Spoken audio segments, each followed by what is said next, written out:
Hey guys, welcome to Green Bean Fiction. So in today's video we are gonna see, what if Deku fell in love with Miriko? Part 1. This story is Unbreakable Bonds by Mr. 9.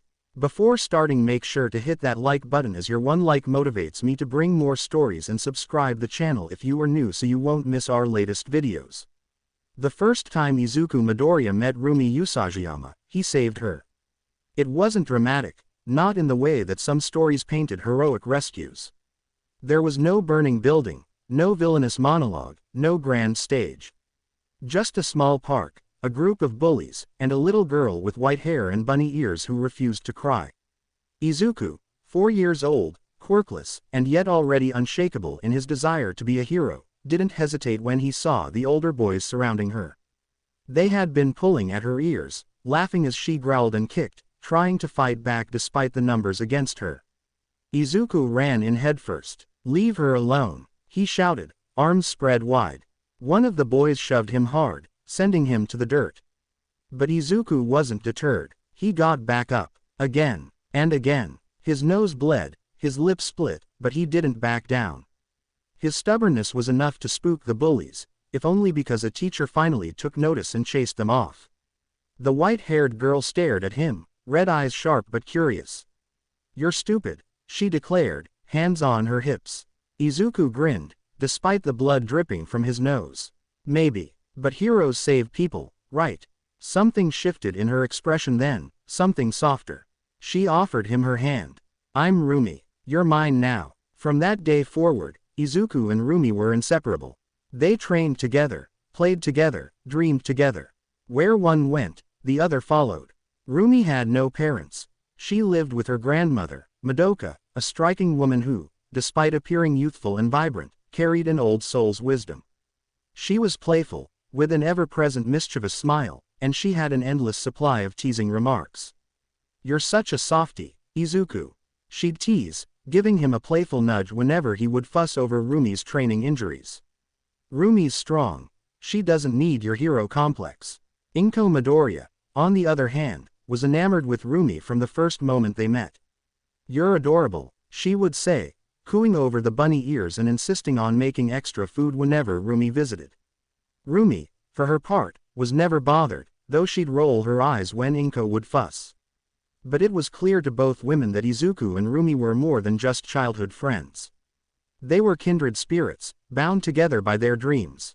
As they grew, so did their dreams.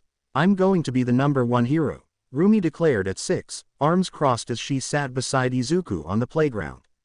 Izuku grinned, eyes bright with admiration. "Me too," she snorted. "You're quirkless, dumbass." Izuku, unfazed, nodded. "Yeah, but I won't let that stop me." Rumi stared at him for a long moment before punching his arm, hard. "Good, I don't hang out with quitters." Izuku winced and rubbed his arm but smiled back, their connection so strong that even in their childhood, a simple punch could convey how deeply they understood each other. He knew she was challenging him, pushing him to be better. And, in return, he gave her the support she needed to stay grounded. It was an unspoken understanding. The bond they shared wasn't just in their shared dreams but in every little moment that passed between them. Like the time they were 12 and Rumi got her first training injury, an ankle sprain from overworking herself in their backyard sparring session. Izuku had rushed to her side the moment she stumbled, her knee nearly hitting the ground as her face twisted in pain.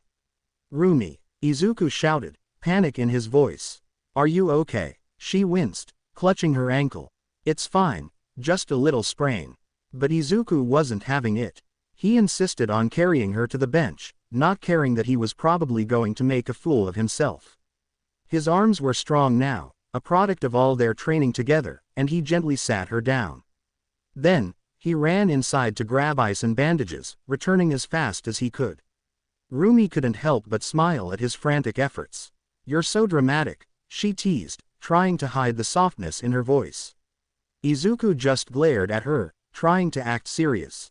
"You'll be fine. You just need to take a break and—" "Just don't go all hero on me, Izuku," she interrupted, poking him in the chest with her good leg. "I'm not made of glass. I'm just worried about you," Izuku muttered, looking down at her ankle. "We still have a lot to do.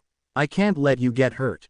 Rumi watched him for a long time, then reached out to touch his cheek, her fingers brushing against the scar where he had been scraped from an earlier sparring match. "I know," she said softly, her voice almost a whisper. "I won't let you down." By the time they were 14, Izuku had grown into a towering figure, standing at an impressive 6 feet 4 inches. Years of training alongside Rumi had sculpted his body into something powerful, something far removed from the skinny, quirkless kid he had once been. He was fast, strong, and could take a hit better than most. And Rumi, though shorter at 5 feet 3, with a body that most girls would kill for. She developed early, clearly shown in her well-endowed chest and large but firm butt that was formed from the many squats and other exercises. Though small in stature, she is a force of nature. Every kick she delivered could shatter bones, every punch carried enough force to send boys twice her size sprawling. They had made a name for themselves in their school, not as troublemakers but as warriors. Bakugo, once the childhood bully, had become more of a rival. He still sneered, still boasted, but even he couldn't deny that Izuku wasn't the same kid he used to mock. And Rumi, well, she made it a point to put him in his place whenever his ego got too big. Still, for all their growth, for all their progress, Izuku's dream hadn't changed. He still wanted to be a hero. And that day, fate decided to test him. The sludge villain attack happened fast. One moment, Izuku was heading home with Rumi after school, their usual banter filling the air. The next, explosions rang through the city, and people were screaming. Then they saw him, Bakugo, trapped in the sludge monster's grasp, struggling as he gasped for air. Heroes were standing back, hesitant, waiting for the right moment to act. But Izuku didn't wait. He moved before Rumi could stop him. She didn't yell for him to stop. Didn't grab his arm. She knew better than anyone. Izuku wasn't the type to hesitate when someone needed saving. So instead, she ran after him, not caring how many people were in the way. Her heart beat fast in her chest, her instincts telling her to follow him. "Izuku," she shouted, but it was too late. He was already there, charging towards Bakugo. She could only keep up with him as he fought, trying to keep his focus on the task. Izuku launched forward, grabbing a metal pipe from the ground. With the force of his entire body, he swung, slamming it into the sludge's eye. It roared, recoiling, and that was all the opening he needed. He reached for Bakugo, fingers barely brushing against his, when suddenly, a gust of wind, a booming voice, All Might, the #1 hero descended, striking with such force that the sludge villain exploded into harmless goo. Silence followed. Then, Bakugo coughed, glaring up at Izuku. "Dumbass," he rasped, though there was something begrudgingly grateful in his eyes. Izuku grinned, offering his hand. "You're welcome." Later, when All Might pulled Izuku aside, there was something serious in his gaze. "Why?" he asked. "Why did you run in?" Izuku blinked, confused. "Because someone needed help." "That's not what I mean," All Might pressed. "You have no quirk. You knew the risks. And yet, you still acted." Izuku's expression didn't waver, because that's what heroes do. Silence stretched between them. Then, slowly, a smile spread across All Might's face. For the first time, he saw it, the potential, the fire, the unwavering will. "I think you've got what it takes," All Might said, his smile widening. "And that's why I'm going to give you my power." Izuku's eyes widened in shock. "What? But, you're the #1 hero." All Might took a deep breath. "It's true. But, Izuku, there's something important you must understand. You see, my power isn't just about strength, it's about the will to never give up. To keep fighting, no matter the odds." He paused, gathering his thoughts. Then, he looked at Izuku seriously, his eyes filled with both pride and a hint of sorrow. "I've been hiding this secret from the world. This is the real me, Izuku. The person I truly am. I've been holding on to one for all, and I'm passing it to you." The transformation was incredible. Before Izuku's eyes, All Might's towering, muscular form began to shrink. His body seemed to deflate, revealing the skeletal, fragile figure beneath. Izuku felt a rush of both awe and fear. "So you've been like this all along?" All Might nodded. "Yes, but I've been hiding it, to keep the faith of the people. Now it's time for you to carry the legacy." Izuku's heart raced. I'll do my best. All Might's smile was full of approval. I know you will. But this isn't going to be easy. I'll train you, Izuku, and you'll need to push your limits in ways you never have before. Izuku nodded resolutely. He wasn't afraid. This was the moment he had dreamed of. And nothing, not even the lack of a quirk, could stop him now. That night, as Izuku and Rumi sat on the rooftop of his apartment building, watching the stars, she nudged him with her shoulder. You're an idiot, she muttered. Izuku chuckled. You're the second person to tell me that today. She turned, red eyes staring into his. But you're my idiot. Warmth bloomed in his chest. He smiled. Yeah. They sat in comfortable silence, the city lights glowing below them. And though they didn't know it yet, this was only the beginning of their journey together. The sun rose over Dagoba beach, bathing rusted car parts and broken furniture in a golden haze. The waves whispered against the shore, nearly drowned out by the rhythmic thud of metal against sand. Izuku Midoriya exhaled sharply as he heaved an old vending machine onto the growing pile. Sweat trickled down his jaw. His once lean form now rippled with power, not sculpted for show, but for purpose. Every motion had weight, every breath, intention, but the beach still looked like a battlefield. They were only halfway through. You're improving, came a voice behind him, gravelly, familiar, proud. Izuku turned to see Toshinori Yagi, hunched and thin in his true form, sipping from a thermos. The All Might most people didn't know. The man behind the legend. Still a long way to go, Izuku panted, offering a tired smile. Exactly why this matters, Toshinori said.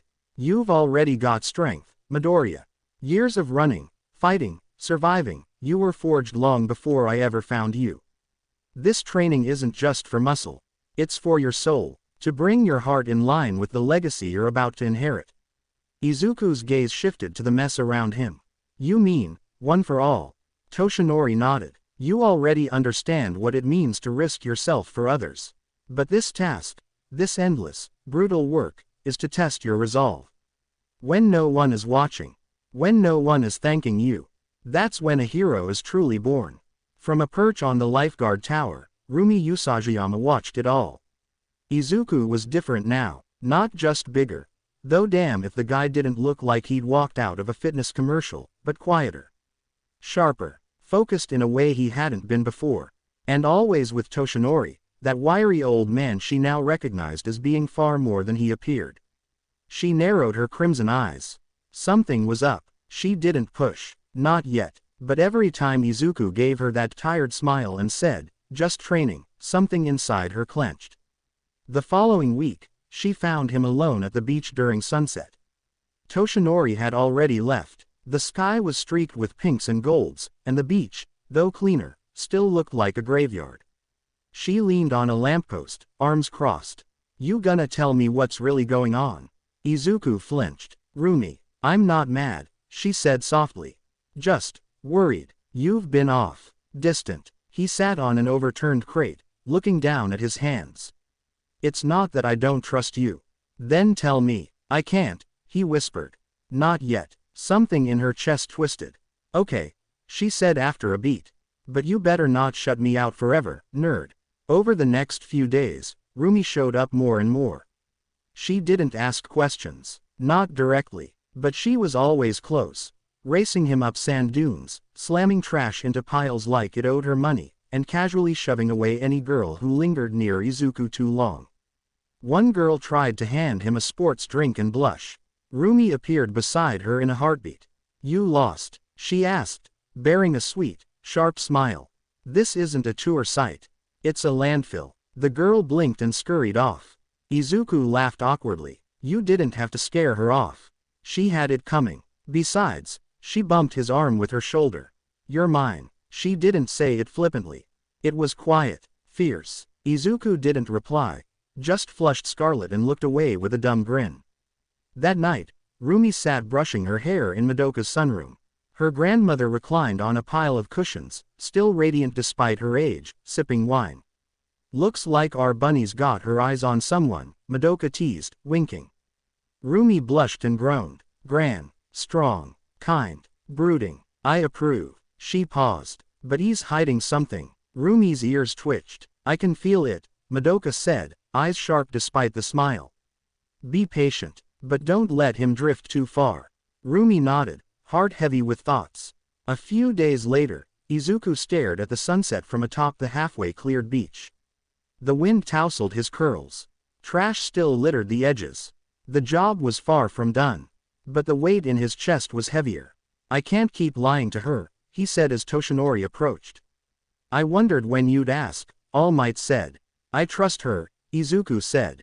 More than anyone, she's been by my side since we were kids. I've never done anything without her, and it's eating me alive to hide this from her now. Toshinori stared at him for a long moment. Then he smiled. Very well, she's proven herself to be a fierce and loyal friend. But be warned, once you share this, her life will change too. I know. Then, tell her. That night, the wind carried a soft hum through the windows of the Usajiyama residence. Rumi sat cross-legged on the couch, dressed in loose shorts and a tank top, flipping absently through a manga while Madoka snored gently in the next room, curled on her pile of satin pillows. The air smelled faintly of jasmine tea and old incense. There was a knock at the door. Rumi blinked, glanced at the time, then padded over and opened it. Izuku stood there, looking like he'd run all the way across the city. He was still in his training clothes, his curls damp with sweat, eyes wide and stormy with emotion. Can we talk? He asked, voice low. Rumi stepped aside wordlessly. He walked in, pacing once before standing in the center of her living room like it was his own personal trial. I have to tell you something. I should have told you sooner, but I didn't want to put you in danger. Still, you deserve the truth. Rumi watched him carefully, something unspoken in her eyes. Izuku swallowed. All Might chose me.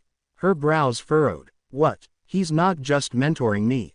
He's giving me something. A quirk. His quirk. Her jaw dropped. Wait. What? That's not even possible. It is, he cut in. One for all, it's passed down. From one user to the next. And he chose me. Rumi sat down slowly, trying to process. Why? Izuku exhaled. Because I said I wanted to save people. All of them, even if it cost me everything. He rubbed the back of his neck. I know I don't have a flashy quirk or some big legacy, but I've always wanted to help. To be the help. To be the person that shows up when no one else will. Her gaze softened, a slow warmth blooming in her chest. You're a dork, she whispered. But you're my dork. Izuku finally looked up. Rumi crossed the space between them and smacked his chest lightly with a fist, then let it rest there. You don't have to carry all this alone, you know. I didn't want to drag you into something dangerous. You didn't drag me anywhere, idiot, she said, nose scrunching. I chose to be by your side. I always have. He smiled, eyes misting just a little. Then I guess this is our secret. She smirked. Damn right it is. She stood on tiptoes and flicked his forehead. But next time you keep something this big from me, I'm suplexing you into the couch. Izuku chuckled. Deal. She turned to the kitchen, glancing over her shoulder. You hungry? I think Gran left snacks. He followed her, a strange peace settling in his chest. For the first time in days, the weight felt lighter. The next morning, Rumi sat cross-legged on her bed, arms folded behind her head, staring at the ceiling. Izuku's secret, All Might's secret, buzzed through her thoughts like lightning under her skin. It didn't change how she saw him. If anything, it deepened something unspoken, something fragile but fierce, blooming behind her ribcage. It wasn't just admiration anymore. It wasn't even just love. It was pride. She tugged on her hoodie, tightened her hair tie, and left before the sun finished rising. Dagoba Beach was already alive with motion. Izuku, in a tank top drenched in sweat, was dragging an old rusted refrigerator toward the sorting piles. Toshinori, in his true form, sat on a rickety folding chair nearby, stopwatch ticking. Rumi walked up and raised a brow. Yo, she called. Hope you weren't planning to hog all the fun. Izuku turned, eyes lighting up. Rumi. Toshinori blinked, then chuckled. So she does know now. Izuku scratched his neck sheepishly. Yeah, I couldn't. I didn't want to keep it from her anymore. Toshinori stood, extending a thin, weathered hand. Toshinori Yagi. It's good to meet you, properly. Rumi Usajiyama. She replied, shaking it firmly. And for the record, I've known this idiot since we were kids." From that day forward, the training intensified, with Rumi now part of the picture. Sometimes she helped clear debris, moving heavier junk with that wild strength of hers.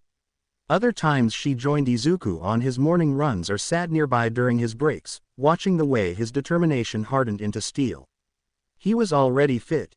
Years growing up with her meant he'd trained alongside a powerhouse, but this training wasn't about getting strong. It was about learning what strength meant. It was grit, heart, resolve. This was forging his origin. And Rumi saw it happening day by day. She also saw the way other girls had started to notice him. He didn't pay it any mind. His focus was ironclad, but Rumi did. She saw the stolen glances, the shy giggles, the way they lingered near him in the halls. And she hated it. "You're acting weird," Madoka teased one night, braiding Rumi's hair while humming some old tune. "I'm not." "You are," Madoka sing-songed. "You've caught feelings. Deep ones." "I'm not falling," Rumi grumbled. "I'm, maybe tripping a little." Madoka laughed and kissed the top of her head. "Then don't trip alone." Inko Midoriya had noticed the shift too. Her son came home soaked in sweat but glowing with purpose.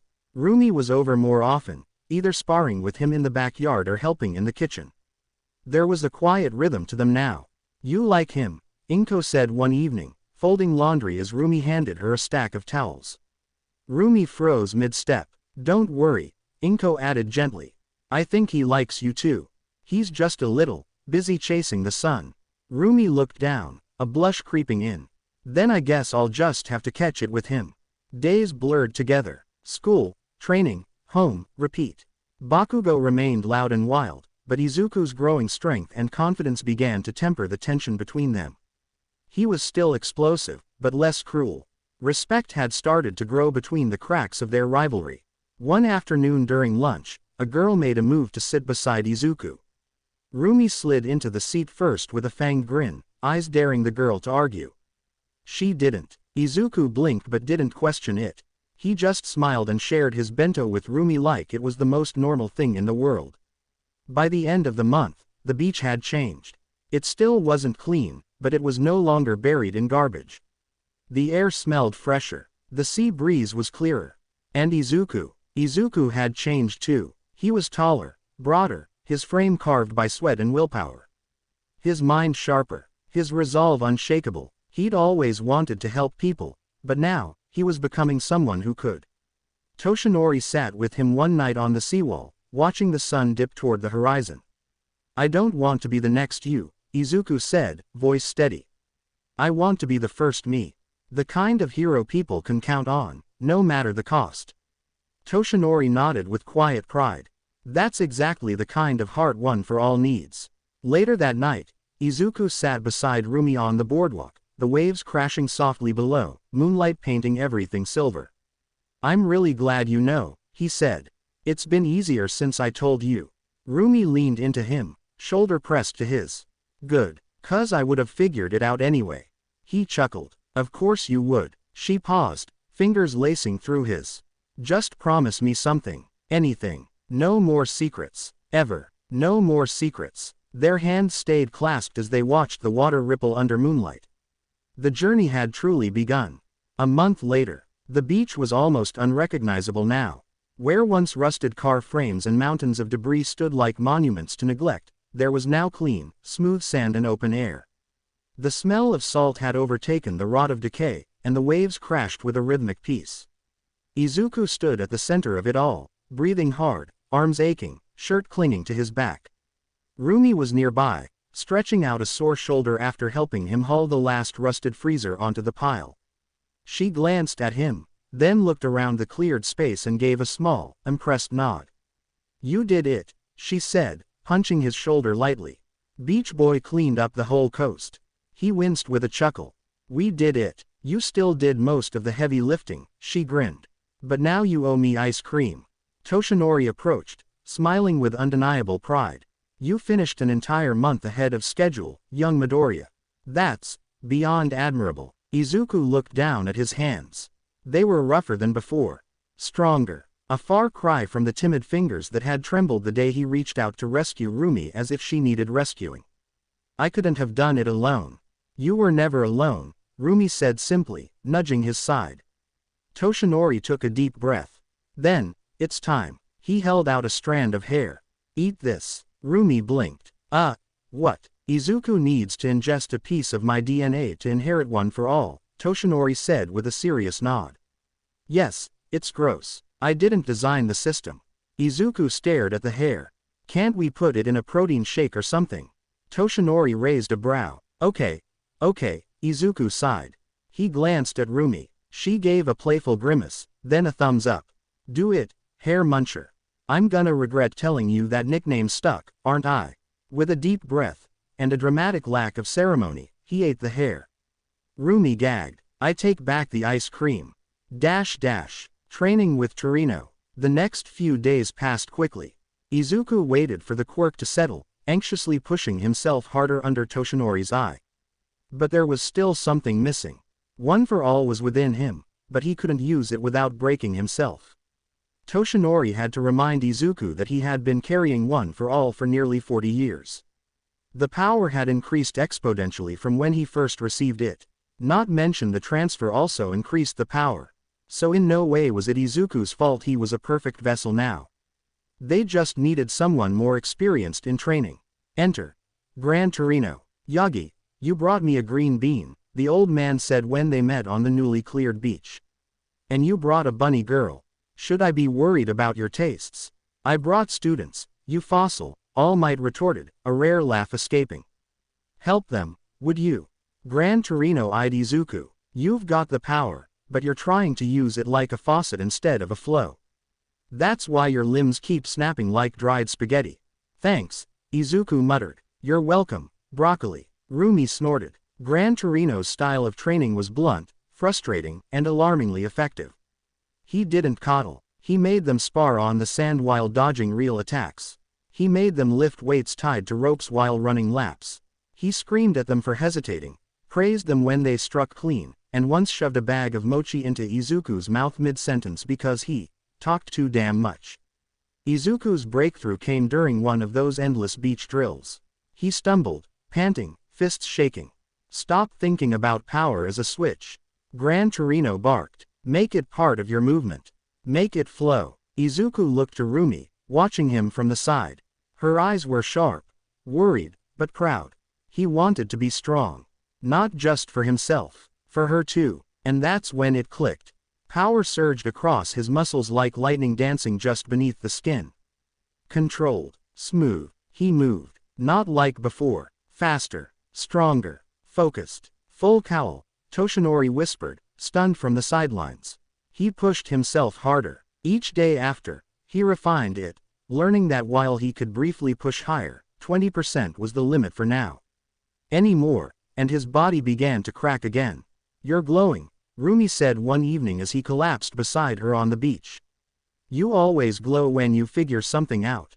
You're glowing too, he teased back, voice low. She rolled her eyes but blushed anyway.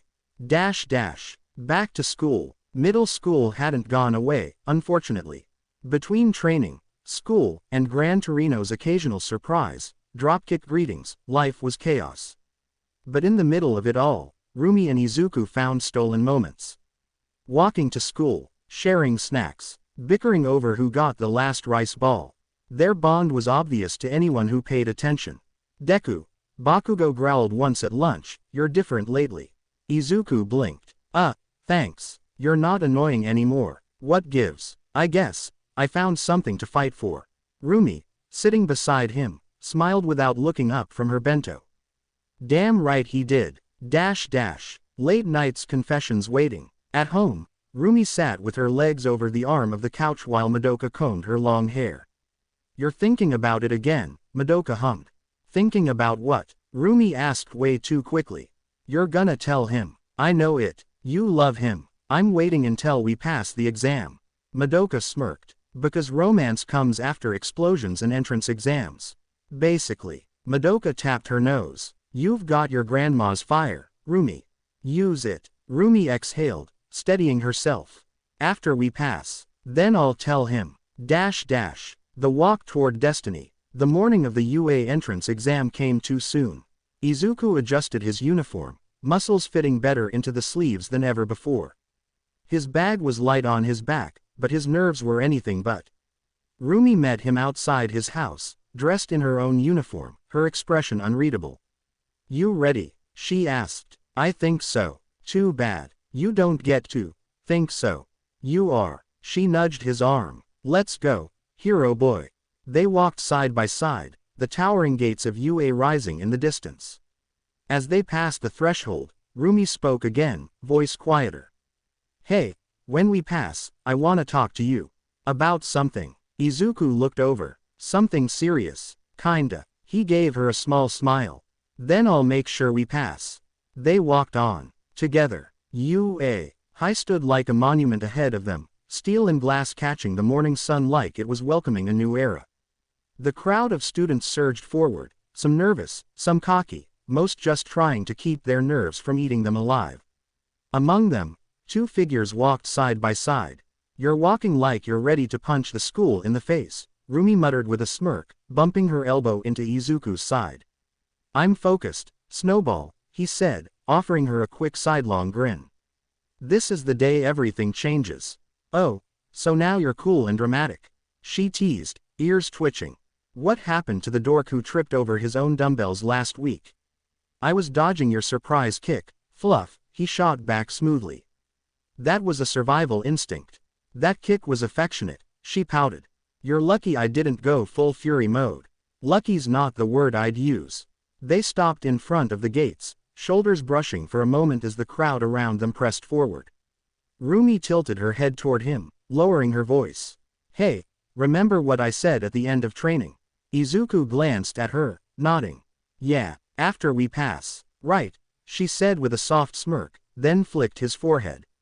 "So make sure you do pass, Mr. Big Shoulders. I don't wanna talk to a loser."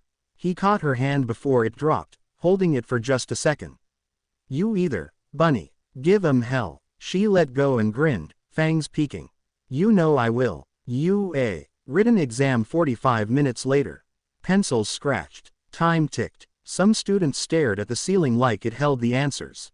Izuku, however, was in the zone. Gran Torino had pounded theory into his brain with the same force he used to launch kicks. Quirk law, rescue procedures, situational ethics, it all clicked. His hand moved fast, neat, efficient. 2 rows over, Rumi sat cross-legged in her seat, leaning over the desk like she was lounging in a hammock. Her eyes flicked from question to question with the lazy confidence of someone who already won. Midway through, she looked up and met Izuku's eyes across the room. He raised an eyebrow. She winked. He rolled his eyes and went back to his paper, hiding the grin tugging at his lips. Orientation hall. Simulation briefing.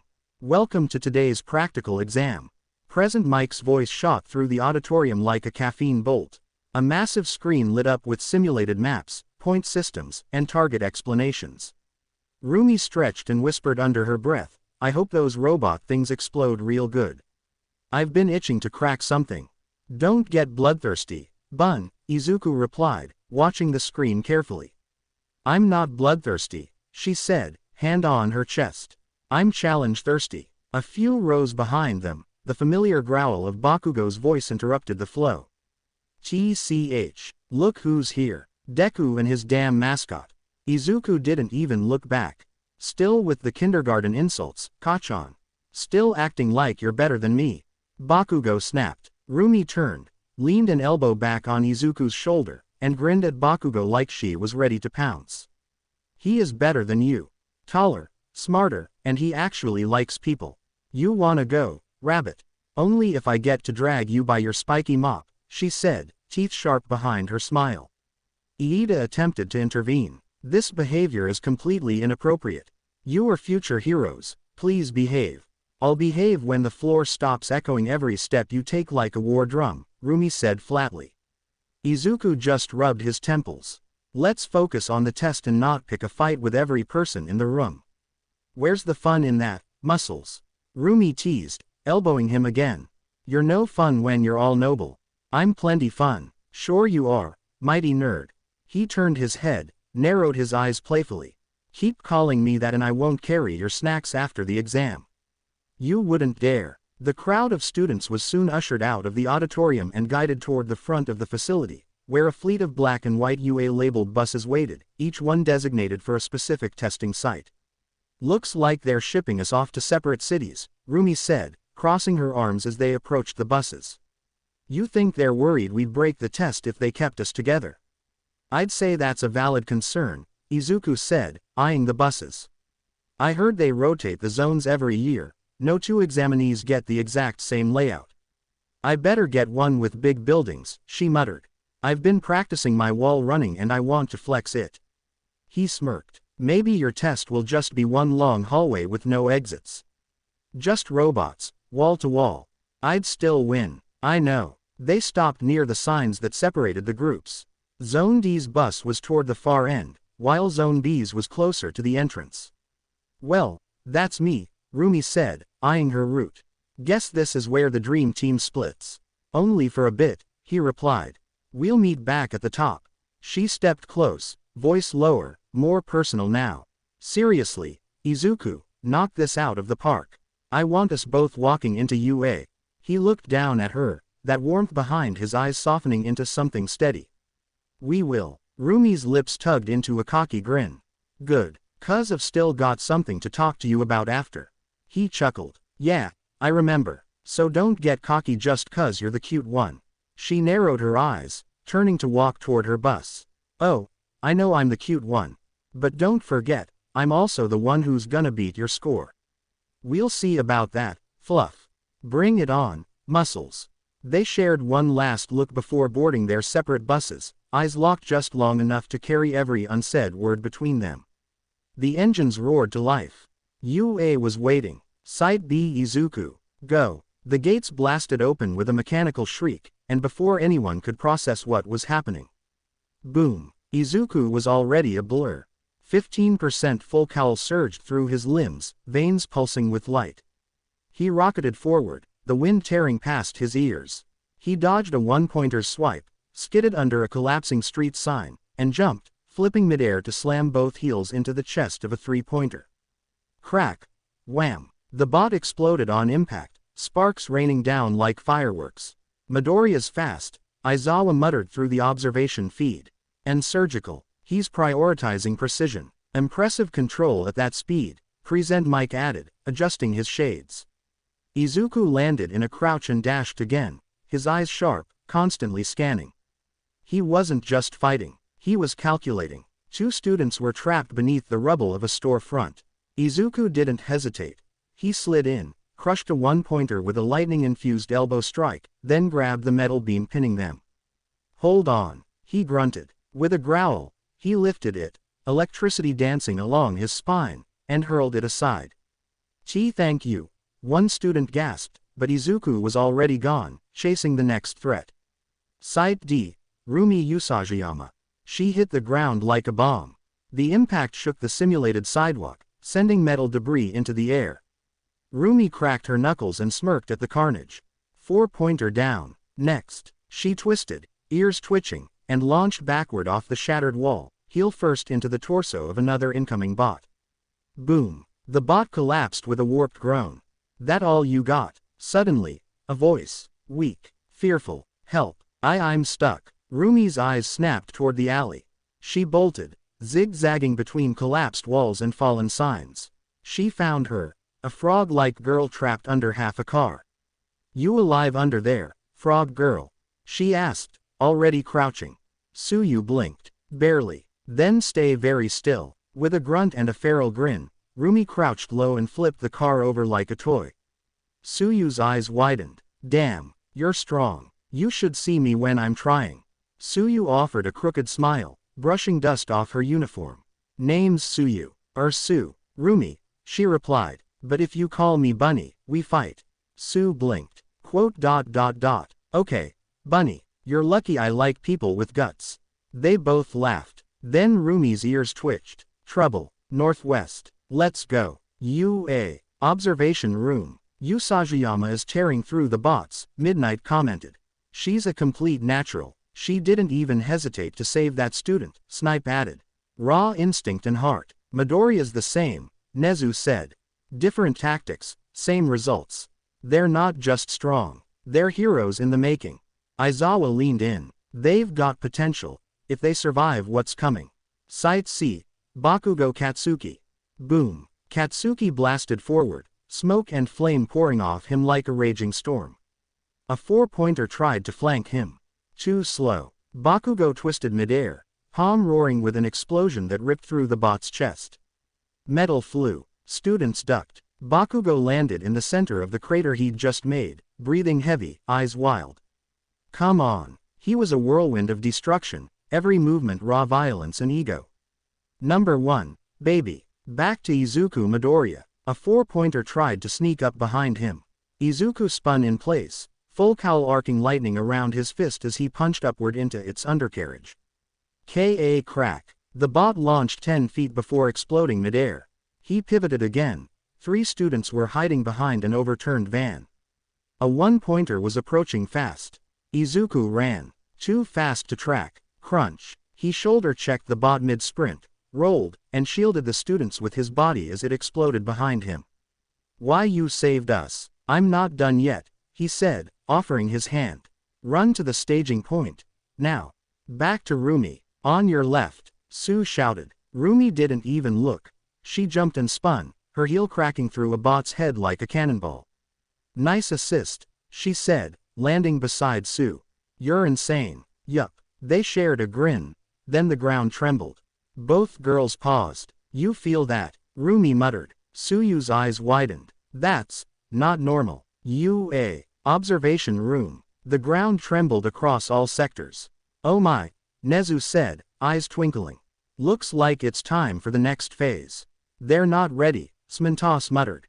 They'll have to be, Aizawa replied. Back to Izuku. His eyes narrowed. The tremor grew stronger. Far in the distance, something massive stirred. Back to Rumi and Suyu. They turned slowly. Rumi's ears twitched once, twice. Then she grinned. Well, looks like the main course is here. Side B. Izuku Midoriya. Smoke filled the sky. Crushed robots littered the streets. Izuku darted from alley to alley, dispatching small bots with controlled bursts of 15% full cowl, lightning crackling along his limbs. Each strike dropped a machine cleanly, but his eyes constantly scanned for students. Save first, then score points. That's what a real hero does. He'd just yanked a trapped girl from a collapsed storefront when it hit. Boom. The air quaked. A deep, metallic rumble echoed down the shattered streets. Then he saw it. The 0-pointer stomped into the zone like a walking mountain, each step cracking pavement and scattering bots like ants. Its red eye gleamed, massive arms swinging like cranes through buildings. Students screamed. Some ran. Others froze. It's not worth any points. No way I'm fighting the thing. Izuku stood still, eyes locked, lightning flaring at his heels. That thing, it's not meant to be beaten. It's a test, but not of strength. He turned to bolt, then heard it. Ah, somebody help. A cry from the wreckage ahead. Not a friend, not someone he knew, just someone. That was enough. He moved. Green sparks erupted as Full Cowl jumped straight to his max output of 20%.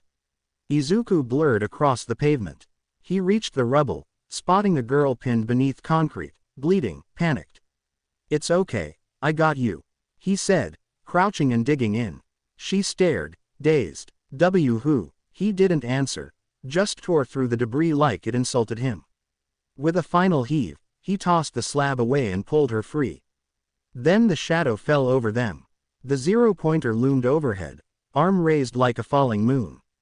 Izuku scooped her up and ran, leaping between crushed cars and flipped barricades, just as the giant's fist hit the earth like an asteroid. The shockwave blasted debris in all directions. He skidded to a stop, set the girl down safely, and turned back.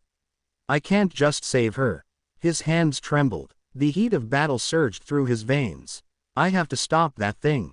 Lightning exploded around him, Full Cowl going past 20 to 30% past his limit but manageable.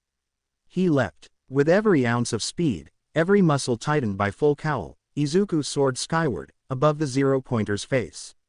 A second of silence. Then his leg pulled back, energy rippling through the air. Smaaash. His foot collided with the giant's head. The force was biblical. The zero-pointer's skull imploded, gears and servos shattering like glass as the force rocketed through its frame. The entire bot crumpled like a tin can, its upper body ripped clean from its legs and slammed into the ground with a deafening crack. Dust shot sky high. Silence. Site D. Rumi Usajiyama. Sue and Rumi had cleared their sector of smaller bots. Sue was catching her breath when the tremor hit. Bunny. Yeah, I see it. The zero-pointer stomped into view, its metallic feet pulverizing a parking structure as it turned toward them. Sue took a step back. We should go. You should, Rumi said, bouncing on the balls of her feet, her grin wide and feral. I'm gonna punch that thing in the face. Are you insane? Little bit. Rumi's muscles tensed, and with a wild laugh, she shot forward. She slammed into its leg at full force, boom, shattering the knee joint plate. The giant lurched, shifting awkwardly. Come on, big guy, she shouted. Let's dance. The zero-pointer swung its massive arm down. Rumi dodged and jumped, bouncing from building to lamppost, gaining height until she landed on its shoulder. With a roar, she drove her heel into its upper frame, wires snapped, gears twisted. The massive bot reeled and fell, shaking the block with a thunderous crash. Sue stared, slack-jawed. You actually knocked it over. Rumi landed beside her with a pant and a grin. Told ya, but it's still moving. I didn't say I killed it. Then the shockwave reached her even across to their city. Rumi blinked. What the hell? Suyu looked up from her cover. That wasn't you. Nope, but I bet I know who did it. Rumi said with a wicked grin. She knew in her gut that there could only be one person. Her green bean just did something amazing. Observation room. Silence hung in the UA staff lounge as the screens glowed. Midnight's lips were parted. He just destroyed it. Aizawa didn't blink. No hesitation. Pure instinct. He moved like a pro. Nezu was sipping tea, a wide grin across his face. The heart of a true hero. Minutes later, the dust settled. Students were being gathered. A recovery team swept in, led by none other than Recovery Girl, cane clicking as she moved through the battlefield.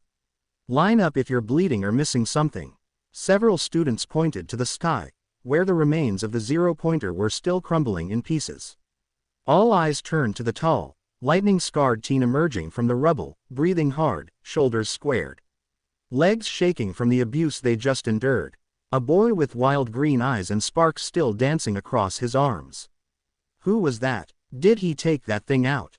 He saved someone first. Izuku glanced around, surprised by the stares. In the end he just gave a sheepish smile and a small chuckle in response to their stares. UA. Front courtyard. Moments after the exam. Izuku sat on a bench near the infirmary tents, his uniform torn, hair still wild, and knuckles wrapped in bandages. Recovery Girl hovered nearby, cane tapping furiously against the ground. You reckless, muscle-headed boy. She huffed, pressing her lips into a line as she adjusted his arm. You're lucky I don't slap some common sense into you instead of healing you. Izuku chuckled sheepishly. Sorry, ma'am, it just felt right in the moment. You tore nearly every tendon in your legs. I should leave you in a cast just to teach you a lesson. Around them, students whispered and gawked, not at Recovery Girl's scolding, but at him. That's the guy who broke the zero-pointer. He saved someone too. Didn't even hesitate. Did you see how high he jumped? That was insane. Izuku shifted in place, ears burning. Still not used to the praise he got. No matter how much he gets, he would never get used to it. Just then, a familiar voice cut through the murmurs. Well, look at you. Hero boy, Rumi exclaimed. She strode over, hands behind her head, tail lazily twitching as she grinned down at him. Her shirt was dirty, a few small bandages wrapped around her biceps, but she looked more energized than ever. You gave the city a facelift, huh? Izuku chuckled, scratching the back of his head. Just doing what I could. Recovery Girl sighed. I swear, you kids'll be the death of me. As the old healer shuffled off, Rumi tilted her head. Come on, hop off the bench. I wanna introduce you to someone. Still aching, Izuku stood and followed her toward the front gate of UA, where a girl with wide eyes, long green hair and a relaxed smile waited. Izuku, meet Suyu Asui, Rumi said. She and I did a little damage to our own zero-pointer. Suyu blinked. Just Sue is fine. She extended a hand. You really went wild back there. Izuku took her hand, smiling. Nice to meet you. I'm surprised others felt that with how far apart the cities must be. Thanks for keeping an eye on the snowball over there for me. I know how much of a handful she can be, he said, ignoring the indignant hey Rumi gave at his comment. Suyu said. Especially since she didn't listen when I said don't jump on the giant robot. Rumi smirked. Yeah, but I knocked it down, didn't I? Still reckless. Izuku retorted. Pot, meat kettle. Rumi shot back. The three shared a small laugh before parting ways. Rumi and Izuku turned toward the train station, walking side by side down the long path toward the city. Evening streets. On the way home, the sun dipped low, painting the sky in warm oranges and soft purples. They walked without rush, the day's chaos behind them now.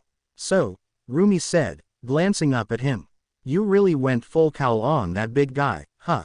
Izuku smiled. Yeah, didn't really have a choice. I saw someone trapped and couldn't turn away. That's why you're gonna be a damn good hero, she said softly, eyes forward. You got that spark. He looked over at her. What about you? I heard your bot got knocked flat. Oh yeah, Rumi grinned, clearly proud. Didn't smash it like you, but gave it one hell of a kick. Almost knocked the head off. Suyu thought I was nuts. She's probably right. I sure agree with the new girl. They shared another laugh, the air between them comfortable, warm. A quiet pause passed before Izuku cleared his throat. Hey, about earlier, before the exam, you said there was something you wanted to talk to me about. Rumi's eyes flicked toward him, unreadable for a moment. Then she smirked. Yeah, I remember. He waited. She didn't continue. Well, not yet, she said simply. Not till we know we both made it in. Izuku blinked. What? You don't think we passed? Oh no, we definitely passed, Rumi replied with a wink. But I like a little suspense. The week of waiting. The wind at Dagoba beach carried a salty sharpness that filled Izuku's lungs as he stretched his arms overhead. It was warm out, perfectly peaceful. The kind of quiet that felt rare these days. Rumi walked alongside him, their steps slow across the now pristine beach. What had once been a wasteland of metal and trash was now their sanctuary. Not because of its beauty, but because of the blood, sweat, and memories buried in its sand. I forgot how much I hate school without the training, Rumi grumbled, tossing her bag aside and flopping down in their usual spot near the pier. Izuku sat beside her, brushing sand from his pants. Yeah, it feels weird. Like we already stepped into a new world, but we're still stuck in the old one. Ain't that the truth? This whole week's been the slowest drag of my life. They sat in companionable silence for a few moments, eyes on the crashing waves. But that peace had a tension under it, one that neither wanted to say out loud. You try calling Toshi again? Rumi finally asked, glancing at him sideways. Izuku nodded. Still nothing. I even left a voice message this morning. Think he's ghosting us 'cause we passed and he doesn't wanna cry in front of us. He chuckled. Maybe. Or he's just doing something important. He better not be fighting a villain without telling us, she muttered. Izuku looked out over the ocean, brows furrowed. It's not like him to disappear like this. Rumi nudged him with her foot. We'll give it a few more days. If he doesn't show by the time results come in, then we go looking. Deal. Next day at Aldera Middle School. It was like deja vu, walking the same halls they'd grown up in, surrounded by the same faces. But this week, everything felt different. Their peers glanced their way more than usual, whispering. Especially about Izuku. You think he really took the UA exam? A student murmured. I heard they had robots to deal with. Didn't think he had it in him, he was always kinda quiet. Guess he ain't Deku anymore. The buzz of rumors didn't bother him the way it used to. He walked beside Rumi, tall and steady, confident in a way he never used to be. And then there was Bakugo. He held court at the front of the classroom, leaned against the desk like it was a throne. Like anyone else stood a chance. I dominated that test, he boasted, arms crossed. I probably got the highest score in the country. You think that green-haired guy, Deku? Bakugo cut off the question. Don't make me laugh. Guy's just got some second-rate muscles. He probably broke himself trying to show off. Izuku didn't flinch. He walked right by, calm, unbothered. Rumi, however, grinned. He's still mad he stopped getting under your skin. Let him talk, Izuku said. We'll see where we all land soon enough. Dagoba, again. Throughout the week, the two of them found themselves back at the beach more often than not. They trained lightly, sparred a few times, and sometimes just sat quietly watching the sun dip behind the city skyline. You've gotten faster, Rumi said one afternoon, rubbing her jaw after a particularly rough spar. And you still hit like a truck, he replied, massaging his ribs. Remind me not to get on your bad side. She leaned back on her elbows. You've never left my good side. He blinked at her, and she just smirked. Moments like this, they happen more and more now. Lingering looks, the teasing, the unspoken things between them. But neither crossed that line just yet. Not until they knew. The night before the results.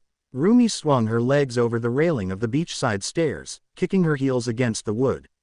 Izuku stood beside her, arms folded, staring up at the stars. You nervous? She asked. Not really, he replied. I'm excited. I feel like no matter what happens, we gave it our all. She nudged him with her shoulder. Still can't believe you crushed that thing. 0 pointers probably got PTSD. He laughed, scratching the back of his neck. You weren't so bad yourself. I thought you were gonna suplex it. Next time. They fell quiet again, the ocean a steady rhythm behind them. Then Izuku glanced her way. So, tomorrow. Rumi shook her head. Not yet, he smiled. All right, when we know. Results are in. It was a warm spring afternoon, sunlight slipping through the Midoriya family windows like golden ribbons. The scent of simmering katsudon lingered from lunch, and Inko Midoriya hummed softly from the kitchen while Rumi and Izuku lounged on the living room floor. Rumi lay belly down on the carpet, flipping through a manga she'd already read 5 times, while Izuku idly juggled a tennis ball between his hands, clearly too nervous to focus. Then, ding dong, they both jumped. That's it, Izuku blurted, scrambling toward the front door. But just before he could reach the handle, Rumi shot up. Wait, Izuku paused, confused. Huh, Rumi turned, already halfway out the door. I'm going to get mine. I want us to open them together. Don't you dare open that without me. She was gone before he could answer. At the Usagami home, Miriko blinked as Rumi skidded to a stop just outside the door. Your letter is already here, her grandmother said, holding up the envelope. Rumi snatched it with both hands, chest heaving from the sprint. Miriko gave her a once-over, smirking knowingly. So today's the day, huh little bun. Yes, Rumi muttered. I can't hold back my feelings anymore. Miriko gently brushed a strand of white hair out of her granddaughter's eyes. When you do, say it loud. Don't let it get lost in the wind. Rumi gave a small nod, then darted off again, clutching the envelope to her chest. Back at the Midoriyas, Izuku sat stiffly on the couch, still holding his unopened envelope when the door burst open again. Got it, Rumi grinned, cheeks slightly flushed from running. All right, Green, let's do this together. They sat side by side, knees touching, as they inserted the tiny discs into the player. Twin beams of light shone up, projecting All Might in all his booming, dramatic glory. I am here, as a teacher. Izuku's breath caught. Rumi smirked. Dramatic as ever, the hero began his speech, addressing both of them with individual praise. Izuku Midoriya, written test passed with a full 100%. I expected nothing less from such a hero fanboy. Practical exam passed flawlessly. First place overall, a masterful combination of combat ability and heroic instinct. A new record, 100 villain points, and 80 rescue points, so a grand total of 180 points. Soundly beating my own 165. All Might bellowed out with pride clearly dripping from his voice and shining in his blue eyes. Izuku's jaw dropped. Wait. What? Rumi grinned wide. Holy crap, Zuku. You broke his record. Rumi Usagami. Written test passed with a respectable 95%. Not bad for a feral bunny. Practical exam passed with relative ease. Second place overall. A storm of precision, power, and agility. 100 villain points and 50 rescue points for a grand total of 150. A good effort for sure, he exclaimed with the same amount of pride and enthusiasm as he had for Izuku. Rumi's ears twitched. Not bad for the rabbit, huh? Your teamwork in aiding Su Asui was noted as a highlight of hero spirit. They turned toward each other, wide-eyed, and then burst into laughter. The weight of all their effort had finally lifted. They did it together. Inko rushed in with tears in her eyes, crushing them both in a hug. You too, I'm so proud. Then Izuku's phone buzzed. He blinked at the screen. Toshi. He wants to meet us at Dagoba. Rumi's grin faded into something more thoughtful. Then let's go. Dagoba Beach. Sunset. The orange glow of the setting sun bathed the beach in warm hues. The sand crunched under their shoes as they approached their old training grounds, their place. There, near the shoreline, stood Toshinori Yagi, thin and frail, but smiling with a pride that filled the entire beach. I'm proud of you both, he said as they came closer. You earned this. You didn't answer your phone for days, Rumi huffed, arms crossed. I needed time. It's surprisingly hard to get your teaching license and I wanted your results to speak for themselves. Izuku's chest swelled. Thank you, Toshi, for everything. Toshi rested a hand on both their shoulders. No, thank you. You've both proven yourselves, not just as students, but as heroes. I'll see you at UA. He gave them a final nod, turned, and walked off down the beach until the horizon swallowed him whole. The moment lingered, quiet, soft. Rumi exhaled slowly, eyes on the waves. Hey, Zuku, yeah, sit with me for a bit. They dropped down in the sand together, shoulder to shoulder. Izuku glanced over, noticing the way her hand fidgeted against her thigh. They sat like that for a while in a comfortable silence. The sun finally set just to be replaced by the full moon. He tilted his head, brow raised. Rumi, what's up? She smiled, eyes a little softer than usual. I'll tell you in a sec. Her fingers brushed the edge of the sand, drawing little circles in it. For once, her energy didn't crackle, didn't buzz with that feral restlessness he'd come to know. It simmered, quiet and focused. I've been thinking a lot lately, she said, eyes still on the surf. Ever since we were little, when I first said you were mine. She looked at him then, eyes glowing like fire under the moonlight. I meant it. Izuku blinked, his breath caught in his throat. I didn't know what it meant back then, she continued, voice gentler now, the wind tugging at her hair, just that I saw you and, something clicked. Like the world made sense when you were around. And then we grew up. And you kept being amazing. Kept growing. And I kept thinking, he's still mine. But I never said it out loud. She looked down at her hand. Because I wasn't sure if I had the right to anymore. Izuku reached out, his fingers brushing hers, steady and warm. Rumi, she cut him off with a breathless laugh. Let me finish, please. He nodded, letting her take her moment. I watched you throw yourself into our training and situation to help someone without hesitation. You've always been like that.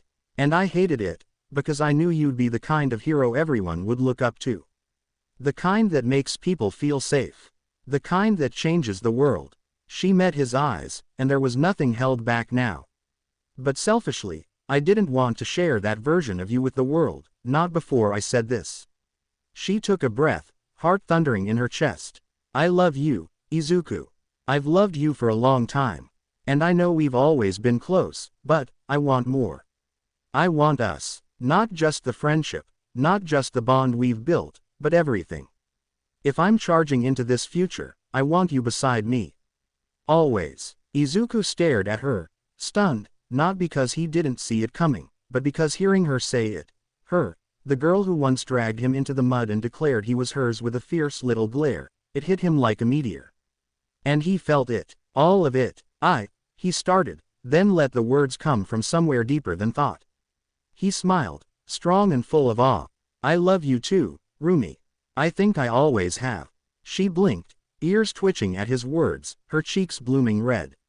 You were my first friend, my first partner, my reason to get strong, he continued, voice quiet but sure. And no matter how much I've changed, how strong I get, I always come back to you. You've been my center from the start. She exhaled a laugh, fierce and giddy, and threw her arms around him, knocking them both back into the sand with a grin. Damn right I have, she whispered into his ear. You're mine, Izuku.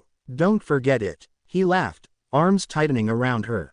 Never could. They laid there for a moment in the quiet surf, the stars glittering above them, the waves their soundtrack. The crash of the waves softened, like the world itself was settling into something peaceful. Rumi looked up at him, red eyes still glinting with that usual fire, but now softened by something gentler, something open. Vulnerable. Izuku swallowed, his gaze flicking between her eyes and lips. His heart pounded, but it wasn't fear. It was awe. It was her. Hey, Rumi, he said, voice barely louder than the breeze. She turned to him, brows raising slightly.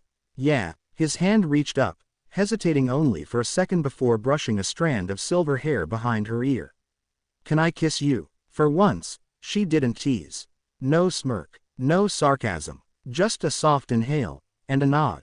Yeah, she whispered. You better. Izuku leaned in slowly, his breath mingling with hers, green eyes locked onto hers until the very last second. Their lips met in a kiss that wasn't rushed, wasn't fierce, it was delicate, as if they both knew how much this meant. A kiss steeped in years of history, quiet glances, shared battles, and laughter under the stars.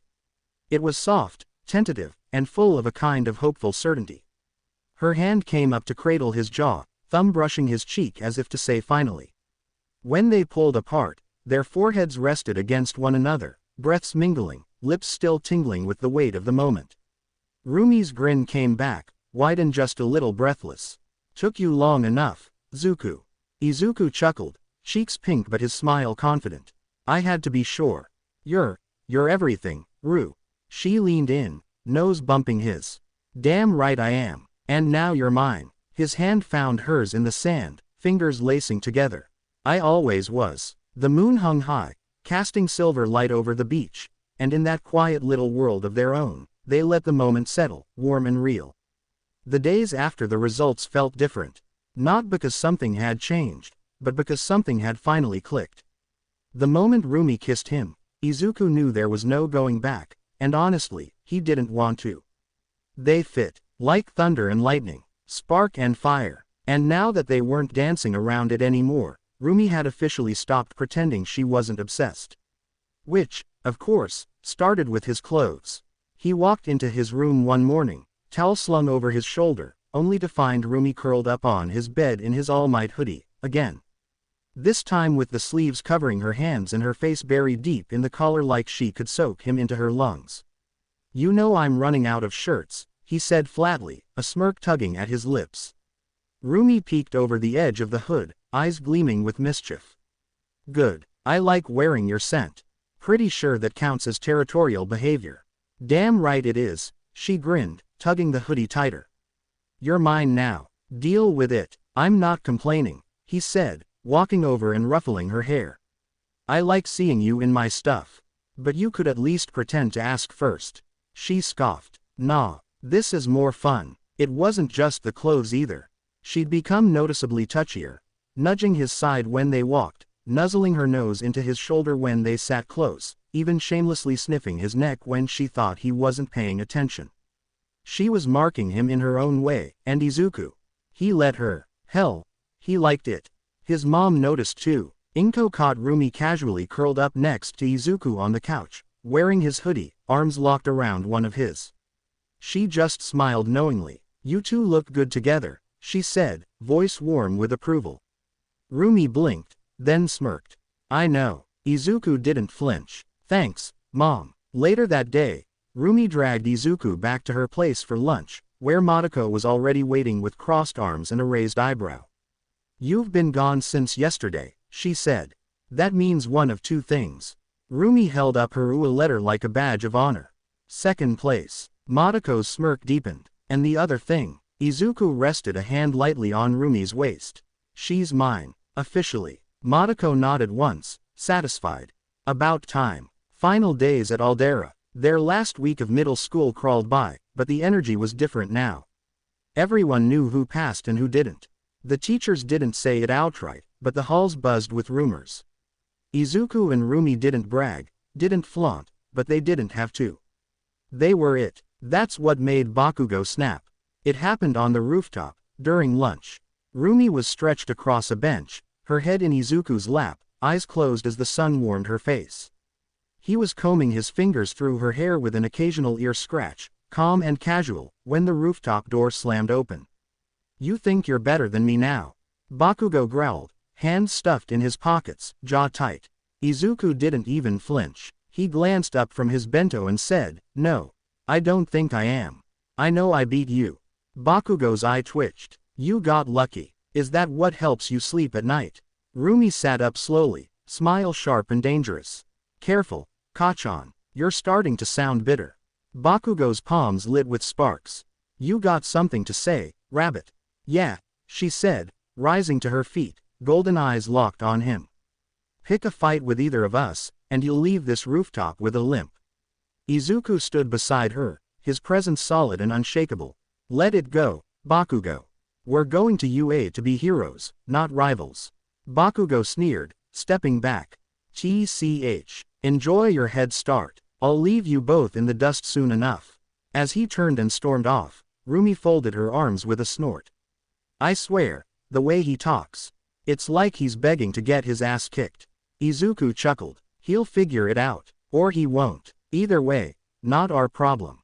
"Damn right it's not." Later that night at Dagoba Beach, the waves lapped lazily at the shore as the sun dipped low. Rumi had stolen another shirt, one of his sleeveless ones this time, and was laying on the sand, nose buried in the fabric again. "You know," Izuku said as he dropped down next to her, "I could just start giving you my shirts. Would save me from constantly having to restock." She smirked without looking up. "Where's the fun in that?" Izuku chuckled and leaned back on his hands, letting the breeze wash over them. "You're unbelievable." "I know," she said smugly, then peeked up at him. "And you're mine. That hasn't changed since the day we met." He turned, eyes full of warmth and certainty. "No arguments here." Then he leaned in and kissed her, casual, like breathing. Her hand found the side of his neck, pulling him in for just a second longer before they broke apart, foreheads touching. "You're getting bold, Midoriya," she teased. He smiled against her lips. "It's easy when I know you want it just as much." Time skipped first day of UA Midoriya residence, morning. The sun was barely up when Izuku stood in front of his bedroom mirror, buttoning his pristine UA uniform jacket. It fit like a glove, tailored, clean, and crisp. He adjusted the collar slightly, then reached for the green tie Inko had left out for him the night before. Downstairs, the scent of grilled fish and eggs drifted into his room. "Breakfast's ready," Inko called. He came down the stairs with that usual calm confidence, sleeves rolled up and bags slung over one shoulder. Inko turned from the stove, and the moment she saw him, her hand flew to her mouth. "My baby," she sniffled, eyes already misty. "You look so grown up." Izuku chuckled and hugged her. "I'm still your baby, Mom. Just taller, stronger, and dating a girl who could punch a bus in half." "Yeah, there's that," he smiled. They sat for breakfast, light conversation flowing between them until Inko reached across the table and took his hand. "You're going to do great things, Izuku. I already know that, but today, just enjoy it. Have fun, make memories, and maybe don't let Rumi intimidate the teachers on day one." "No promises," he laughed. "Usajiyama residence. Same time." Rumi tugged at the hem of her skirt with a scowl. "Why the hell is this so short?" "It's standard, kid," Miriko said from across the room, sipping her tea. "And you've got the thighs most would kill for. Of course it's gonna hike up." Rumi groaned and threw on her jacket, then buttoned it halfway and turned to the mirror. Hair tied high, ears perked. She gave herself a once-over, then smirked. "Damn, I look good." "You look dangerous," Miriko corrected. "Just don't scare off your teachers. Or your classmates. Or that boyfriend of yours." Rumi rolled her eyes. "Please. Zuku loves it." Miriko raised a brow. "Still got that shirt of his hidden under your pillow." "Maybe," Rumi muttered, grabbing her bag. "Gotta smell like him for luck." As she stepped toward the door, Miriko called out, "Hey, Rumi." She turned. "I'm proud of you, and so would your mom. Go make her legacy proud too." Rumi's expression softened, and she nodded. "Yeah, I will." Train station. Later, Izuku leaned against the column just outside the ticket gate, bag slung over one shoulder, hands in his pockets. The early morning crowd buzzed around him, but he stood calm and collected, until something slammed into his back. Zuku. A laugh escaped his lips right as arms wrapped around his shoulders and legs locked around his waist. Rumi clung to him piggyback style, pressing a kiss to his cheek with no shame whatsoever. "You trying to knock me over on day one?" he said, hands under her thighs to keep her balanced. "Just claiming what's mine," she said smugly, chin resting on his shoulder. "Miss me, every second," he said without missing a beat. She slid off his back and landed next to him with that confident swagger. "So, think they're ready for us?" he asked, adjusting his collar. Not even a little. They boarded the train together, claiming a window seat. She leaned into his side, watching the city blur by as the train picked up speed. "You excited?" he asked. "Hell yeah," she replied. "Nervous?" "Nope, not with you at my side." She smirked. "Damn right." There was a quiet beat between them before she added, "We're gonna run that school, Zuku. Just you watch." He turned to her, eyes bright. "I believe it." First impressions. The train gave a final ding as it slowed to a stop at the station. Izuku stepped off first, his steps easy despite the girl clinging to his back like an energetic backpack. Rumi tightened her grip, chin on his shoulder. "You know, I could get used to this. You make a damn good ride." He laughed. "You're gonna spoil me before we even get to class." "You are spoiled. I just call it appreciation." She kissed his cheek again with a grin. "You've got the muscles. Use 'em." "I also need oxygen," he joked, twisting his neck slightly. "I'd like to breathe on the first day." She dropped off his back with a thud and stretch. "Fine. But don't expect me to walk the whole day." The two strolled through the gates of UA High School, the grandeur of the institution stretching above them like a monument to dreams. Rumi stared up at the massive building. "Looks like it belongs in a movie." "Big place," Izuku said. "Big goals." She gave him a sly look. "And big dorks trying to become heroes." He nudged her. "Well, this dork's your dork." "Damn right he is." As they approached the classroom building, they stopped in front of the enormous sliding door labeled 1A. Rumi eyed the size. "Seriously, what kind of student needs a door like this?" "Maybe someone turns into a kaiju," Izuku offered. "Let's just hope the people inside aren't all monsters." The door slid open. Inside, tension snapped like a taut wire. Two boys stood at the center of the storm. One of them, of course, was Bakugo, already glaring like someone lit a fuse. The other was someone new. Tall, sharply dressed in his Onua school uniform with a crisp red tie. His posture was rigid, arms slicing the air with precise motions, his rectangular glasses glinting with every move. "You must apologize for your behavior," the boy demanded. "This is a professional environment." "Shut it, extra," Bakugo growled. The shouting paused when the two newcomers entered the room. The blue-haired student blinked, adjusting his glasses sharply. "Ah, excellent timing," he said, stepping forward. "You must be Rumi Usajiyama and Izuku Midoriya. You held the top 2 scores in the entrance exam. A remarkable performance." Izuku gave a polite nod. "Thanks. I'm Midoriya. Nice to meet you." The boy gave a stiff, formal bow. "Tenya Iida, from Sumei Private Academy. I'm honored to be in your class." Rumi tilted her head, unimpressed. "Your wound tighter than a drum." "I believe in discipline and proper conduct," Iida said firmly. She smirked. "So, you're the class rulebook." "I'll take that as a compliment." "I wouldn't." Izuku barely kept from chuckling, but Rumi leaned in close and whispered in his ear. "This place is already a riot." Then she spotted someone else across the room. Froggy. Sitting toward the back was a girl with dark green hair, large eyes, and a blank, observant expression. She blinked once, then smiled faintly. "Rumi." Rumi grabbed Izuku's hand and yanked him toward the familiar face. "This is my battle zone buddy, Tsuyu Asui," she said, beaming. "Froggy, this is my man." "Hi, Midoriya, I remember you from after the exam," Tsuyu said. Rumi was the one who did most of the damage during the exam. She crushed a bot so hard it broke another one. "Yup, it's good to see you again," Izuku nodded.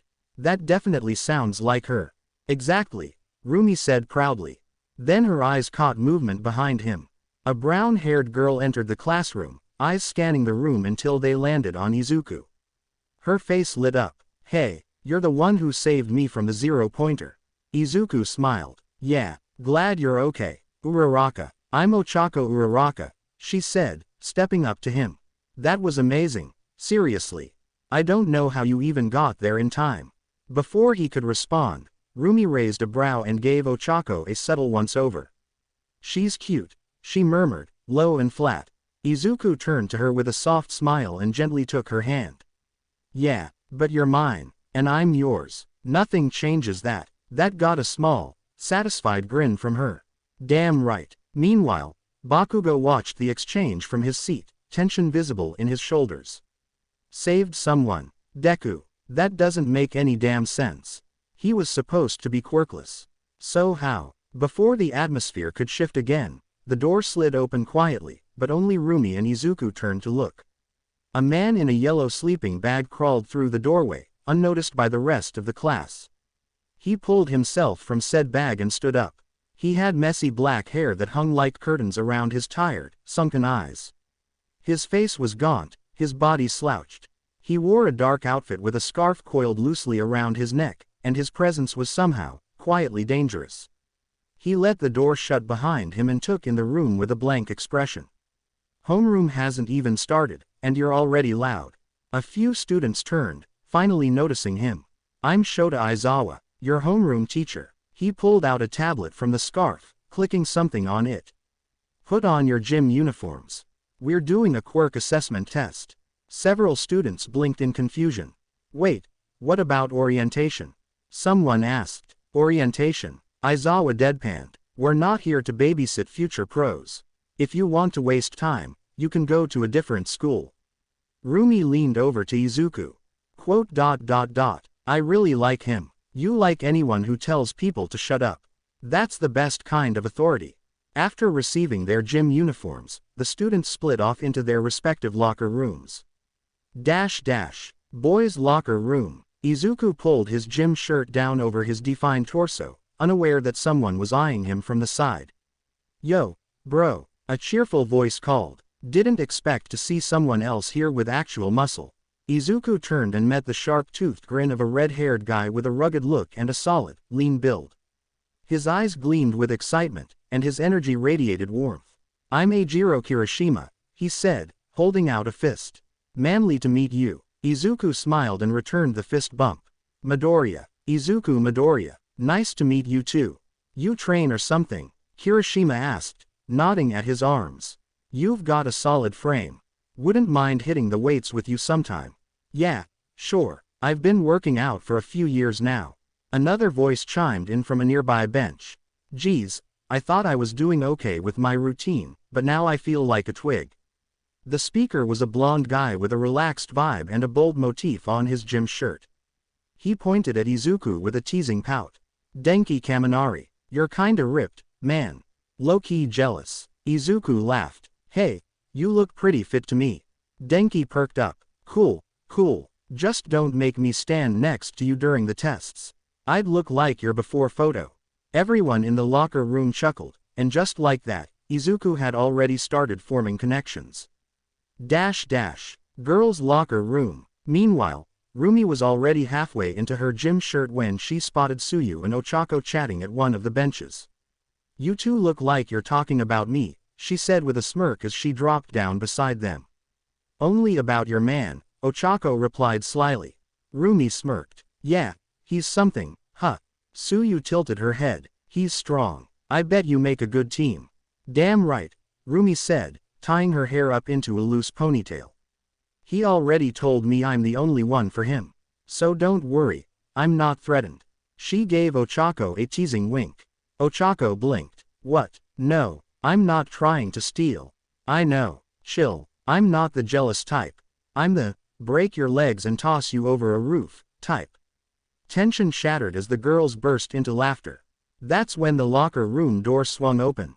Mina Ishido strode in, pink and bubbly with horns poking from her curly hair. She stopped mid-step, her nose twitching like a bloodhound. Hold up, is there already a couple in this class? She exclaimed. The girls exchanged glances. Oh yeah, Rumi said, leaning back dramatically like a queen on her throne. Name's Rumi. Got myself a man, strong, sweet, chivalrous, built like a fantasy.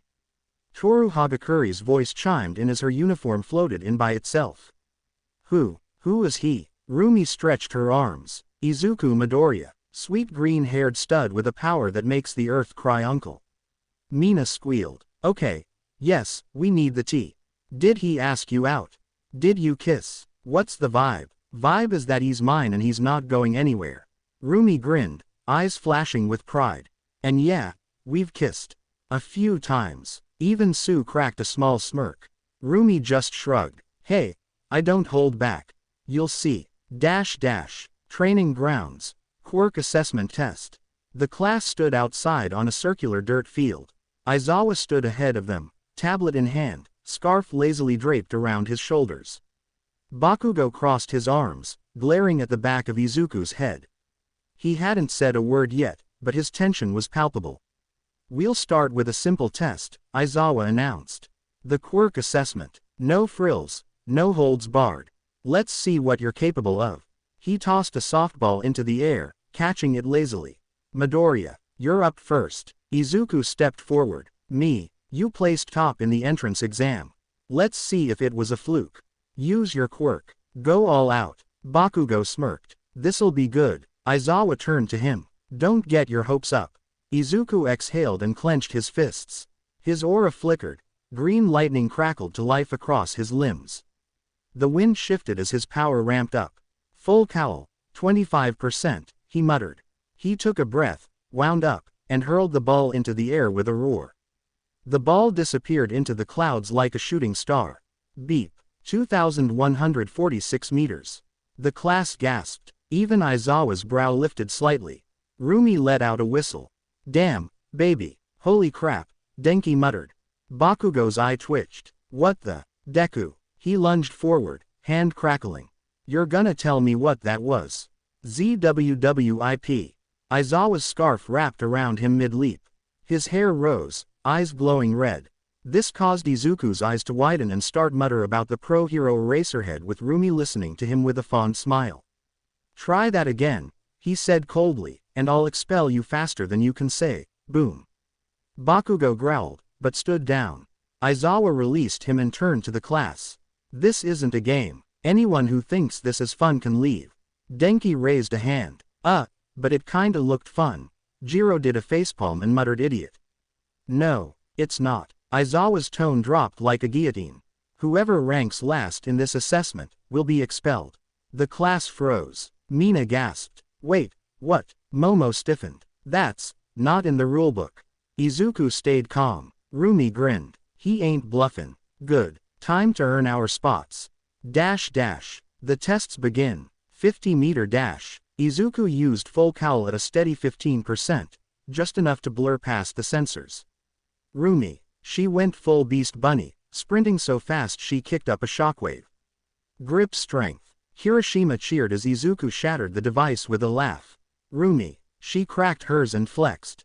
Oops. Side steps, long jump, endurance, each one a new showcase of power. Izuku balanced grace and strength. Rumi bulldozed her way through with unfiltered aggression. Their chemistry was apparent in their playful taunts. Better keep up. Green, she grinned. Only if you slow down. Bun, he shot back. Even Aizawa seemed to be taking mental notes. Then came the ball toss for everyone else. Mineta tried to impress, and got distracted by every single girl. Whoa, Rumi, you should stretch more. Thud. She kicked a rock at his face. Eyes up, great boy. Or I'll pop him. The results. As the final scores tallied, the screen lit up.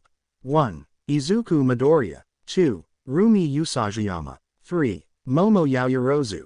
4. Shoto Todoroki. 5. Katsuki Bakugo. 20. Minoru Mineta. Silence. Mineta, Aizawa said flatly.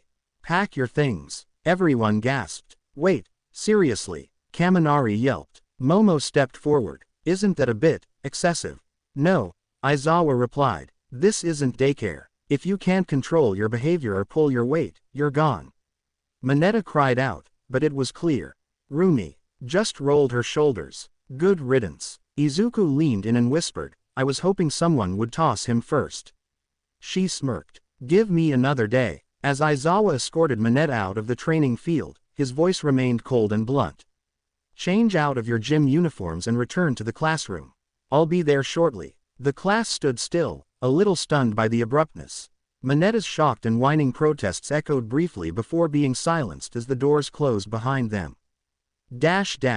Boys' locker room. Bakugo's boots practically stomped as he marched toward Midoriya, steam practically pouring out of his ears. You think you're hot shit now, huh, Deku? He growled, standing nose to chest with Izuku. That stunt out there. Izuku, calm and nonchalant, finished pulling his shirt on before meeting Bakugo's fiery gaze. I'm just doing my best, he replied. That's what we're all here for, right? The calm tone only seemed to irritate Bakugo further, but before he could say anything else. Hey, back off, man, Kirishima stepped in, putting a firm arm between the two. He had a strong, athletic build and bright red spiky hair, his smile somehow both friendly and fearless. We're all classmates here. Don't start beef on day one. Yeah, Denki Kaminari added, slipping his shirt on with a lazy grin. His blonde hair was styled into a messy fringe with a black streak running through it like a lightning bolt. Save the explosions for the villains, not the locker room. Also, dude, how are your arms that ripped already? You've been working out for the last, 5 years. Izuku laughed awkwardly. Kind of. Long story. Kirishima chuckled and clapped Izuku on the back. Yo, that throw earlier. Insane. We really gotta train together sometime. I think we could push each other to new heights. Izuku smiled, grateful. Sounds great. I'm always down for a good training session. Girls' locker room. Momo Yaoyorozu adjusted her UA uniform with graceful precision. Tall and elegant, with long black hair tied into a refined ponytail, she carried herself with the posture of someone raised in a high-class home. She looked more like royalty than a teenager in high school. I can't believe Aizawa-sensei actually expelled someone, on the first day, she said, brows furrowed in disbelief. I can, Tsuyu said plainly as she zipped her uniform up. Aizawa-sensei does seem like someone who makes idle threats. Still, Ochako said, smoothing out her skirt. It's kinda harsh, right? I mean, expelling someone already. Rumi, unfazed, cracked her knuckles and rolled her shoulders. He's been making lewd little comments under his breath all day. Guy was a ticking time bomb of perviness. Good riddance. Wait, seriously, Mina said, pausing mid-pose in the mirror. Her pink skin and wild cotton candy hair made her stand out even in a room full of unique people. Girl, you should have led with that. No wonder Aizawa-sensei was done with him. Sounds of agreement rippled through the locker room. A sudden voice chirped from thin air, yikes. Glad I didn't hear that. The voice belonged to Toru Hagakure, the invisible girl. Her school uniform floated in place as her entire body was unseen, except for the faint shimmer of her hands when she moved fast. Despite her condition, her bubbly tone always carried a cheerful, friendly energy. Sounds like it was more than fair, Toru added. Exactly, Rumi said, slipping her arms through her sleeves. One creep down. Now we can focus on the fun stuff, like kicking ass. Near the corner, a new voice joined in. So, I'm hearing talk of a couple already in 1A. Came a low, amused tone.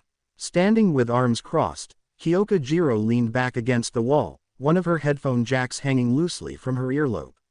She had short purple hair, half-lidded eyes, and wore her uniform with a casual, slightly disheveled air.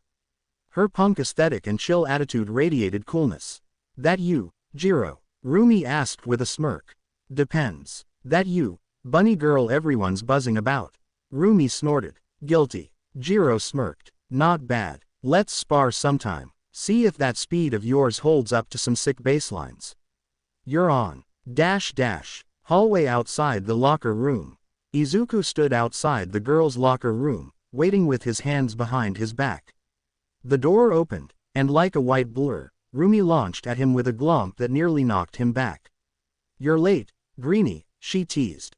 I've been here for, like a minute. He laughed, catching her with ease and setting her down gently. Good. That means you're still fresh enough for this, she said, turning him around and leaping onto his back and wrapping her arms around his shoulders. Piggyback time. Izuku didn't even hesitate. He adjusted his stance and hooked his arms under her thighs with a smile. Yes, ma'am, that is highly inappropriate for school grounds, Iida shouted as they passed him, arms pumping in exaggerated indignation. We are representatives of Lighten Up, Specs, Mina called. They're adorable. Let them be adorable. Several students chuckled, while Rumi stuck her tongue out at Iida. This is what school spirit looks like, she said with a grin. On the way to class. As they made their way down the hallway, a few students caught up to them. Yo, new power couple alert, Mina teased, walking beside them. You two always this cute. You have no idea, Rumi grinned, nuzzling her cheek against Izuku's. You're not worried he'll run off with that floaty girl, though? Mina teased, wagging her eyebrows. Rumi gave a mock scoff. He's mine, I'm his. That's the deal. Besides, did you see the way he was looking at me out there? Ain't no room for second place. Izuku turned pink but nodded firmly. She's the only one for me. Ah, Toru chimed, her uniform sleeves clapping together. You guys are gonna give me cavities. Careful, Jiro said, earbuds bouncing. Keep flirting that hard, you'll be the new class idols before lunch. I can live with that, Rumi replied. Back in the classroom, Aizawa entered a few minutes later, his capture weapon coiled around his shoulders again. His tired eyes scanned the class. Everyone, take your seats. The classroom layout was revealed, and each student's name was already labeled. As fate would have it, Izuku and Rumi were seated right next to each other, middle row, window side. I see destiny's doing its thing again, Rumi said as she slid into her seat, one foot kicked up casually. Izuku just smiled. Lucky us. As I said before, Aizawa began, arms folded, this is UA, not some playground. The syllabus is intense. You'll be working harder than you've ever worked in your life. Get used to being exhausted. But also, get used to excelling. He handed out the class syllabi, a thick folder of rules, expectations, and upcoming class schedules. Read it, memorize it. We begin hero training first tomorrow afternoon after lunch. For now, you're dismissed. As chairs scraped and students began to pack up, Momo leaned forward to Rumi, brows raised. He really did expel someone. Rumi just shrugged, already leaning into Izuku. Told ya, creeps don't last long around me. Izuku reached over and squeezed her hand with a grin. With the school day ending earlier than expected, Izuku and Rumi strolled hand in hand down the hall, her mood noticeably lighter now that the stress of the surprise assessment test and threat of expulsion was behind them. So, Rumi said, stretching lazily. We sneak off, find a vending machine, and chill on the roof till dinner. Izuku smiled. Sounds perfect. Before they could get too far, a voice rang out from behind them. Hey lovebirds, Mina called, practically skipping toward them. You guys in a rush or what? Rumi raised an eyebrow. Not really. What's up? Some of us were thinking of hitting that ramen joint just off campus, you know, the cozy one with the cat mascot. Since Aizawa-sensei let us out early, I figured it'd be fun to bond a little. She beamed. You in? Izuku and Rumi exchanged a quick look. The idea of a quiet moment alone was tempting, but, sure, Rumi said with a smirk. Why not? Haven't seen what kind of weirdos we got in this class yet. Sweet. I'll round up the rest. Mina clapped and zipped off down the hall. In the classroom. Yo, quick head count, Mina said, poking her head back into 1A. Who's down for ramen? Me, Hiroshima instantly said, throwing a fist in the air. I'm in, Jiro added with a half shrug. Could use some carbs after all that test. Count me in too, Denki said. I could eat 5 bowls right now. I suppose I could join as well, Momo said, adjusting her bag. I've never been to a ramen shop with classmates before. Ooh, sounds fun, Toru said excitedly, hopping in place, or rather, her uniform did. I'd like to come, Ochako said with a smile. I would also like to attend, but alas I must get home to help my father, Iida said, standing stiff and proud. But I must commend you. It is important to foster camaraderie with one's classmates. Suyu simply nodded. Sure, I like ramen. Pass, Bakugo grunted, grabbing his bag and heading for the exit. Don't need friends. Don't need noodles. I'm also going to pass, Shoto Todoroki said coolly, standing by the window. As the class gathered at the front gate of UA, more students trickled out. Mezzo Shoji, towering above the rest, the only one taller than him being Izuku, approached quietly. His 6 strong arms were folded neatly, his face hidden beneath a gray mask. Despite his intimidating size, his posture was respectful and reserved.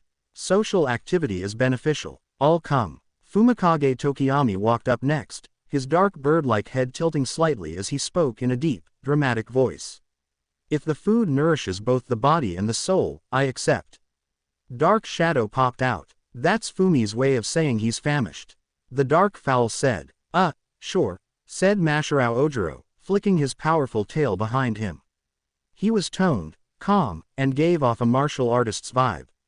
I could eat. Honta Siro, with black hair and a wide grin, swung his arms casually as he joined. Yeah, I'm in. I heard they're spicy misa's killer. Oui, I shall join too, said Yuga Aoyama, striking a dazzling pose with a hand to his chest. The boy sparkled. Literally, thanks to his shimmering belt and flamboyant uniform. Every star deserves to dine in style. Rikido Sato, broad and muscular, brought up the rear. If they've got sweets or desserts, count me in.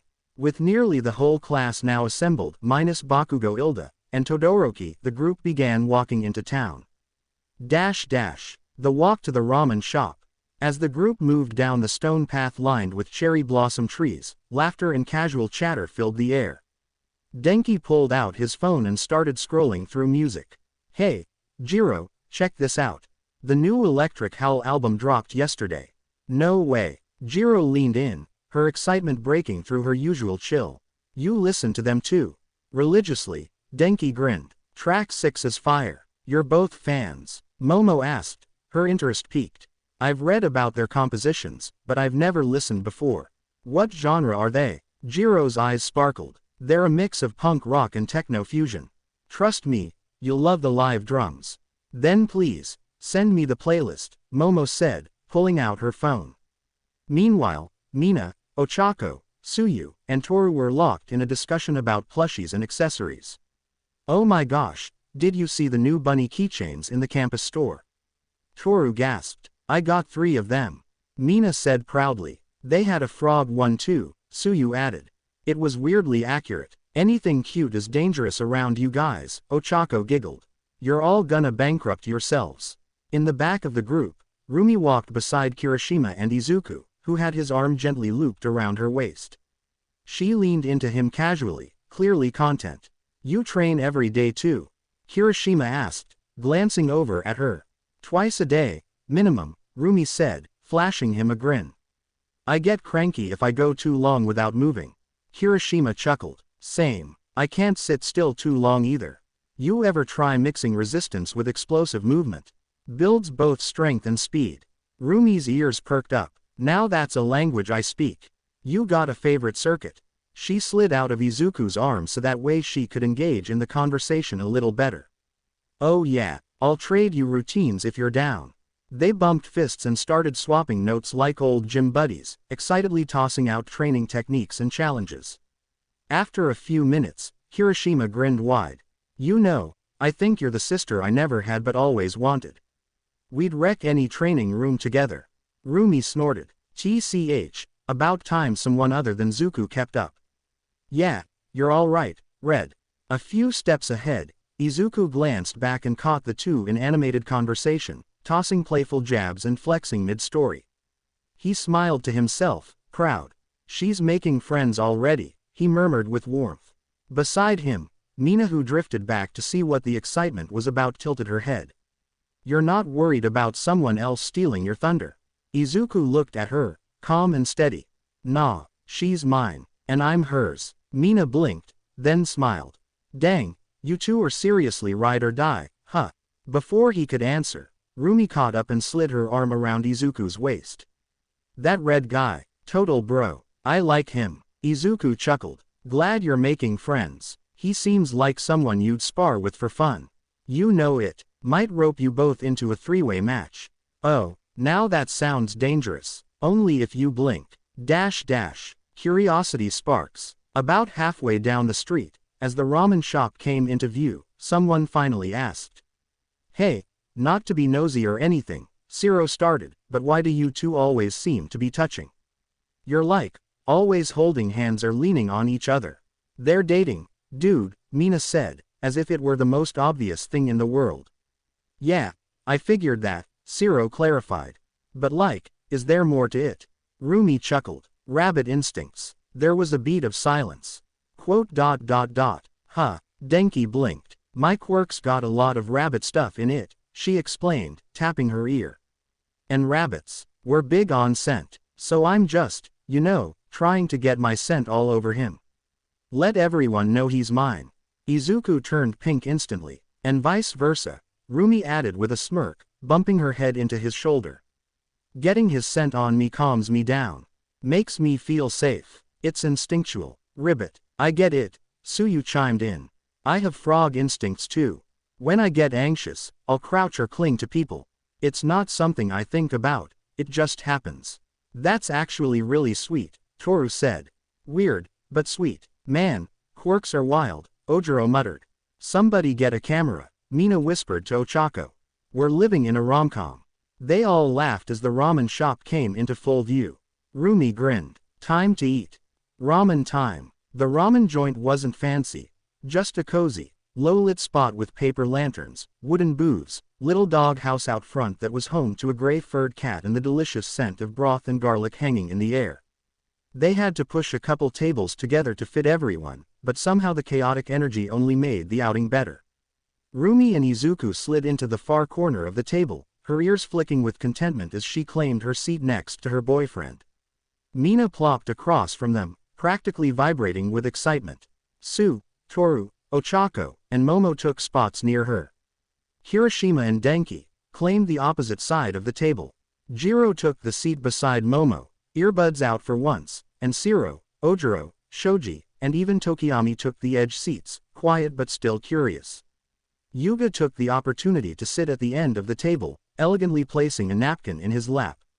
The orders. 2 pork miso, Rumi said, raising her hand quickly, 1 for her, 1 for Izuku. You eat as much as me, Hiroshima grinned.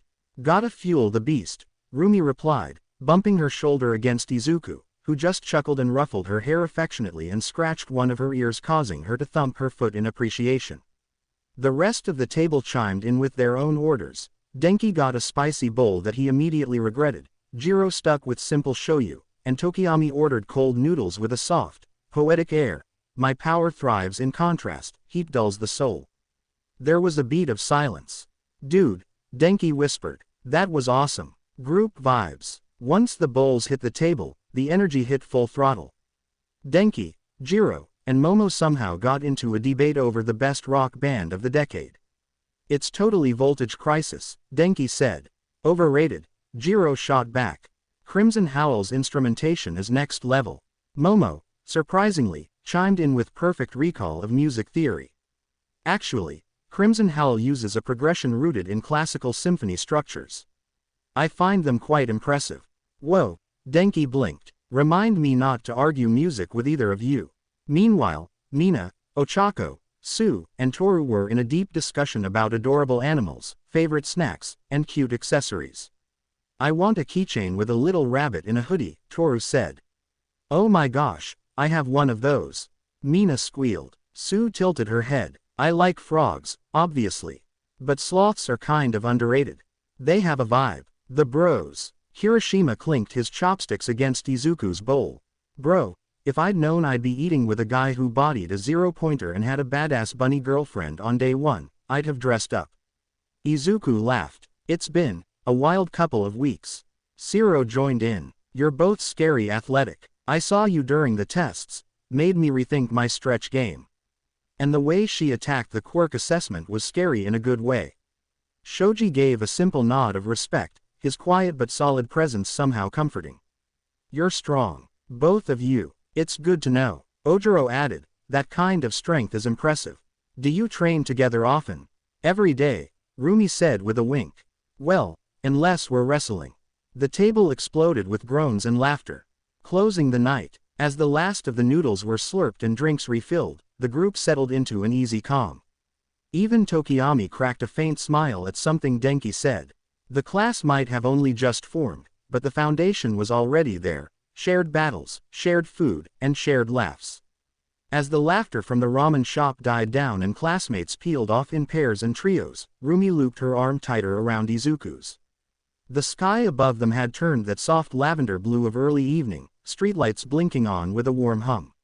Well, that was fun, Rumi said, ears flicking slightly. Didn't think I'd actually like this many people. Izuku smiled, matching her pace despite having to adjust his long strides. Yeah, they're really something. I'm glad we went. Still glad we're out of there though, she muttered, pressing a little closer into his side. Too loud. And Kirishima almost made me choke on my noodles when he started yelling about protein powder ramen. Izuku laughed. He's got passion, idiot energy, she corrected, grinning. But the good kind. On the way to the station, they crossed a quiet street, the sound of their footsteps echoing on the sidewalk. Rumi looked up at him, way up, which always made her scowl. Can't believe I'm dating a walking skyscraper. Izuku glanced down, cheeks coloring. You like it? I do, she admitted, tail swishing. Makes it easy to do this. Before he could react, Rumi tugged his arm and jumped, hooking one leg around his side and latching on like a koala. With barely any effort, he caught her under the thighs. This is kidnapping, Izuku said between laughs as she clung to him. This is being short and in love, she corrected smugly, resting her chin on his shoulder. You're my personal tree. He adjusted his grip and sighed playfully. You know people are gonna stare. Let 'em, she said. I want them to know. The train ride. The train was mercifully quiet, and the pair snagged a corner seat. Rumi had fully taken over his lap, her smaller frame curled lazily against his chest. Her ears were drooping now, twitching every so often as she relaxed in his warmth.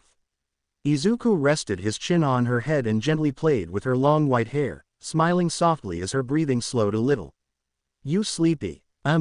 Just comfy, she mumbled. You make a good pillow, Zuku. He chuckled. I try. They didn't talk much on the train. Just soft glances, gentle touches. His hand wrapped around hers like it was second nature. Arriving at Rumi's place, her home was tucked just off a quiet side street. As they stepped inside, Madoka peeked from the kitchen. Well, look who's late. She smirked. Had to pry you two apart from the hip. He was the one who wouldn't let go, Rumi said quickly, shooting Izuku a wink. I have no defense, Izuku laughed. Madoka nodded, clearly amused. You staying for dinner, Izuku? Nope, Rumi cut in, grabbing his hand. He's just stopping by. Madoka raised a brow as the two disappeared upstairs. In Rumi's room, the door clicked shut. Rumi exhaled and flopped onto her bed dramatically. Izuku took a moment to glance around, smiling softly. Her room was very roomy. The walls were painted a soft, dusky mauve, but it was clear that was more Madoka's doing than hers. Posters lined one wall. Most of them fight promos, female pro heroes, or vintage martial arts movie prints. Her bed sat low to the ground, the blankets thrown across it in a messy heap of black, gray, and lavender. A punching bag hung from the ceiling in the corner, swaying gently from a breeze through a cracked open window. Her weights and resistance bands were stacked neatly on a small rack near her closet. One bookshelf stood full of manga, and on top of it, a few framed photos, Rumi with Madoka, a few faded ones from childhood, and now, newly added, one with her and Izuku from the beach. There was just enough mess to show she lived there and enough order to show she cared. My legs are tired. Carrying all that charm around school was exhausting. Izuku leaned against the wall, smiling. And you had me carry you half the day. Exactly, she grinned. That's what boyfriends are for. He walked over, and she sat up, reaching for him without hesitation. Her fingers slid around his waist, tugging him down until he was seated beside her. Then, slowly, she climbed into his lap, straddling him this time. Rumi leaned forward, her forehead pressing against his. You're not just my boyfriend, you know. Oh, He murmured, heart pounding.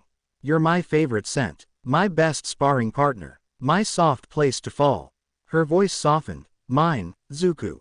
You get that? I do, he breathed, before kissing her. It was slow, deep, sweet at first, then hungrier as her hands found the back of his neck, tugging him closer. His hands rested gently on her waist, mindful even as she pressed harder into him. They parted only when air became a necessity. Rumi blinked up at him, cheeks flushed, ears twitching. If you weren't so damn noble, I'd never let you leave. He laughed, low and shaky. Trust me, it's not easy. They kissed once more, gentler now. Then Rumi climbed off his lap with a final teasing smirk. Go, before I change my mind. Back at home, Izuku arrived just in time for dinner. Inko greeted him with a warm hug and his favorite meal already plated. How was school? Kind of perfect, he said, unable to stop the smile. Later that night, he lay in bed, phone in hand. Izuku, I'll dream of you, I promise. Rumi, better. I'm gonna dream of you too. I already miss your smell. Izuku, we'll fix that in the morning. Rumi, damn right we will. Night, tree trunk. Izuku, good night, bunny. Bzzz. Izuku groaned softly, having enjoyed sleeping in since he no longer got up early to clean a beach or train with an intense old man anymore, one eye cracking open to see his phone vibrating with a message from a very familiar name. Rumi. Rise and shine, broccoli head. I'm already up. Don't make me come drag you out of bed.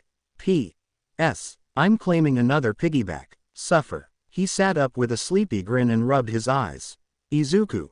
Already moving, oh mighty bunny queen. Piggybacks pre-approved. 1 coffee payment required. Rumi. Deal. 1 kiss, 1 cup, and 1 ride. See you in 10. Midoriya residence. Rumi arrived, practically glowing with energy as she waltzed through the front door without even knocking. Morning, Inko. Good morning, Rumi dear, Inko greeted warmly. You look like you're ready to run laps around the city. I am, she beamed. But first, gotta get my sleepy tree over there moving. Izuku emerged, hair still damp from a rushed shower and shirt only halfway tucked in. You missed a button, Rumi teased, bouncing over to fix it. Then, quick as lightning, she stole a kiss from his lips and patted his cheek. Now let's go. Piggyback already? He asked with a laugh. Obviously, she smirked. It's now a standard morning ritual. On the way to UA. Once again, Izuku found himself carrying his girlfriend to the train station. Rumi rested her chin on his shoulder, ears flopping gently with each step. Her fingers loosely laced over his chest, and every so often she'd nudge him just to be annoying. You like this, she said smugly. I do, he admitted, cheeks pink. It's kind of adorable. You're lucky I don't make you hop like me. Don't give you ideas, got it? They laughed and bantered the whole ride to the station, a routine already forming between them with casual affection and teasing jabs. Train arrival at UA. At the station, they met up with Sue and Ochako. Morning, Midoriya, you Sagayama, Ochako greeted, smiling at the sight of Rumi clinging to Izuku's back. Ribbit, do you ever walk bunny? Sue asked flatly. Only if I got a froggy, Rumi said, smirking. I got a tall, dorky steed now. Izuku waved awkwardly, but clearly didn't mind. We're working on her definition of cardio. The four of them chatted on the way in, talking about the ramen shop from yesterday, laughing about Denki accidentally inhaling a spicy pepper and turning beet red. As they neared UA, more classmates joined the group, Hiroshima with his usual bro energy, Momo with calm grace having decided to forego her driver in favor of riding the train with her new friends, Mina bouncing with energy, and even a drowsy Jiro with her earbuds in. 1A classroom. The second they entered, they saw Iida at the front of the room, already flailing his arms in an attempt to restore order. Good morning, everyone. Please be seated in an orderly fashion. Shirts tucked, attention forward. Why are you the only one standing? Kyoka called out dryly. Tenya faltered, blinked having no response to that and walked towards his seat.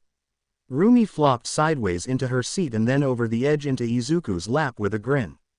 Feels like home already. Aizawa arrived like a whisper, curled up in a yellow sleeping bag, coffee in hand, eyes half-lidded as if he were already over the day before it started. "Before we get into lessons," he said, voice gravelly, "I need to address something." The room quieted. "As you noticed, the one seat is empty. Minoru Mineta has been officially expelled. His conduct yesterday in wanting results did not meet the standards of a UA student. UA won't tolerate his kind of behavior or lack of effort." Several students exchanged surprised glances, surprised he bothered explaining his actions yesterday. "We'll be selecting a replacement soon," Aizawa continued. "Until then, that spot stays empty. Now, pay attention. Each of your teachers will be rotating in during their assigned periods today. First up, literature. Literature, present mic." The door slammed open with the force of a sonic boom. "Yeah, what's up, Class 1A?"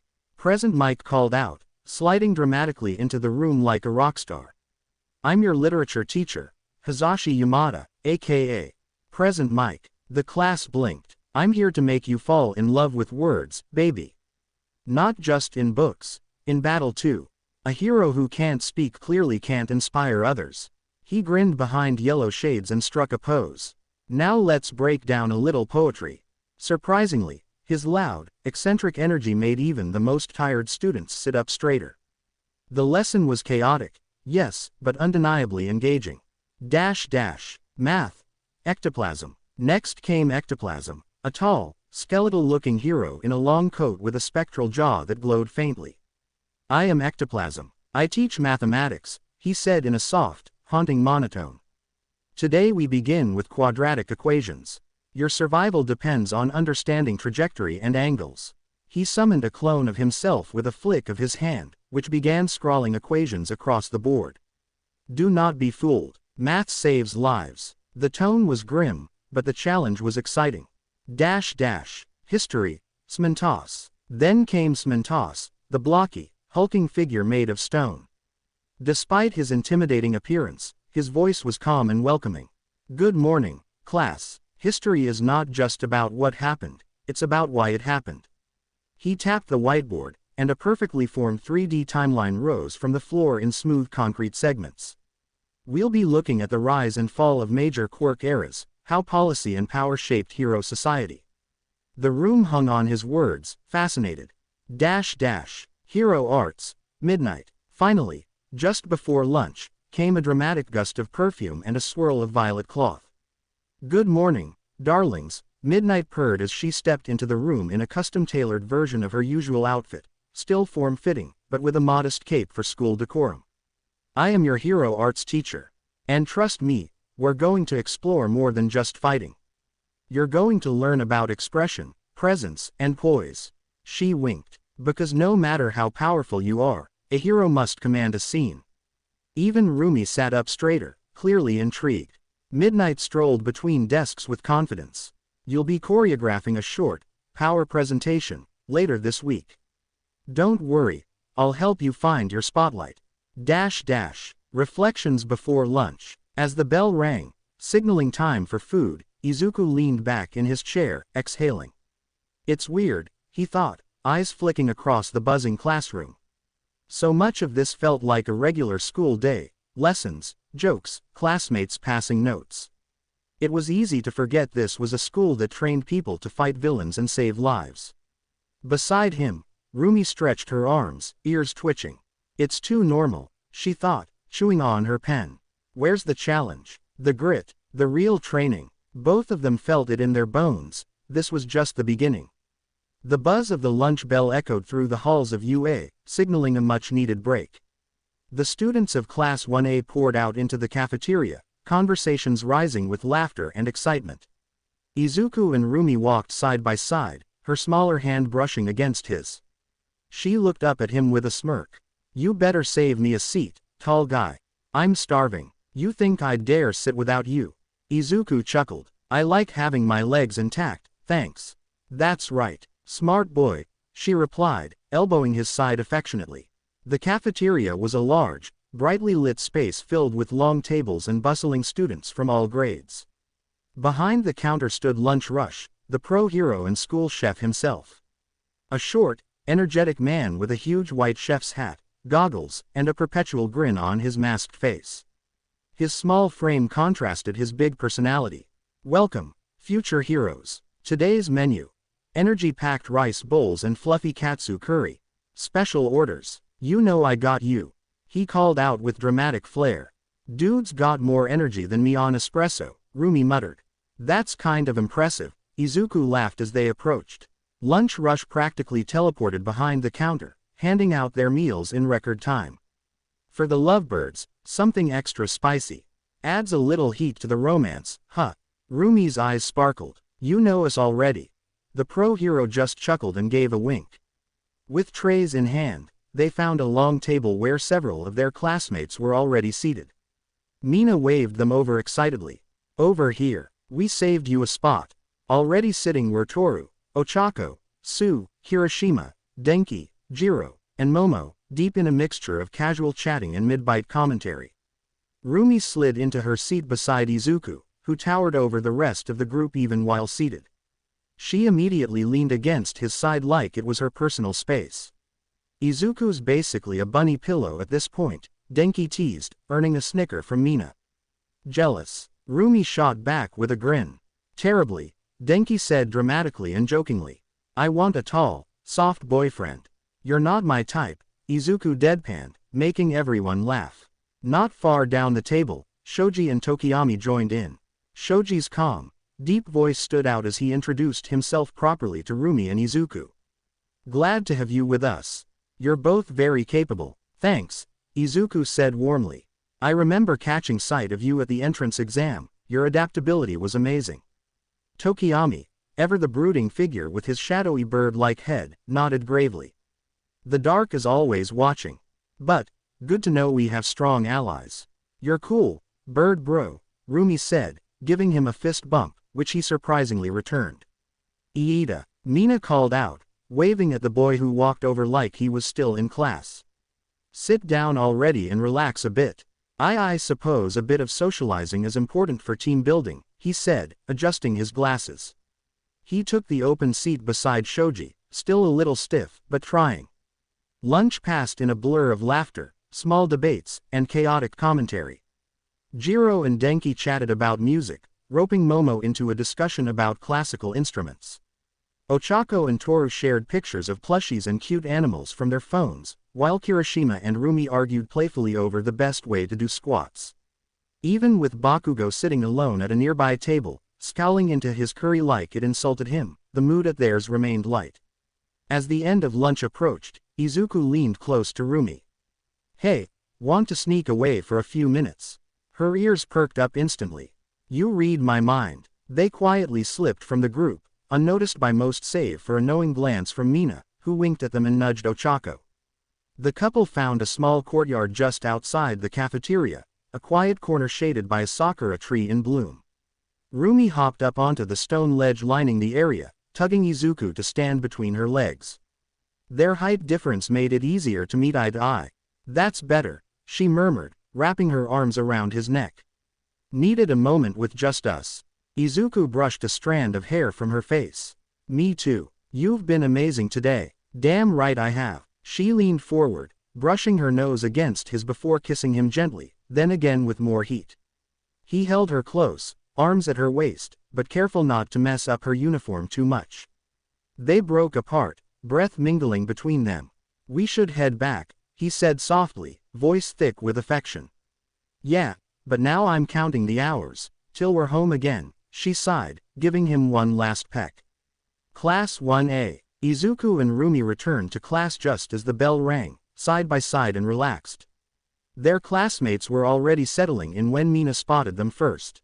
Oh ho, look who decided to stroll in together, Mina grinned, nudging Toru beside her. Toru leaned forward with a giggle. You two sneak off again. Little mid-morning date, maybe. Rumi smirked, flipping one of her ears. We stretched our legs, that's all. Izuku shrugged coolly, completely unbothered. It's nice out. Thought we'd enjoy a bit of sun before class. Ooh, listen to Mr. Smooth, Mina teased, but with no real bite. Rumi elbowed him playfully. They're just jealous. Before the teasing could go any further, the door slid open and Aizawa stepped in his yellow sleeping bag hanging over his shoulder, looking like he hadn't slept in a week. so apparently that's his usual look, the class noted. Settle down, he muttered, his tired voice cutting through the chatter with surprising ease. Your next period is heroics. Get ready to move. The class immediately perked up, eyes lighting up with excitement and curiosity. Aizawa gave them a lazy wave as he walked back out. Don't give your instructor too much grief. As soon as the door shut, the buzz began. Heroics class. That sounds awesome, Kirishima said, practically vibrating in his seat. Who do you think's teaching it? Mina asked, glancing around.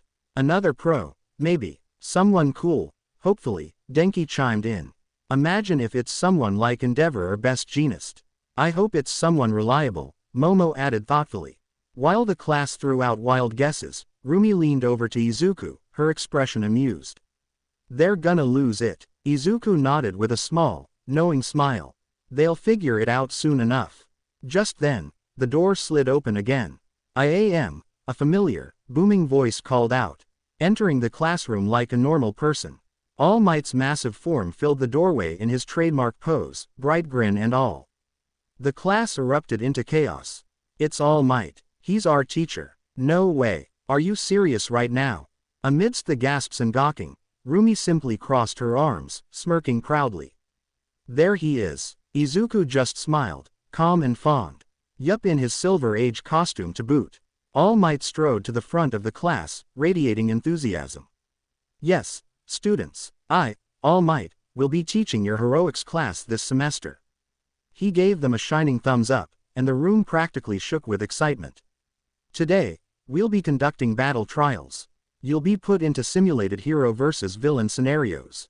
Real action, real strategy, real stakes. Though, of course, safety measures will be in place. I'll personally ensure no one is seriously injured. Murmurs of excitement rippled through the class. Rumi's ears perked up, her grin wide and wild. Now this is what I'm here for. Izuku's eyes lit with a calm intensity. Time to show what we've got. But first, All Might announced, voice booming again. You'll need to gear up. Your hero costumes await you in the locker rooms. Let's get changed and meet at training ground beta. As he said that 19 cases popped out of the wall labeled with each student's name. The class scrambled out of their seats, buzzing with anticipation and excitement. They all grabbed their respective case.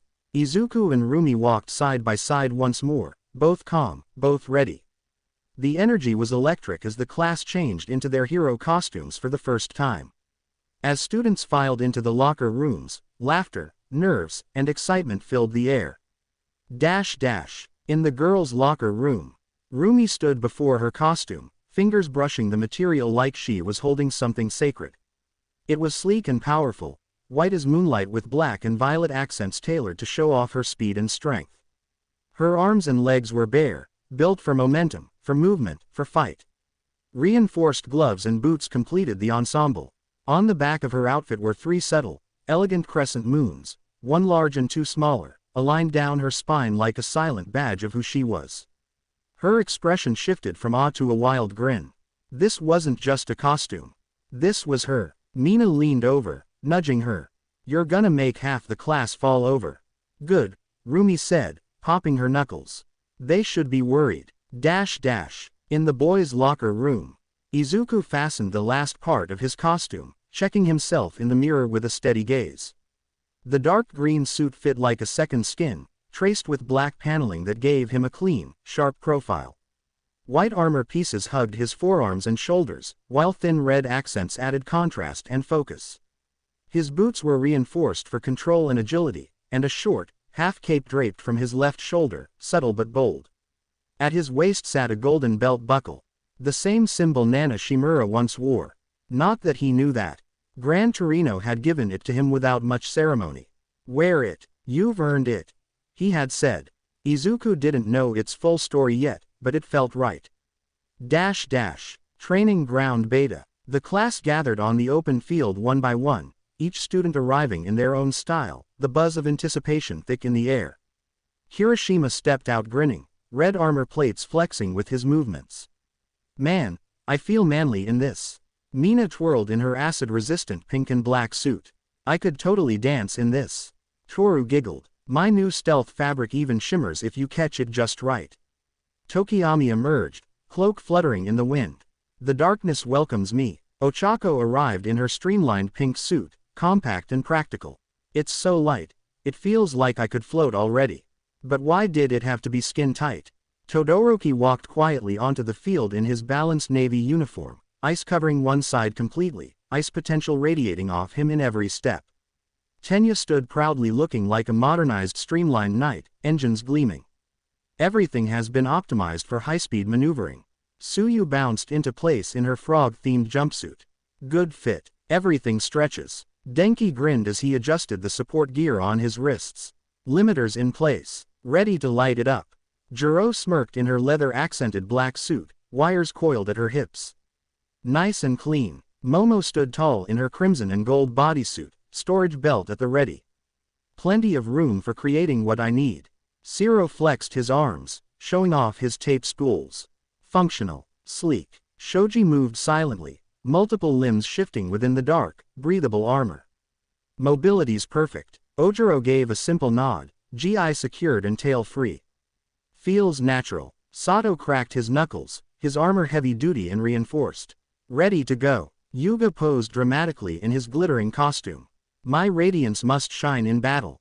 Bakugo stomped in with his signature scowl, black and orange outfit loaded with gauntlets like grenades. TCH. Took you all long enough. Then, a change in the air. Izuku Midoriya stepped onto the field. His entrance wasn't flashy, no grand gestures, but his presence said everything. The dark green suit fit him like it was made for this moment. Black-lined muscle seams, white armored plates, red accent marks. The half-cape caught just enough wind to sway as he walked. The golden belt buckle at his waist gleamed under the sunlight, a quiet homage carried with purpose. A few classmates straightened up unconsciously, eyes drawn to him. Then came Rumi. Silence hit the group like a pulse. Her costume cut a clean silhouette, white, black, and violet molded for combat and speed. Her feminine athletic frame radiated power, the crescent moons gleaming against the fabric on her back. Ears tall, eyes sharp, and stride fierce, she looked like she owned the very ground she walked on. Izuku's gaze found her instantly. And she looked back. Time didn't stop, but it slowed. Just enough for one heartbeat of unspoken recognition. She was a storm wrapped in grace.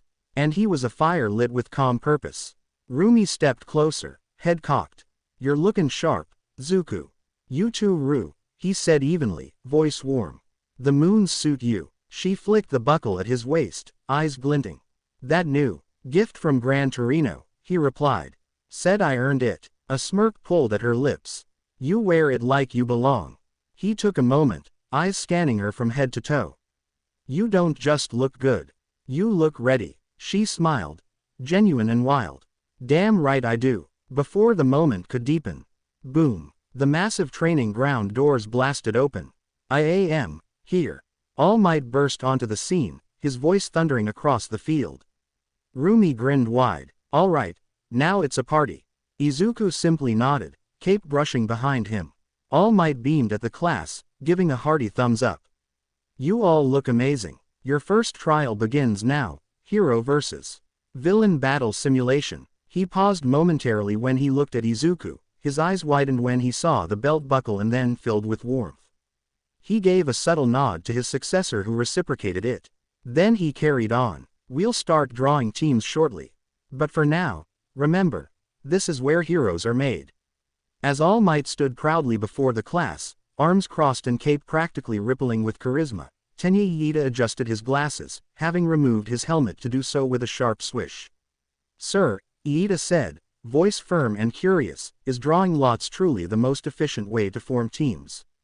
Wouldn't predetermined pairs based on ability or synergy yield better data?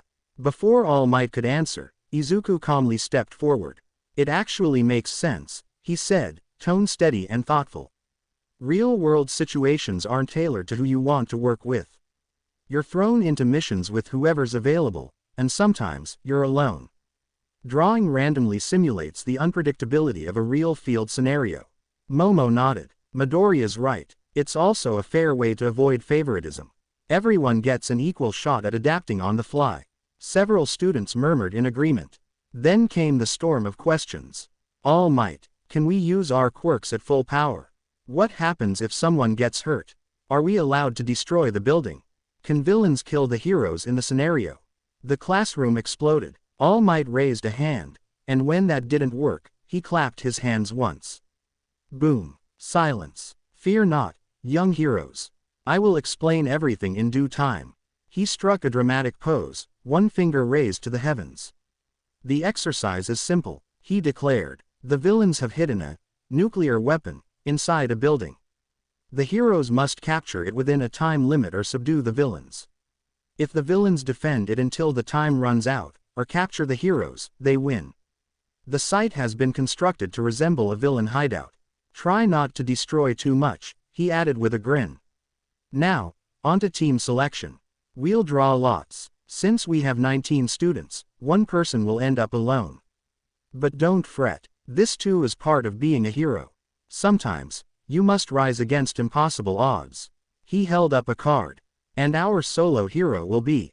He flipped it. Midoriya Izuku. Gasps rippled through the group. What? Unlucky. Mina whispered. Rumi smirked, ears twitching. Looks like you're the special one, Zuku. He gave her a small but assured smile. Next team. Asui and Usajiyama. Rumi fist bumped Sue, who nodded. Let's crush it, Bunny-chan. Team 3. Bakugo and Iida. Bakugo scoffed. Stay out of my way, Four Eyes. Iida remained stoic. Just focus on the objective, Bakugo. All Might continued. Team 4. Todoroki and Sato.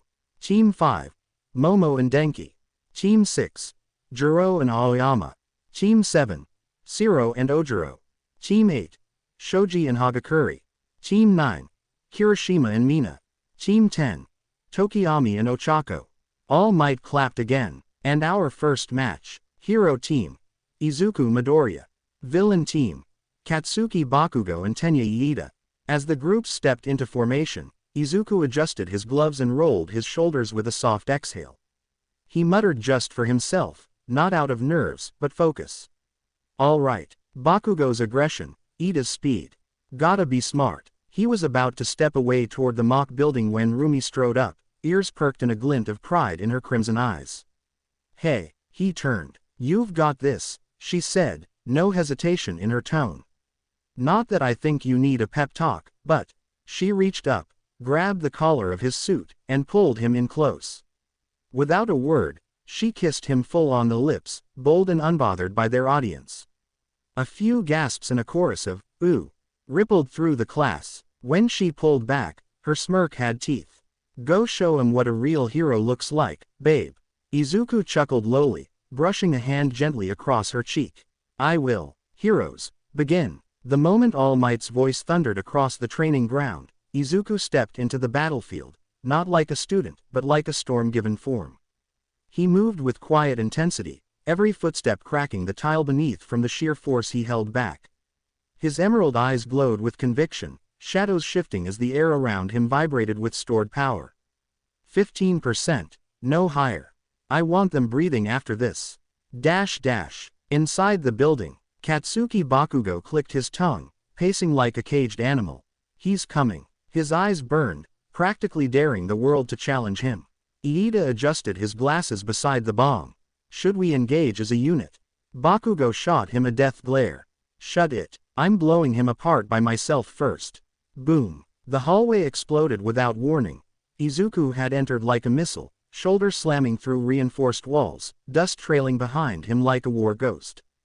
Bakugo didn't hesitate. Deku. He met Izuku mid-charge, palm first. Boom. The collision rocked the floor. A shockwave blasted down the hall, splitting concrete and shattering windows. Izuku didn't even flinch. He turned mid-air, delivered a spinning back kick to Bakugo's gut. Crunch. Bakugo coughed up spit and blasted himself away with a detonation just to break the impact. Izuku landed like a predator. He blurred forward. Slam. Crack. THOOM. 3 hits. Ribs, face, leg, before Bakugo could even stabilize. Blood dripped from his nose as he skidded across the ground, tearing a line into the wall. But he was grinning. Hey, that's more like it. Blam. Bakugo countered with a feint, launching a cluster explosion that caught Izuku in the chest. The wall behind him erupted, smoke and fire swallowing the hallway. Burn, bastard! He charged through the smoke like a demon. But Izuku was waiting. Too slow. His fist met Bakugo's stomach. Wham! The blast launched Bakugo through 2 floors, his body cartwheeling through drywall and rebar until he cratered in a stairwell. Control room. The class sat in stunned silence for a moment, all eyes locked on the screens. The silence was broken by Ashido, whose voice was a mix of disbelief and excitement. Did anyone else just feel that? Juro, her eyes wide, turned to Todoroki. He just wrecked Bakugo in seconds. That's insane. Todoroki, ever so cool and composed, glanced back at the monitor. I've never seen someone hit like that before. His control over his power, it's almost surgical. Yeah, and Bakugo's still going at it. Talk about determination, Kirishima said, his grin wide as he watched his friend take hit after hit. But damn, Midori bro is moving like a freight train. He's not giving him a chance to recover. Rumi, perched on the edge of her seat, could hardly contain her excitement. That's my man. Break him down, Zuku. Show him what a real force of nature looks like. Mina giggled, bouncing on her feet. I'm so stealing that move. Look at that power. Meanwhile, Momo nodded thoughtfully, her voice calm but full of admiration. He's holding back. You can see it. He's not using his full power, but he's absolutely dominating. That takes a lot of control. And then, just as quickly, the fight took another explosive turn. Stairwell. Bakugo stood up, bleeding, teeth red, shoulders rising and falling like a rabid animal. You think this is enough to stop me? Sweat dripped down his temples.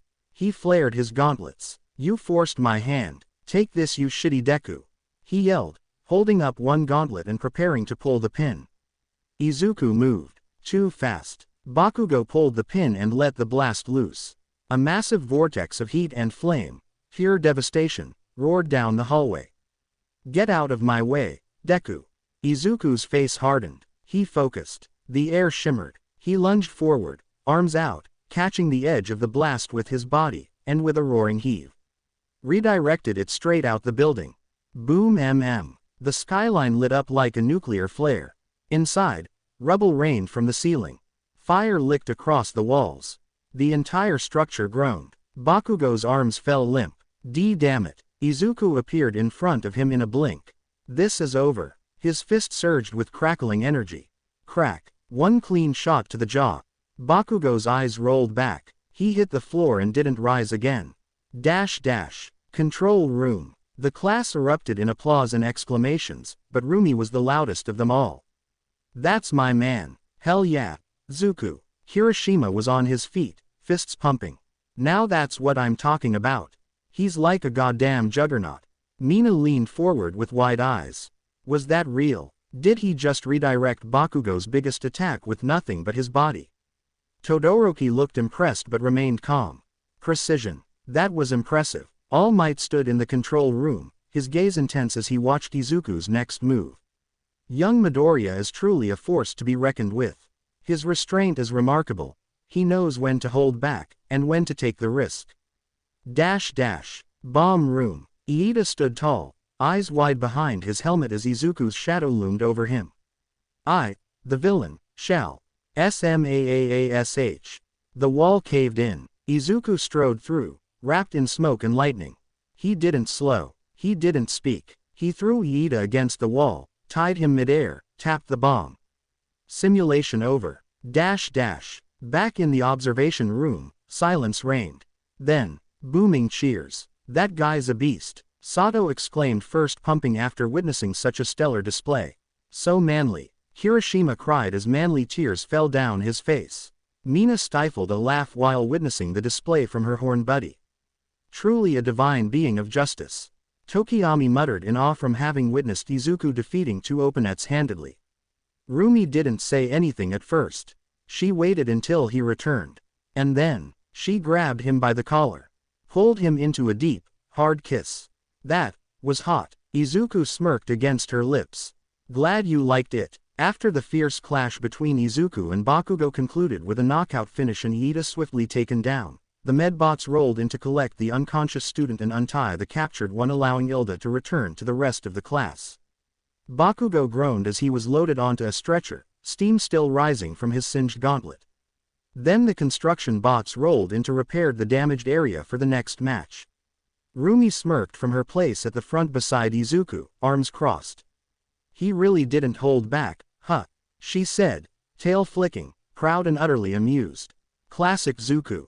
The rest of the class buzzed with chatter. Did you see how he redirected that blast without blinking?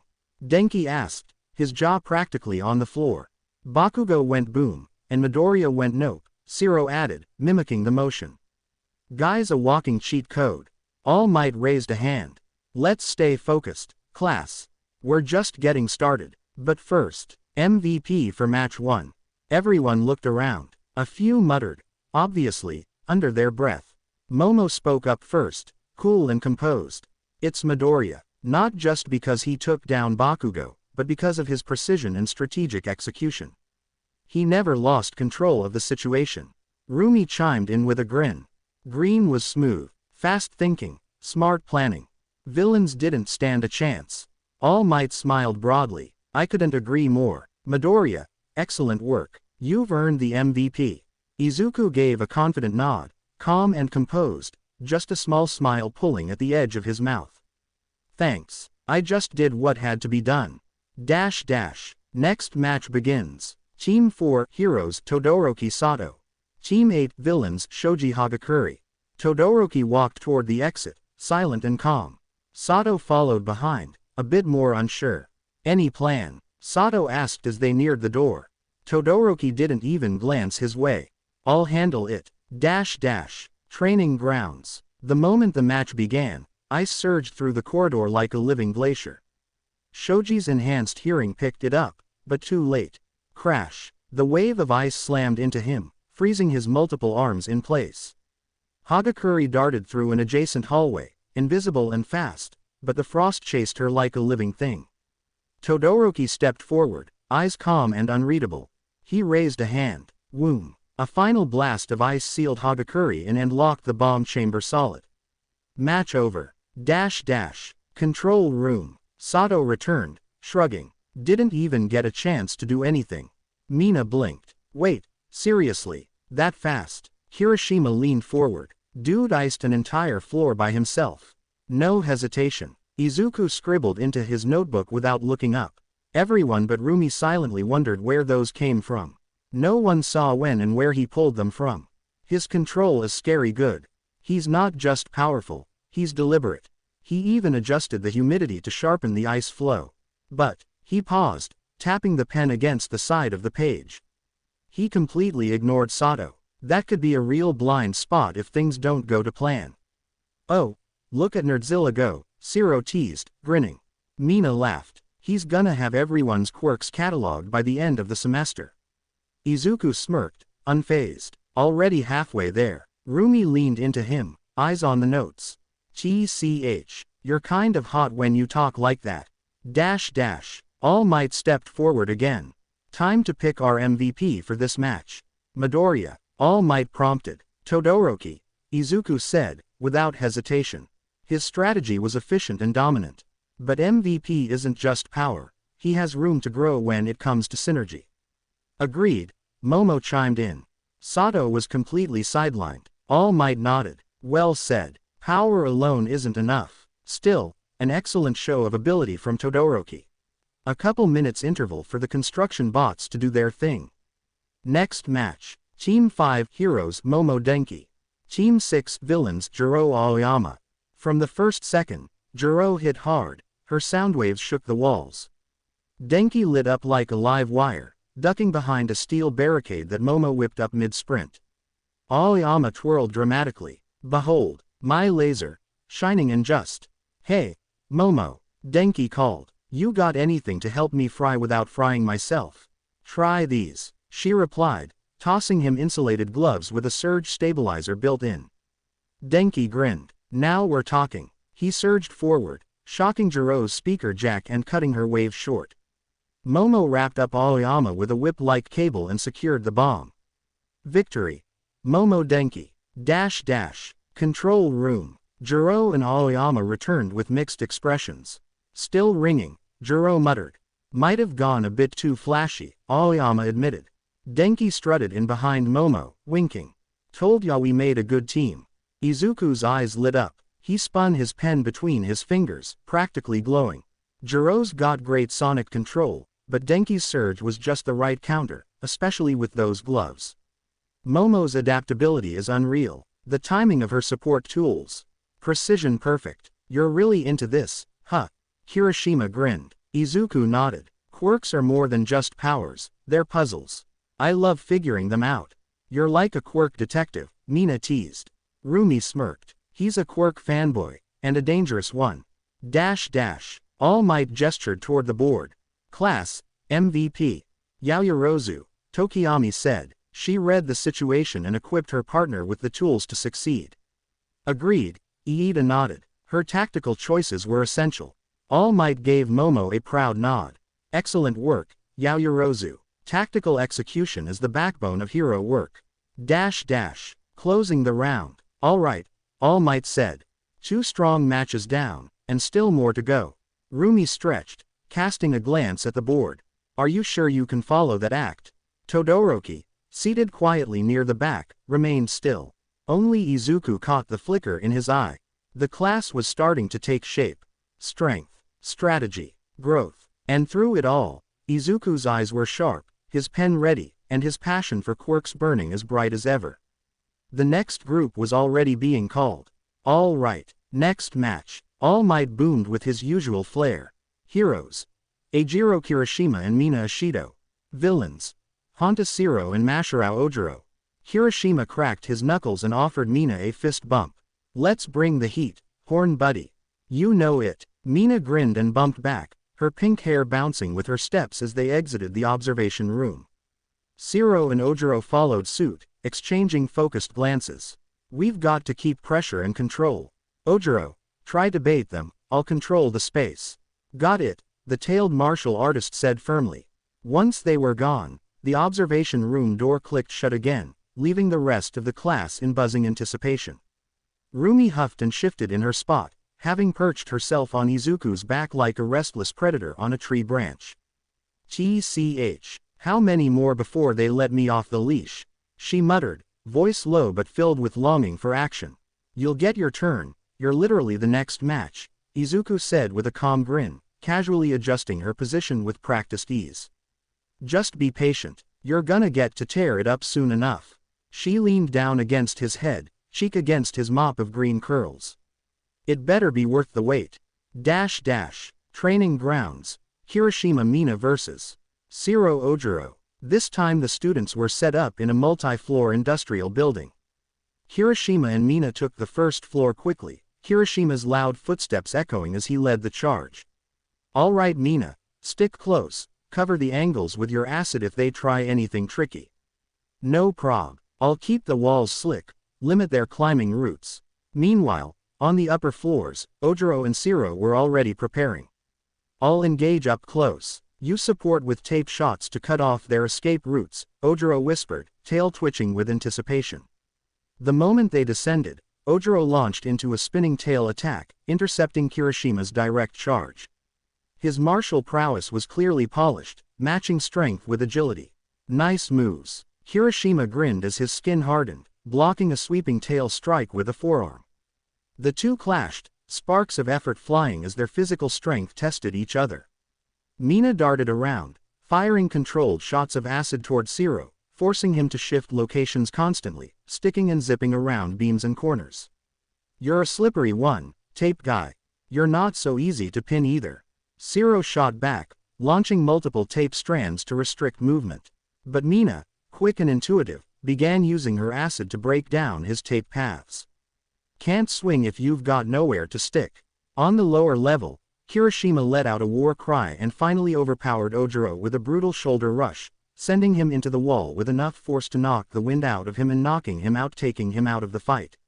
On the upper floor, Mina pressed the attack and cleverly slicked the platform Siro had just latched to. When he zipped forward, the acid coating made his landing unstable, and he stumbled. With Kirishima catching up, Zero found himself flanked and quickly overrun. Heroes win. Boomed All Might over the intercoms. Observation room commentary. That was tight teamwork, Momo observed, already thinking critically. They stayed close, communicated, and exploited openings. Plus, Ashido's acid use was clever, Izuku added, scribbling notes at lightning speed. She didn't just attack, she used it to manipulate the battlefield. And Kirishima's durability made him the perfect frontliner. Rumi let out another huff. Cute teamwork, but I'm still itching to tear someone's arms off. Easy, Bun, Izuku chuckled. It's almost your time. Toru giggled. You two are adorable in a slightly terrifying way. Even Denki nudged Izuku. Man, you really do go full nerd for quirks, huh? Izuku didn't miss a beat. Absolutely. Understanding quirks is the key to heroics. You gotta love the tools if you wanna master the craft. Zero and Ojiro returned, a bit bruised but nodding respectfully as they took their seats. Kirishima and Mina followed, grinning and exchanging high fives. MVP selection. All Might raised his hand once again. Excellent job from all participants. Now, class, let's discuss MVP. Momo was the first to speak. I believe Ashido should be MVP. Her quick thinking use of her quirk turned the tide of the match. Definitely, Izuku agreed. Kirishima was a great tank, but Ashido made all the plays that forced the villains into predictable paths. Her terrain control sealed it. All Might grinned. Well said. Then I declare, Mina Ashido is the MVP. Mina practically danced in place. Sweet on a roll, baby. Kirishima grinned wide. Couldn't have done it without ya, Mina. All Might chuckled. Good spirit, young Kirishima. That attitude will take you far. As the buzz settled and everyone returned to their seats, Rumi leaned down and whispered in Izuku's ear, voice low and feral. You smell that? That scent of battle. It's almost my turn. Izuku just smirked. Let him finish. Then you can go wild. All right, final match of the day. All Might's voice rang through the room, energy as high as ever. Heroes. Rumi Usajiyama and Tsuyu Asui. Villains. Fumikage Tokiyami and Ochako Uraraka. Rumi's ears twitched the moment her name hit the air. She hopped off Izuku's back in a flash, eyes narrowing and muscles twitching in anticipation. Finally, she muttered, cracking her neck. Time to let loose. Tsuyu adjusted her gloves calmly. Hero. Ready when you are. You take the high ground, I'll break the ground. Understood. From the villain's side, Tokiyami stood like a dark knight, arms folded beneath his cloak. I'll take point. Keep the bomb secure. Ochako nodded, positioning herself deeper within the simulated facility. I'll guard it. Be careful out there. Training ground. Final match. Rumi Tsuyu vs. Tokiyami Ochako. Team Hero moved through the artificial building with efficient speed. Rumi crouched low, bouncing slightly on her toes like a predator about to pounce. There, hold up, she muttered, sniffing the air. Heavy shadows ahead. Tokiyami likes the dark, Tsuyu whispered from her perch along the wall above. All scout. Watch for a frontal assault. A rumble echoed down the hallway, shadows flickering unnaturally. Found him. Dark Shadow burst forward with violent force, snarling and swiping. Rumi met the attack head-on, her grin feral. She slid under the beast's claws and countered with a rising uppercut that clipped Dark Shadow's chin and forced it back. Tokiyami emerged from the gloom, focused and composed. You're quick, and you're about to get stomped, Rumi replied, launching herself off the wall and twisting into a brutal spinning kick. Tokiyami blocked it with both arms, but the impact rattled him. Meanwhile, Tsuyu looped around above, bypassing the chaos to map the villain's stronghold. Her tongue snapped forward, dislodging ceiling tiles and forcing Dark Shadow to guard Tokiyami's flanks. Still guarding the bomb, Tsuyu confirmed over the comms. Uraraka hasn't moved. Then she's mine next, Rumi growled. Tokiyami counterattacked, directing Dark Shadow to lash in wide arcs, but Rumi weaved through them like a storm in motion. She flipped off the walls, used her momentum to throw herself forward, and landed a crushing knee into Tokiyami's chest, slamming him into the wall. Done playing defense, she taunted. I am defense, Tokiyami replied, rallying. Dark Shadow surged forward again, but Tsuyu joined the fray at just the right moment, grabbing one of the monster's arms with her tongue and anchoring it to a support beam. Support incoming. Hero, she said. Good girl. Rumi roared, dashing in. She landed a combo of spinning kicks and wild jabs that overwhelmed Tokiyami, forcing him to retreat toward the bomb room. But as they neared, Ochako floated debris defensively, stacking barriers to slow them. I won't let you pass. Rumi didn't slow down. You're guarding it. She bounced forward with a brutal leaping stomp, smashing through the floating barricade. Ochako used her quirk to lighten herself and dodge, but Tsuyu was already behind her.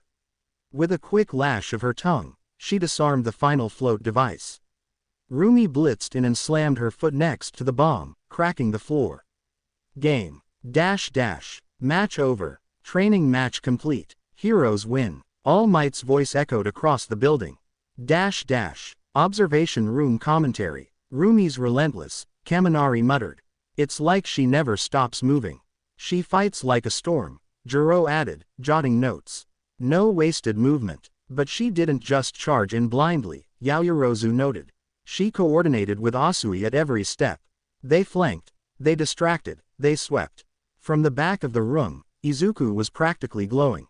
His eyes were locked on the screen, every fiber of him proud. She read the whole field, predicted Dark Shadow's angles, cornered Tokiyami without giving him time to set up a trap, he said in awe. Then turned and broke through Uraraka's defenses like a tank. That was beautiful. Hiroshima gave him a teasing grin. You sure you're not a little biased, Midoriya? I'd be blind not to admire that, he replied, deadpan and absolutely unapologetic. Todoroki raised an eyebrow. She was efficient, strategic, brutal, impressive. Post-match return. Rumi marched back into the room, still grinning like a wild thing, sweat on her brow and pride in every step. Tsuyu followed shortly behind, cool and composed. All right, All Might called. Let's talk MVP. My vote's obvious, Todoroki said. Usajiyama. She was the spear and the shield, Yaoyorozu agreed. Asui supported her well, but Usajiyama dictated the entire fight. Izuku nodded, smile still wide. She's a force of nature, but this time, she used her strength with someone else. That kind of growth is what heroes need. All Might's voice boomed, then it's unanimous, Rumi Usajiyama is MVP. Damn right, she muttered, stretching her shoulders. Hope y'all were taking notes. Class ends. All Might clapped. That's it for today, class. Amazing work. You've all shown incredible improvement, teamwork, and combat instincts. Rest up. You earned it. As students began chatting and heading out, Rumi found herself naturally circling back to Izuku, who didn't hesitate to offer his usual piggyback perch. She hopped on like it was home. Did good, huh, she murmured into his ear. You were perfect, he answered without missing a beat. She smirked. Next time, I'm gonna raise hell even harder. He chuckled. I wouldn't expect anything less. Boys' locker room. Steam hissed from the showers as laughter and the occasional groan echoed off the tile walls. Everyone was high on adrenaline, riding the buzz from their first real taste of hero training. That was insane, Kaminari said, running a towel through his hair. I thought my heart was gonna burst during our match. You were twitching like a dying Roomba, Zero shot back, earning a round of laughs. Tokiyami sat quietly, towel draped over his head. I misjudged her speed. She's formidable. Hiroshima nodded. Rumi's the real deal, man. I felt that energy from the observation room. She's like a hurricane in sneakers. Izuku chuckled softly to himself as he pulled on his uniform shirt. His mind still replayed Rumi's every move like a slow-motion highlight reel. Girls' locker room. In the other locker room, the girls were no less chatty. She doesn't just fight, Jiro said, lacing up her shoes. She hunts. I wouldn't want to be on her bad side, Hagakure said, giggling nervously. Tsuyu blinked and tilted her head. She's intense, but she worked with me well. Rumi's not just fast, she's smart. Rumi just stretched lazily near the bench, her usual smirk playing at the corners of her lips. Gotta give it your all, right? Or what's the point? Mom smiled warmly. You both did wonderfully. It was thrilling to watch. Outside the locker rooms, Rumi stepped out, ears twitching at the sound of footsteps, and found Izuku already waiting. He gave her that usual soft smile, eyes bright with admiration. You waiting for me? She asked, nudging his side. I always wait for my partner, he replied with a little shrug. She looked him up and down. TCH, sap, he offered his back without another word. She jumped on, arms slung around his shoulders, and they made their way down the hall together. Back in the classroom, Aizawa was already lounging in his sleeping bag when they entered. Most of the class had filed back in, fresh and relaxed. That's it for today, he muttered. You're dismissed. Rest, recover, and reflect. As students began packing their bags and stretching out, someone glanced around. Hey, has anyone seen Bakugo? He's not back yet, Kaminari asked, looking around. Aizawa cracked an eye open. He left already, got healed up and walked out right after he was cleared to go home. Cut to. Outside, near the entrance gate. Bakugo walked down the hallway, arms still bandaged, shirt half buttoned, expression unreadable. His steps were heavy, fists clenched. All Might appeared from the adjacent hallway. Bakugo. What? He didn't stop walking. I know today was rough. But don't let one stumble define your path. You've got power, heart. I know, damn it, Bakugo snapped, stopping just long enough to glare at him. You think I don't know that already? I'm not some lost kid looking for a pep talk. All Might's brows furrowed, but he gave a small nod. Then prove it. Keep growing. Bakugo grunted and kept walking, not another word spoken. Back to the classroom. Books snapped shut, bags slung over shoulders, and the last bits of chatter bounced around. Hey, Kaminari called out. Ramen run again. Like a post-training chill out. Not too much, though, gotta leave room for dinner at home. A couple heads perked up. Ooh, yeah, that sounds nice. Maybe some gyoza this time. Count me in, Kirishima grinned. I'm starved. Izuku looked over his shoulder at Rumi. You in? Rumi rolled her neck with a pop. Hell yeah, first round's mine, if you can keep up. The group began funneling out, the golden light of late afternoon spilling in through the windows. Energy still lingered, but it was warmer now, like the calm after a good storm. Their first day of real hero training was over. They were tired, they were sore, but more than anything, they were ready. The group found themselves once again stepping into the small, cozy ramen shop they'd discovered after the Quirk assessment. The smell of broth and grilled toppings wrapped around them like a warm blanket, and the old man behind the counter gave them a nod of recognition. They found out he went by Mr. Uzumaki. Back again, huh, you kids must be making this a tradition. Can you blame us? Kaminari said as he slid into a booth. Best comfort food after a day of getting wrecked. Rumi flopped down beside Izuku, stretching her arms across the back of the booth like she owned the place. Still buzzing from that match, she muttered with a grin. I could probably take on another team. Please don't, Sue said, settling in across from her. I'd rather not end the day in a hospital bed. Kirishima laughed as he high-fived Mina beside him. Nah, we're just here to eat and vibe now. Juro, seated next to Momo, tapped her chopsticks on the table. So, MVP Bunny, how's it feel to be everyone's favorite destroyer? Rumi just smirked. Feels earned. As the waiter came to take their orders, Ochako hesitated. I think I'll just get water, she said sheepishly. I'm kinda saving for a few things. Before anyone else could react, Momo gently touched her arm. Let me get you something. It's just a snack between friends. Ochako opened her mouth to protest, but Iida chimed in with a firm nod. Yaoyorozu-san is correct. You've earned a full stomach as much as anyone today. I'll chip in, too, Izuku added. Same, Rumi said, already pointing at the menu. We're not letting you starve, floaty girl. Ochako flushed a little but finally smiled. All right, thanks, guys. As the food arrived, the shop filled with the warm sounds of laughter, clinking bowls, and conversation. Jokes flew. Battle highlights were reenacted with exaggerated flair. Iida attempted to correct someone's chopstick technique and got ignored completely. Even Momo relaxed, chuckling at Kaminari's ridiculous ramen-related puns. It was loud, messy, fun, a moment where the stress of hero work fell away, replaced by friendship and carbs. Later that evening, the sky was painted deep blue with the faintest touch of purple as the group began parting ways outside the ramen shop. I gotta roll, Kirishima said with a fist bump to Denki. Catch y'all tomorrow. Don't forget that a hero is always on time. Iida called after him. Lame, Denki muttered, already walking away with Jiro. One by one, they peeled off toward their dorms or train stations, the warm goodbye waves lingering in the air. Izuku and Rumi strolled side by side, fingers already intertwined. Her ears twitched as she leaned into his shoulder. Hey, piggyback me again. Izuku raised an eyebrow. Didn't you say you could fight another team like 10 minutes ago? Yeah, but now I'm full of noodles, she replied, deadpan. Also, Battle High is still kicking. I'm restless. He laughed. Then you gotta stay active, remember. Walk it off, bun bun.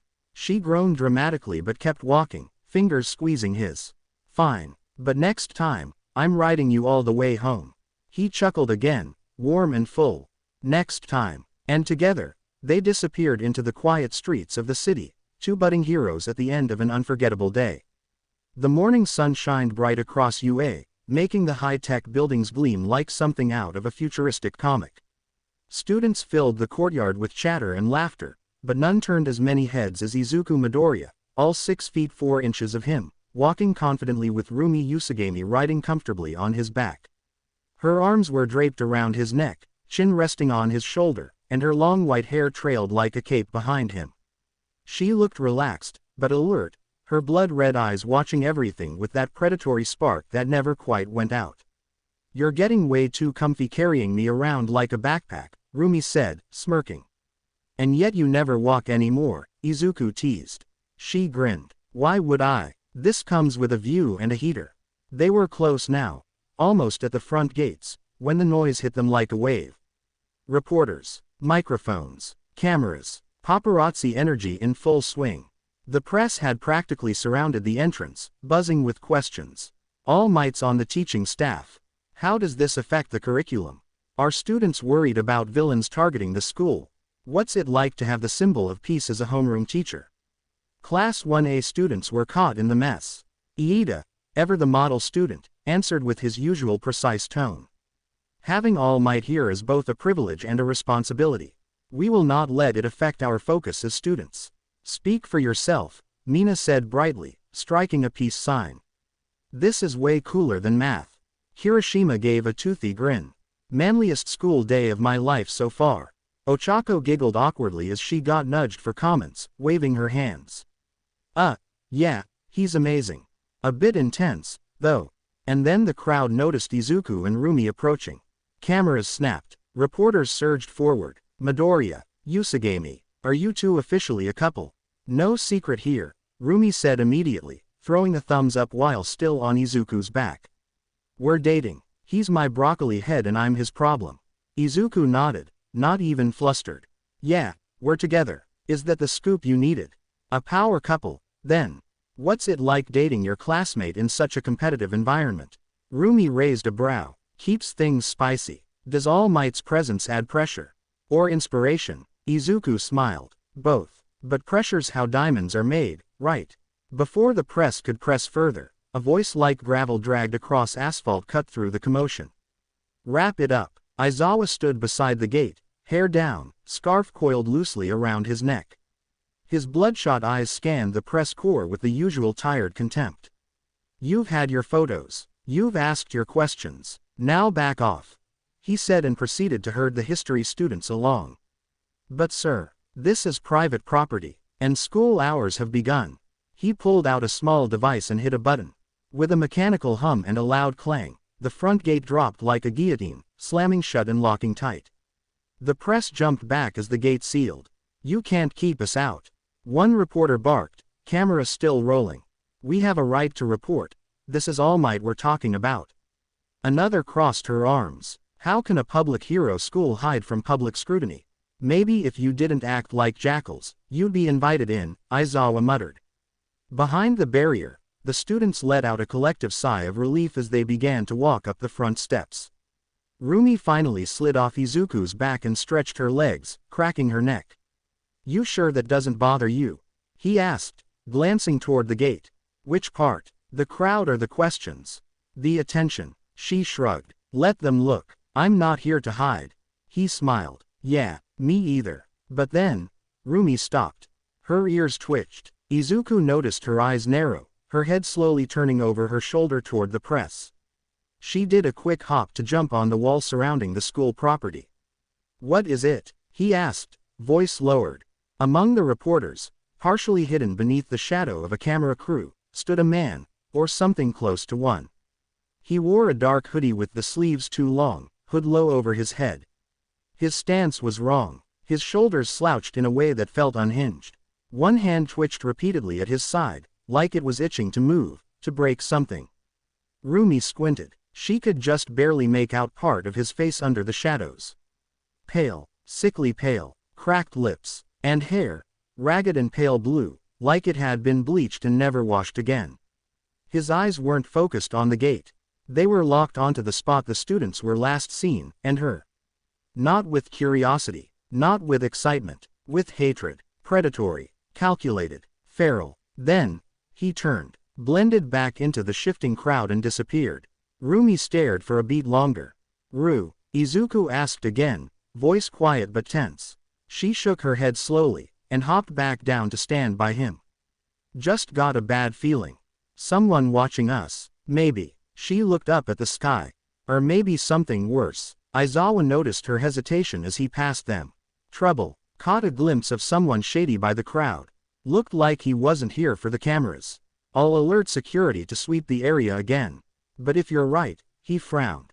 Stay sharp. Rumi's smirk returned. Always. And tone down the PDA while you're at it, he added with a lazy wave. Rumi tossed her arm around Izuku's waist. Nah. Izuku just chuckled. We'll keep it reasonable. Aizawa didn't even bother replying this time. As the couple walked into the building side by side, Rumi glanced back one last time, her red eyes narrowed. Whoever that was, he wasn't just watching.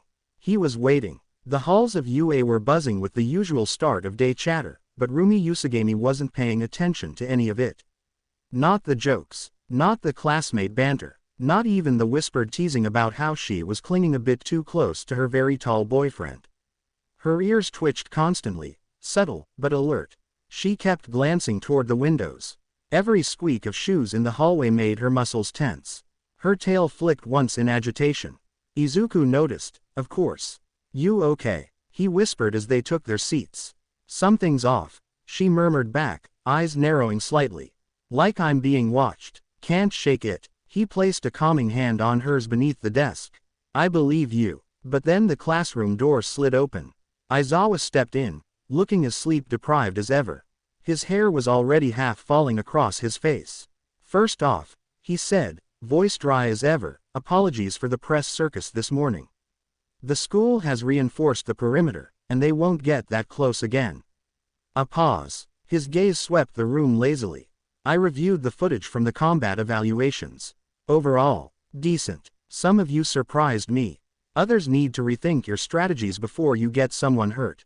I'll be going over performance notes one-on-one. He rubbed his eyes with a hand. But before I forget, he muttered, walking toward the corner of the room and pulling his sleeping bag out from seemingly nowhere, we need a class president and vice president. He crawled inside mid-sentence. Decide amongst yourselves. The second the zipper closed, the room erupted. I nominate myself, Kirishima shouted. Me too, Kaminari added, throwing up both hands. I've got the hair and the charm. Absolutely not, Momo muttered, crossing her arms. Why not me? I'm flashy enough to represent us. Mina chimed in with a grin. Even Rumi stirred, raising a hand. I'm not cut out for politics, but I will throw my vote behind the green bean. Wait. Why me? Izuku asked, blinking. Because you're dependable, she said, deadpan.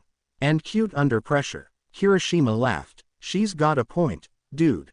Amidst the chaos, Iida stood tall and composed.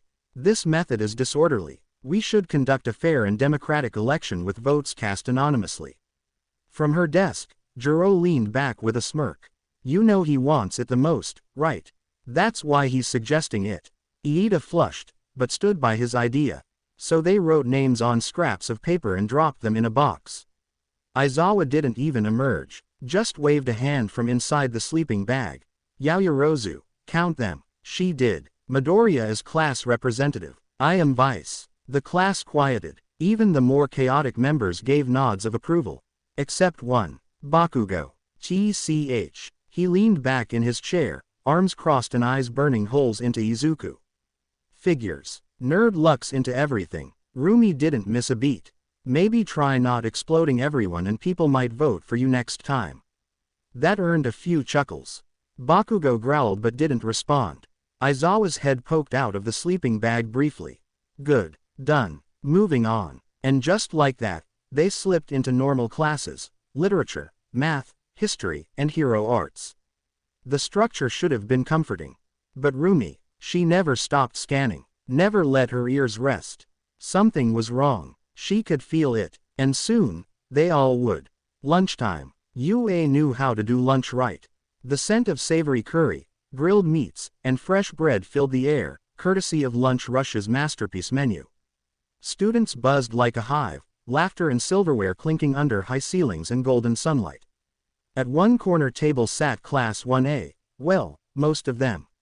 Izuku had settled in with Rumi tucked under his arm, his tray barely touched as he kept an eye on her.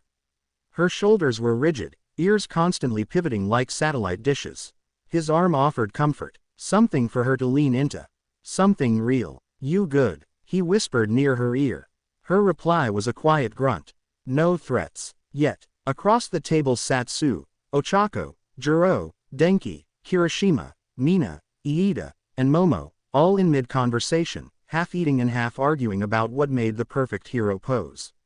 I still can't believe you're our class rep, Midoriya, Momo said with a small smile. Well deserved. Izuku rubbed the back of his head. I really wasn't expecting it. But I'm honored. I'll give it everything I've got. Who else was I gonna vote for? Rumi mumbled, finally picking up her chopsticks. I didn't want that headache. You dodged a bullet, Jiro smirked.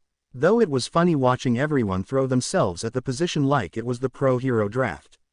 I was only thinking logically, Iida defended, gesturing. A vote was the most democratic choice. You also did, 3 speeches, Denki snorted. In 2 minutes. They all laughed. Even Rumi cracked a small grin, finally loosening her shoulders. Mina leaned over, teasing, you've been jumpy all day, rabbit. Ears twitching like you're waiting for a villain to jump out of a cereal box. She's like a living security system, Jiro added. Maybe we should put bells on her. Rumi rolled her eyes. You all laugh now, but I believe staying on high alert is commendable, Iida interjected, hands karate chopping the air. A proactive attitude is key to heroism. As the banter flowed, we cut away, the cheerful buzz dimming like background noise. Outside the gates of UA, reporters still swarmed the main gate, restless and loud, their equipment strewn across the sidewalk. We have the right to know. Open the gates. We just want answers. But none of them noticed the figure that had slipped between them. Pale, twitchy, face shadowed beneath a hood. His hands flexed with idle malice, fingers twitching near his neck. His eyes scanned the campus buildings through the fence. They lock you out, he muttered to the press, voice low, like rats behind a wall. But it won't matter. He looked up, smile spreading beneath his cracked skin. Because now the game starts. He raised his hand. Cafeteria. Seconds later, Rumi stopped chewing mid-bite. Her ears shot upward so fast they nearly brushed Izuku's chin. Her eyes narrowed. Her nose twitched. Something's wrong. Then, BWAAAAAAAHHHHH. An alarm blared like a war horn. Red lights flooded the cafeteria, sirens screaming in pulses that seemed to stab straight into the skull. GHK. Rumi gasped and collapsed forward, clutching her ears to her head. The sound was too much. Her ears were screaming, vibrating, pounding, her whole body curling inward. Izuku reacted instantly. He turned to shield her, arms curling around her protectively. I've got you. Just breathe. I've got you. Chaos exploded around them, and somehow even though he was right next to her, he was separated from his girlfriend by the panicking students. Tables flipped. Food trays hit the ground. Students screamed and shoved past each other, creating a wave of raw panic. Everyone out. Intruder alert. Iida darted to an older-looking student nearby. What does this mean? It means someone broke through the security barrier. The upperclassmen shouted. We're on full lockdown. Izuku looked toward the cafeteria windows, blinking through the red emergency lights. He saw it. The press, still outside the gate. Aizawa and Present Mike were holding them back. It's just the press. But then, Rumi. He spun. She'd gotten lost in the stampede, her short frame vanishing under panicked legs and bags. Students weren't watching where they stepped.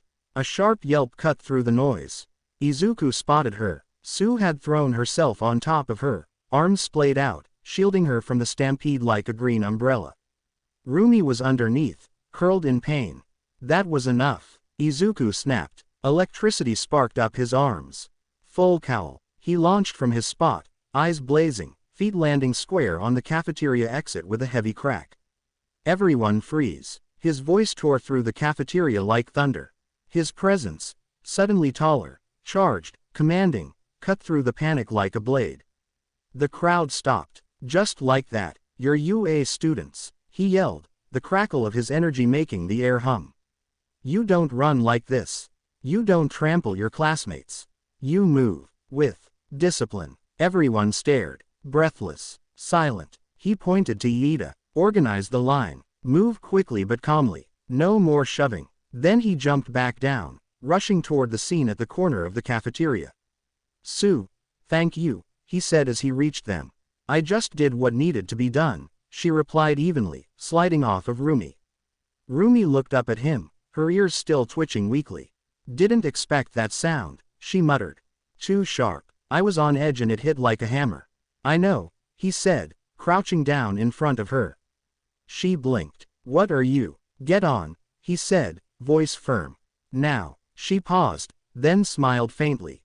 No fight, no protest. She climbed onto his back, arms sliding around his neck, her face burying into his shoulder. I could get used to this, she whispered. He smirked. You already have. And with her safely secured, Izuku Midoriya, Class 1A's newly elected rep, carried her out, back straight, eyes sharp, already prepared for what came next. The blaring sirens had stopped, but the unease lingered like smoke. All across UA, students from various departments were being escorted by clones of ectoplasm, the stern math teacher and pro-hero whose quirk allowed him to multiply himself with ease. His clones ushered each class back to their respective homerooms with swift, wordless precision. In Class 1A's homeroom, the energy was muted but chaotic under the surface. Whispers bounced around the room like static. Desks scraped lightly, chairs creaked. Everyone was trying to process what had just happened. Izuku stood by the window, alert. He hadn't sat since they'd returned. Rumi remained comfortably perched on his back, arms around his neck and legs resting against his sides in a position that was both familiar and strangely comforting. She hadn't protested the piggyback, not when it made her feel safe. Her ears twitched once, twice, then slowly relaxed for the first time that day. Around them, Ochako, Jiro, Mina, Hiroshima, Denki, Momo, Sue, and Iida quietly took their seats again. The rest of the class also took their seats. The room was still, until Jiro muttered dryly, "You know, I'm just gonna say it, Rumi's danger ears are officially more reliable than UA's security system." Seriously, Mina agreed, wide-eyed. She twitched, and then boom, sirens, chaos, full panic mode.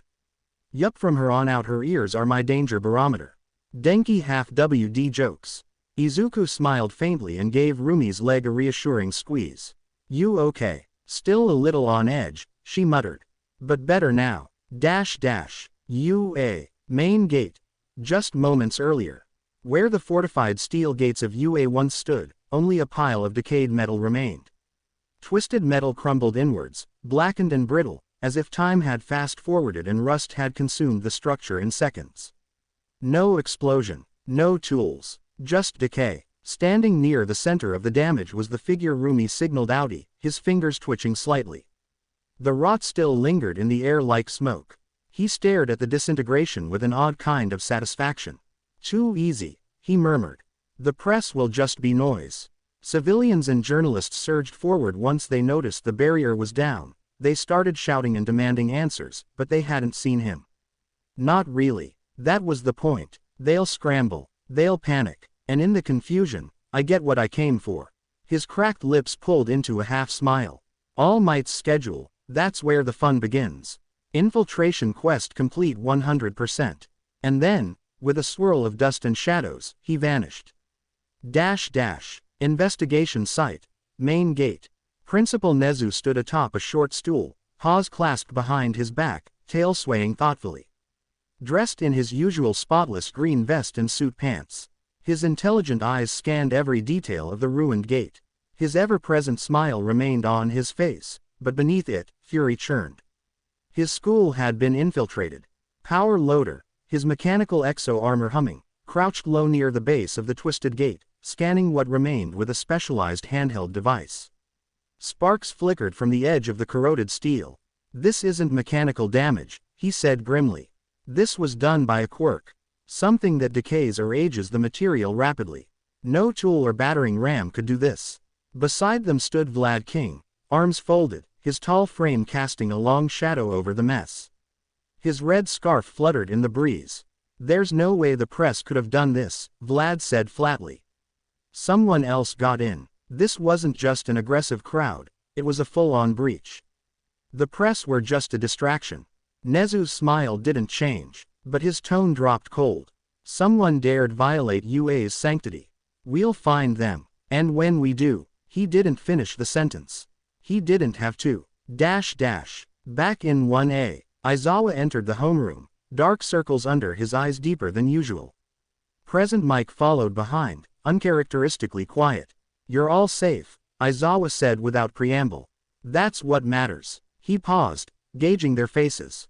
"We believe it was an overly aggressive press surge. They pushed their way in." The silence was heavy. Izuku's brow furrowed. Rumi's ears twitched again. Present Mike tried to add levity. "Everything's under control now. Just a misunderstanding. We'll have extra security at the gates from now on, so relax and breathe easy." "Understood, Sensei." Iida saluted, ever the dutiful student. But as the teachers left again, tension lingered in the room like smoke after a fire. Izuku didn't move. Rumi whispered, "They're lying." He nodded once, his eyes still on the door. Camino Ward, a seedy bar cloaked in shadows. In a crumbling back alley of Camino Ward, a flickering neon sign barely lit the grime-covered windows of a rundown bar long forgotten by the law. Inside, the air was heavy with smoke and the thick scent of cheap alcohol. The dim lights struggled against the dark, revealing cracked leather booths, an unmanned counter with dusty glasses, and only 2 occupants. One sat at the bar instead of the booths twirling a glass filled with amber liquid. The figure from the gate. His skin was pale, almost colorless, like ash. Cracks formed along his lips, and his visible hands twitched and scratched at his neck incessantly, like he was always teetering between rage and restlessness. His messy, sky-blue hair shadowed his bloodshot eyes. He now wore a severed, withered hand on his face like a mask. Behind the bar was another man. His body was black mist given form. He was lean and tall and a sharply dressed bartender. His eyes were just yellow glowing lights instead of the usual human eyes. The man seated began to speak to the mass of smoke and mist. "Ua's gate was nothing. Just a warm-up kurogiri," he muttered, his voice gravelly but tinged with a twisted joy. "They scrambled like ants. And now," he leaned back setting his drink and steeping his hands beneath his chin, allowing a cruel smile to stretch his cracked lips. "The symbol of peace is crumbling. Bit by bit. Soon, we'll make our move." From the darkness behind him, something stirred. A heavy breath. The subtle creak of muscle and sinew too large for the room. In the deepest corner of the bar, half hidden in shadows, loomed a massive, monstrous figure. The dim light barely reached its hulking form, but the sheer size of it was enough to unsettle even the boldest men. Kurogiri gave a respectful nod. "Everything is falling into place, Tamura Shigaraki." Shigaraki's grin widened, sharp and sinister. "Next time, the students won't just hear sirens. They'll hear screams. The next day, UA. Hi, Class 1A. Morning sunlight filtered through the high windows of Classroom 1A. Despite yesterday's events, the room was filled with the usual rustle of chairs, light chatter, and hesitant optimism. Aizawa stood at the front, arms crossed, wrapped tightly in his yellow capture weapon. His eyes scanned the class, sharper than usual, but his tone was its usual dry monotone. Today, there are no regular lessons.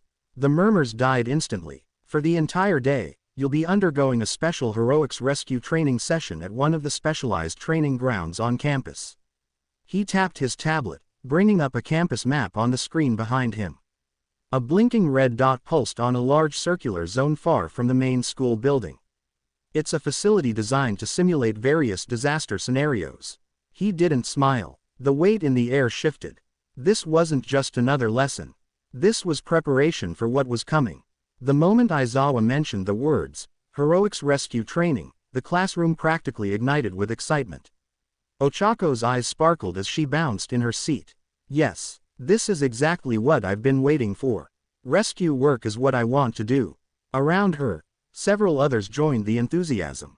Hiroshima pumped his fist. Yeah, real hero stuff. Saving people. Mina twirled a pen excitedly. This is gonna be so cool. Denki grinned. Bet I finally get to show off some moves. Shock and awe, baby. Iida, of course, had his hand up before Aizawa had even finished speaking. Will there be a detailed structure to the operations? Will we be divided by specialties? Should we review coordinated movements ahead of time? Bakugo, arms crossed and scowling, muttered from the back, TCH. I don't care what kind of training it is, just don't slow me down. In the midst of it all, Rumi cracked her knuckles with a grin, her red eyes gleaming. Finally, she muttered, time to really move. She then threw a wink Izuku's way. Hope you're ready to get shown up, hero boy. Izuku just laughed. Wouldn't expect anything less. Student pickup area. Not long after, the class gathered at the UA Plaza, now suited up in their hero costumes. Bright colors, wild designs, and a whole lot of personality. Iida, predictably, was on patrol like a drill sergeant. Form a line. We must board the bus in the most proficient manner possible. Let's set a positive example as the next generation of heroes. Izuku, already near the entrance, waved him down. Relax, Iida, I got it covered. He turned and gestured to the group, voice strong but kind. All right everyone, single line, let's get on. As the group began to move, Momo stepped forward and began her head count. Let's make sure we're all accounted for before boarding. The bus itself was a bit of a surprise, a long, open layout model, with the seats aligned sideways so the students all faced each other. As they filed in, Iida blinked. This is not what I expected. He slowly sat down, clearly uncomfortable without structure. Rumi, however, was already climbing aboard, practically dragging Izuku by the wrist. Come on, hero boy. They plopped down near what was quickly becoming their usual crew: Su, Ochako, Hiroshima, Mina, Jiro, Denki, and Momo all scattered nearby, chatting and laughing. The vibe was light, almost normal. Students talked over one another, teased, and threw jabs about who would fall into simulated floods first. Rumi leaned into Izuku, her arm linked with his as she rested her head on his shoulder, her bunny ears twitching lazily. She looked genuinely relaxed for once. Feelin' better? Izuku asked gently. Rumi smirked and gave a light headbutt to his shoulder. Yeah, thanks to you. Guess having my personal muscly heater around helps. He chuckled, rubbing her knee lightly. You ready for this, hero boy? She asked, voice a mix of challenge and affection. I am, he replied. But, he glanced down at his hand, curling it into a fist. Something's off about one for all today, he murmured quietly to her. It feels like something's trying to reach me from inside. It wasn't painful, not exactly, but it was like a presence, distant but insistent, whispering from the deepest part of his core. It had never felt like this before. Rumi's sharp eyes flicked up to him. Something wrong? Izuku shook his head quickly. No, just adrenaline, maybe. She didn't look convinced, but let it go, gently patting his chest. Just don't break on me, hero. You're my favorite training dummy. The bus hummed quietly beneath the chatter of Class 1A as it rolled toward their destination. The warm sun poured in through the windows, casting golden light across the rows of seats. As always, the conversation eventually spiraled into the hot topic of hero popularity. I'm calling it now, Denki grinned, throwing an arm dramatically over the back of his seat. I'm gonna be in commercials, Manga, maybe my own energy drink. Charge up. Taste the zap. Mina leaned forward, eyes gleaming. PFF'd, that sounds gross. You'll sell out in week 1 and I'll be the one winning dance battles and fan votes. Toru laughed invisibly from across the aisle. Come on. People love the mysterious type.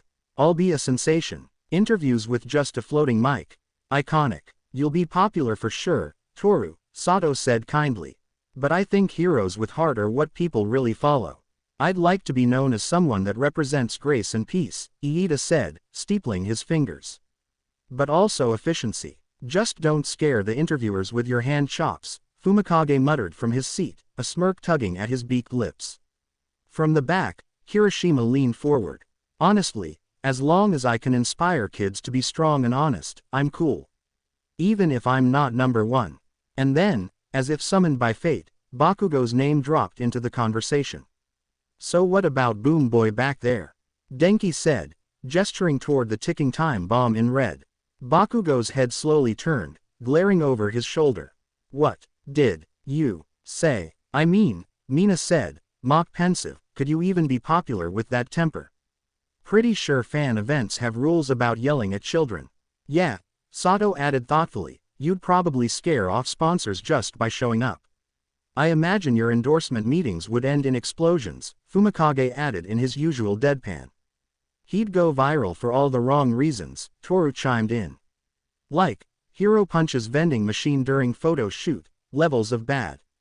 Anger hero explosion boy goes off on 5-year-old for asking about his catchphrase, Denki said in a dramatic news anchor voice.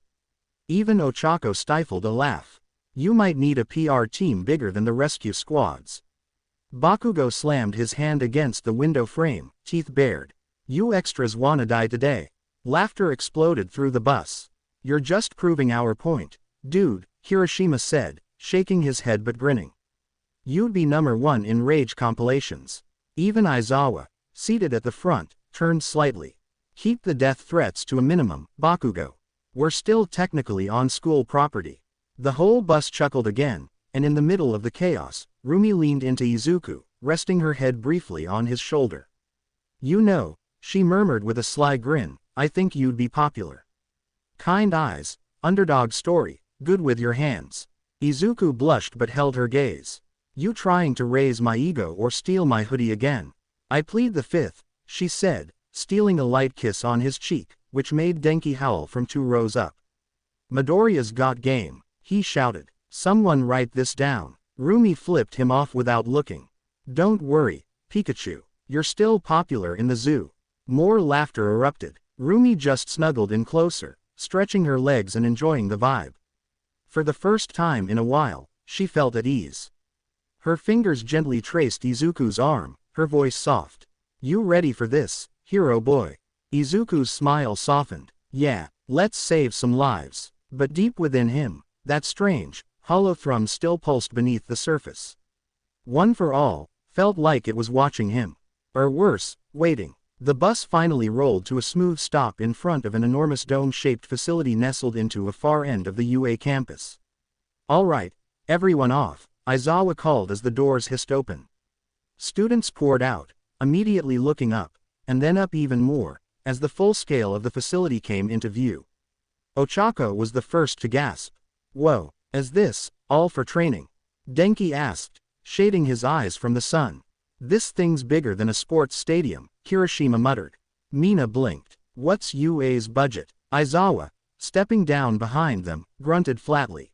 Don't ask. The class followed him through towering metal doors into the dome, and once inside, the awe deepened. A massive artificial disaster zone sprawled out before them, a miniature world under a steel sky. Fires burned in controlled sectors. Crumbling buildings leaned over murky water. Rubble, wreckage, and chaos crafted with precise intent. A broken-down train track curved along one side, and there was even an area simulating a mountain pass. A large lake with a single rescue boat rested near the plaza. Welcome, Aizawa said, voice echoing. To the USJ. The Unforeseen Simulation Joint. It's designed to simulate large-scale disaster scenarios so you can practice rescue, search and support operations. Mina whispered to Toru, that name's so extra. Like half the school, Toru whispered back. You'll be working under the supervision of 3 teachers today, Aizawa continued. Myself. And. A hatch hissed open on the upper catwalk. A figure floated down on a platform that was being lowered by wires. The figure looked like an astronaut with their large bulky white costume, complete with a helmet that helped obscure their face behind the black visor. 13. Aizawa finished. Oh my gosh, Ochako squealed, practically vibrating. That's 13. She's one of the top rescue heroes in Japan, specialist in disaster environments and known for saving people in over 30 major incidents. She's amazing. 13 chuckled kindly. Thank you, Uraraka. That's very sweet. She really is a good hero, Izuku added softly beside her. Smart, fast thinking, great control. Rumi glanced at him with a smirk. Trying to impress the space woman or me? He scratched his cheek, sheepish. Quote. Can't it be both? Aizawa, unmoved by the hero worship, narrowed his eyes slightly. Where's All Might? 13 sighed behind her helmet. He got caught up dealing with a rash of villain incidents on his commute. Said he'd try to make it, but it didn't sound optimistic. Aizawa groaned under his breath. That man, fine, we'll adjust. 13 turned her full attention to the class and raised one hand for silence. Students of 1A, she said with a firm but gentle tone, today's lesson is one of critical importance. You've all seen the flash and dazzle of quirks in combat, but what many forget, what too many overlook, is that quirks are dangerous. Even yours, even mine, especially mine. The room fell into a respectful hush. This facility isn't for showing off. It's for learning how to save others. Today, you'll face simulated disasters, floods, fires, quakes, wreckage. Your job will be to practice rescue operations, not combat. Because when you become heroes, you won't just be fighting villains. You'll be saving lives. And that takes control. It takes heart. Aizawa nodded. Pay attention. This is the foundation of what being a hero really means. 13 stood at the top of the stairs near the large central fountain of the USJ, gesturing to the separate zones spread out across the dome-like facility. Each section replicates a different disaster scenario, she explained. There's a landslide zone, flood zone, conflagration zone, and so on. You'll be split into small groups and rotate through them. Rumi's ears twitched up, full tilt, immediate alert. Her red eyes narrowed, scanning the air. Something was wrong. She reached over and gripped Izuku's sleeve, tone hushed but sharp. You feel that? Izuku blinked, then nodded slowly. Yeah, it's like pressure, like something's off. And then, near the fountain, a wisp of shadow flickered into existence. Rumi's stance shifted, every muscle coiled tight. That ain't right. The shadow thickened, warping the air with a deep gravitational pull. The fountain's water rippled unnaturally as a black fog-like mist spiraled into a swirling, void-like vortex. Aizawa-sensei, Izuku called, pointing. Some things. But it was already happening. From the void stepped Kurogiri, his form made entirely of swirling mist, save for the metal brace-like collar that anchored the void where his head should be. His voice was cold and polite, in a way that made your skin crawl. I apologize for the intrusion. We weren't expecting to arrive so early. Beside him emerged Tamura Shigaraki, a tall, pale young man cloaked in black and gray, his hands twitching constantly. His most disturbing feature, however, was the dismembered hand clutched tightly to his face, affixed like a grotesque mask. Several more hands hung loosely from his shoulders and arms like a macabre coat rack. His pale blue hair was shaggy and unkempt, his lips cracked and dry. And behind them, the air rumbled. Heavy footfalls shook the concrete as a massive, hulking figure stepped from the portal. Towering over them all, its muscular form was grotesquely overdeveloped, skin a glossy dark purple stretched tight over its body. Its exposed brain pulsed beneath a translucent dome, on its head a beaked mouth filled with razor-like teeth. Steel talons clicked as it flexed monstrous fingers, its eyes devoid of all light. Then more came. Dozens of villains slipped from the shadows behind the trio, some grinning, others snarling, armed with knives, bats, strange tools, and various low-level quirks sparking or sizzling in the air. A sea of chaotic energy bled into the USJ. Tamura lifted his head slightly, peering out from behind the hand on his face. Well, he rasped, We found the symbol of peace's little nest. What a perfect place to squash the eggs before they hatch. A soft laugh. He stepped forward, eyes gleaming behind his hand. I'm Tamura Shigaraki, this is my league of villains and we're here to kill All Might. But, well, since he's not here, his neck cracked as he tilted his head, I guess we'll just have to kill you instead. Gasps rippled through the class. Aizawa was already moving. 13. Evacuate the students, he barked, goggles snapping over his eyes as his capture scarf whipped out behind him. I'll hold them off. With that he jumped down into the central plaza and began to engage the horde. 13 turned quickly, voice serious. Everyone, back away now. Follow the escape route protocols. Stay behind me. Rumi's stance dropped low. No way I'm running. That's the guy from the gate. Izuku's fists clenched. Yeah, I could believe that. As villains began to fan out through the dome like dark ink in water, Aizawa launched himself into the fray with a sharp crack of motion, his scarf catching and flinging one villain to the ground before his feet even touched the floor. The battle had begun. A blur of motion and cloth cut through the chaos. Aizawa dropped into the center of the villain mob like a missile, his capture scarf wrapping around two necks in one smooth motion, yanking them off their feet with practiced force. His eyes glowed red beneath his goggles as multiple quirks fizzled out on the spot. Stay down, he growled. A fire-based villain raised his hand to retaliate, only to drop it limply as his quirk failed. A split second later, Aizawa's boot struck his temple, dropping him cold. Steel cracked as Aizawa weaved through the villains like a one-man army. His scarf danced through the air, catching, binding, disarming, snapping. This was the eraser hero. This was why no one underestimated him in real combat. Meanwhile, near the exit tunnel, 13 was urgently waving the students toward safety. This way, move quickly and don't panic. Rumi's ears were rigid, eyes darting between the exit and the battlefield. We can help him. We should help him, Izuku echoed, fists trembling at his sides. One for all raging inside him, almost telling him to take action. That thing, it's not normal. 13 raised her hand, firm. You're students. Your job right now is survival. Go. Reluctantly, they turned to obey. But they didn't get far. A portal shimmered open before them, black mist spiraling violently outward. The cold weight of a predator's presence flooded the air as Kurogiri emerged. I must commend you, he spoke smoothly. Your quick retreat was well executed. Now then, where's All Might? The class froze, caught mid-escape. Bakugo didn't hesitate. I'll show you where you can shove that question. He roared, blasting forward. Hiroshima followed with a sharp war cry, hardening his arms mid-leap. But Kurogiri was calm. A portal opened between them, and with a sickening whoosh of compressed wind, the two boys were swallowed into mist and flung across the USJ. No. 13 tried to activate her quirk, but another warp gate split open in front of her, swallowing her arm in a pulse of energy. Kurogiri turned just enough, mist forming like blades. I'm afraid I can't allow that, 13. As she stumbled back, he looked toward the others. The moment turned deadly. Izuku, Rumi, Su, Shoji, Ojiro, Momo, Jiro, Denki, and Shoto, all charged or tried to assist.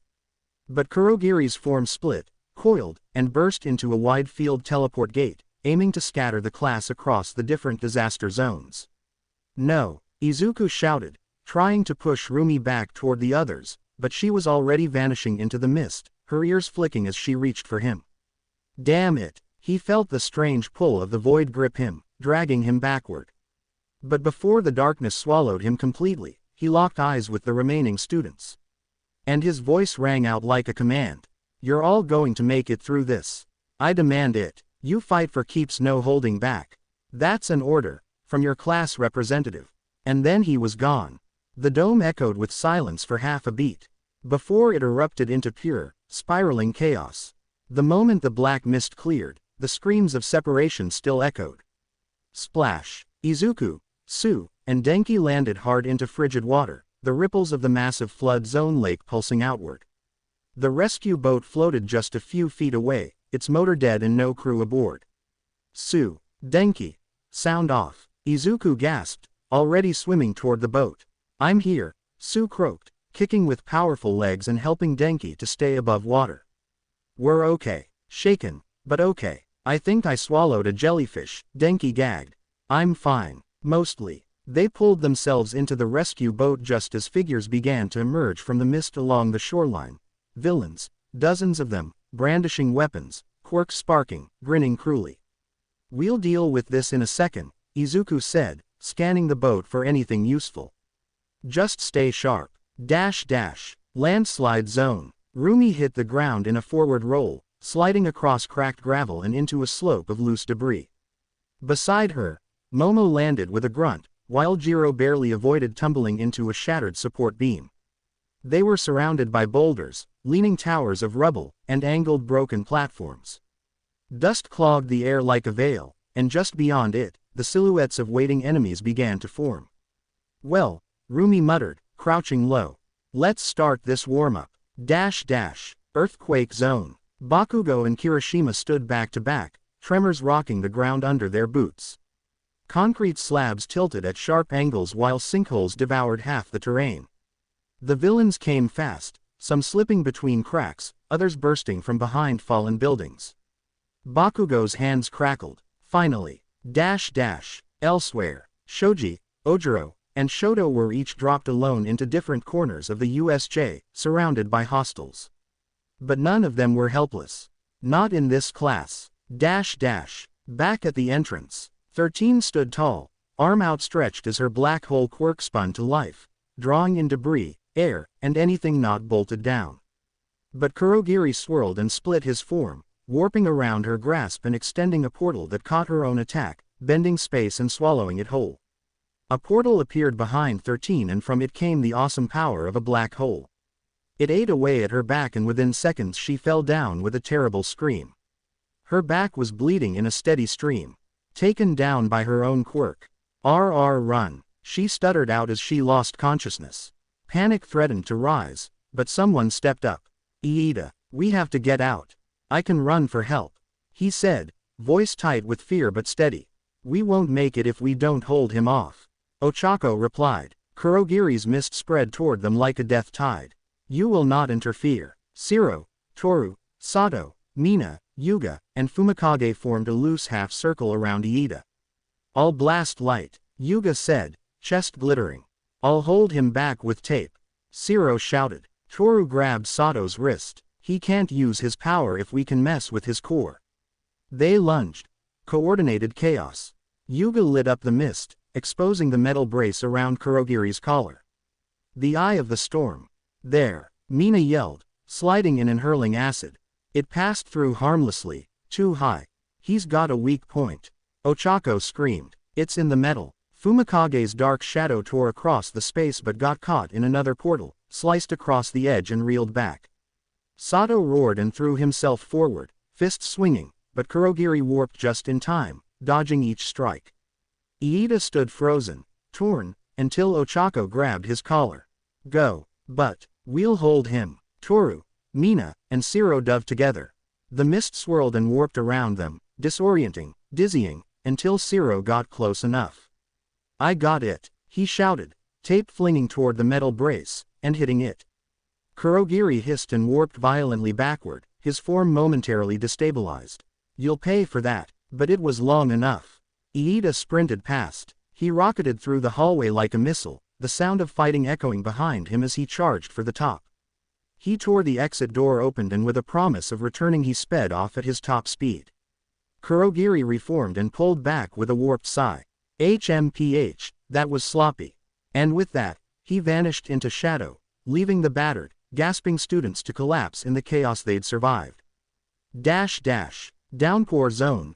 Mezzo Shoji. The sound of torrential rain pounded like a drumline, drowning out almost everything else in the downpour zone.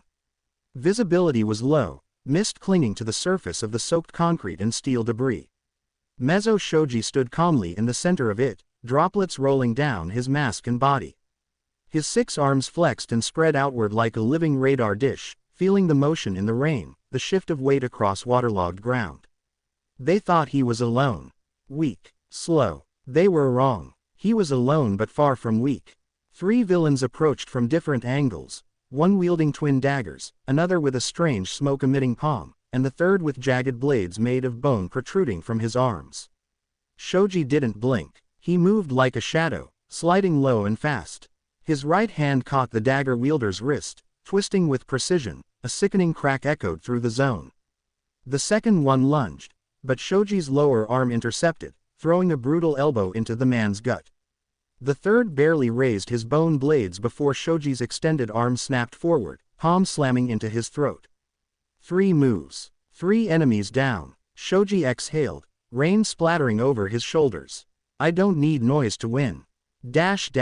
Fire zone. Masharao Ojiro.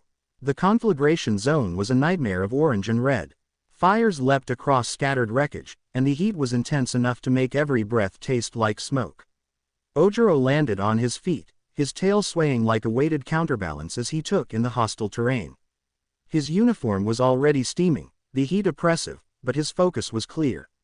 A villain dropped down from above, swinging a molten chain. Ojiro spun, tail snapping like a whip.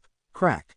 The chain flew from the man's hands, and Ojiro followed up with a roundhouse kick to the chest, sending him flying. Another enemy came from the left, fists coated in flames.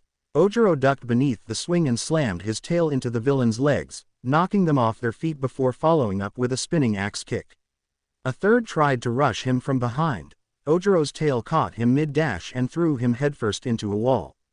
3 enemies. 3 techniques. No wasted movement. Martial arts are about control, Ojiro muttered, pulling his stance tight.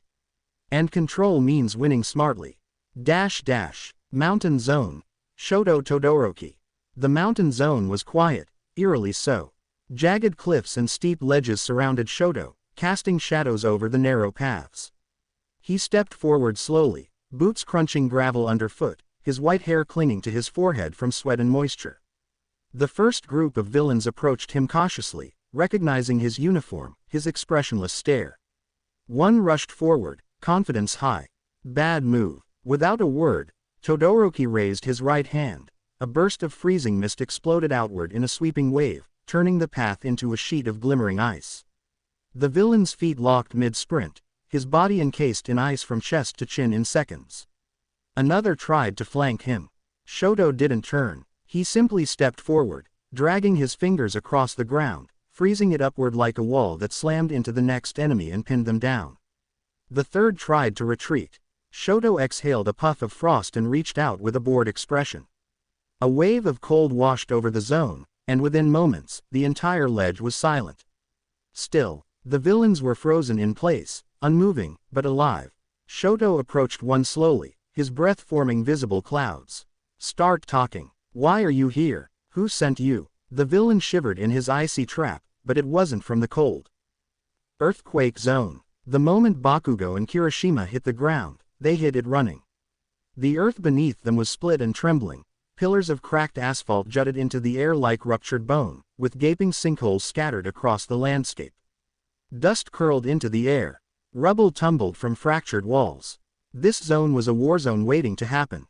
And now, it had its soldiers. Villains emerged from the debris like scavengers. 5 of them, armed and grinning, some wielding blunt weapons, others covered in strange body quirks, bone plating, stretching limbs, serrated claws. Bakugo grinned viciously. Finally, something I can blow up. He launched first, palms exploding with a thunderous crack that sent him rocketing forward, a blur of smoke and fire. The air rippled with his momentum. The clawed villain charged him mid-flight.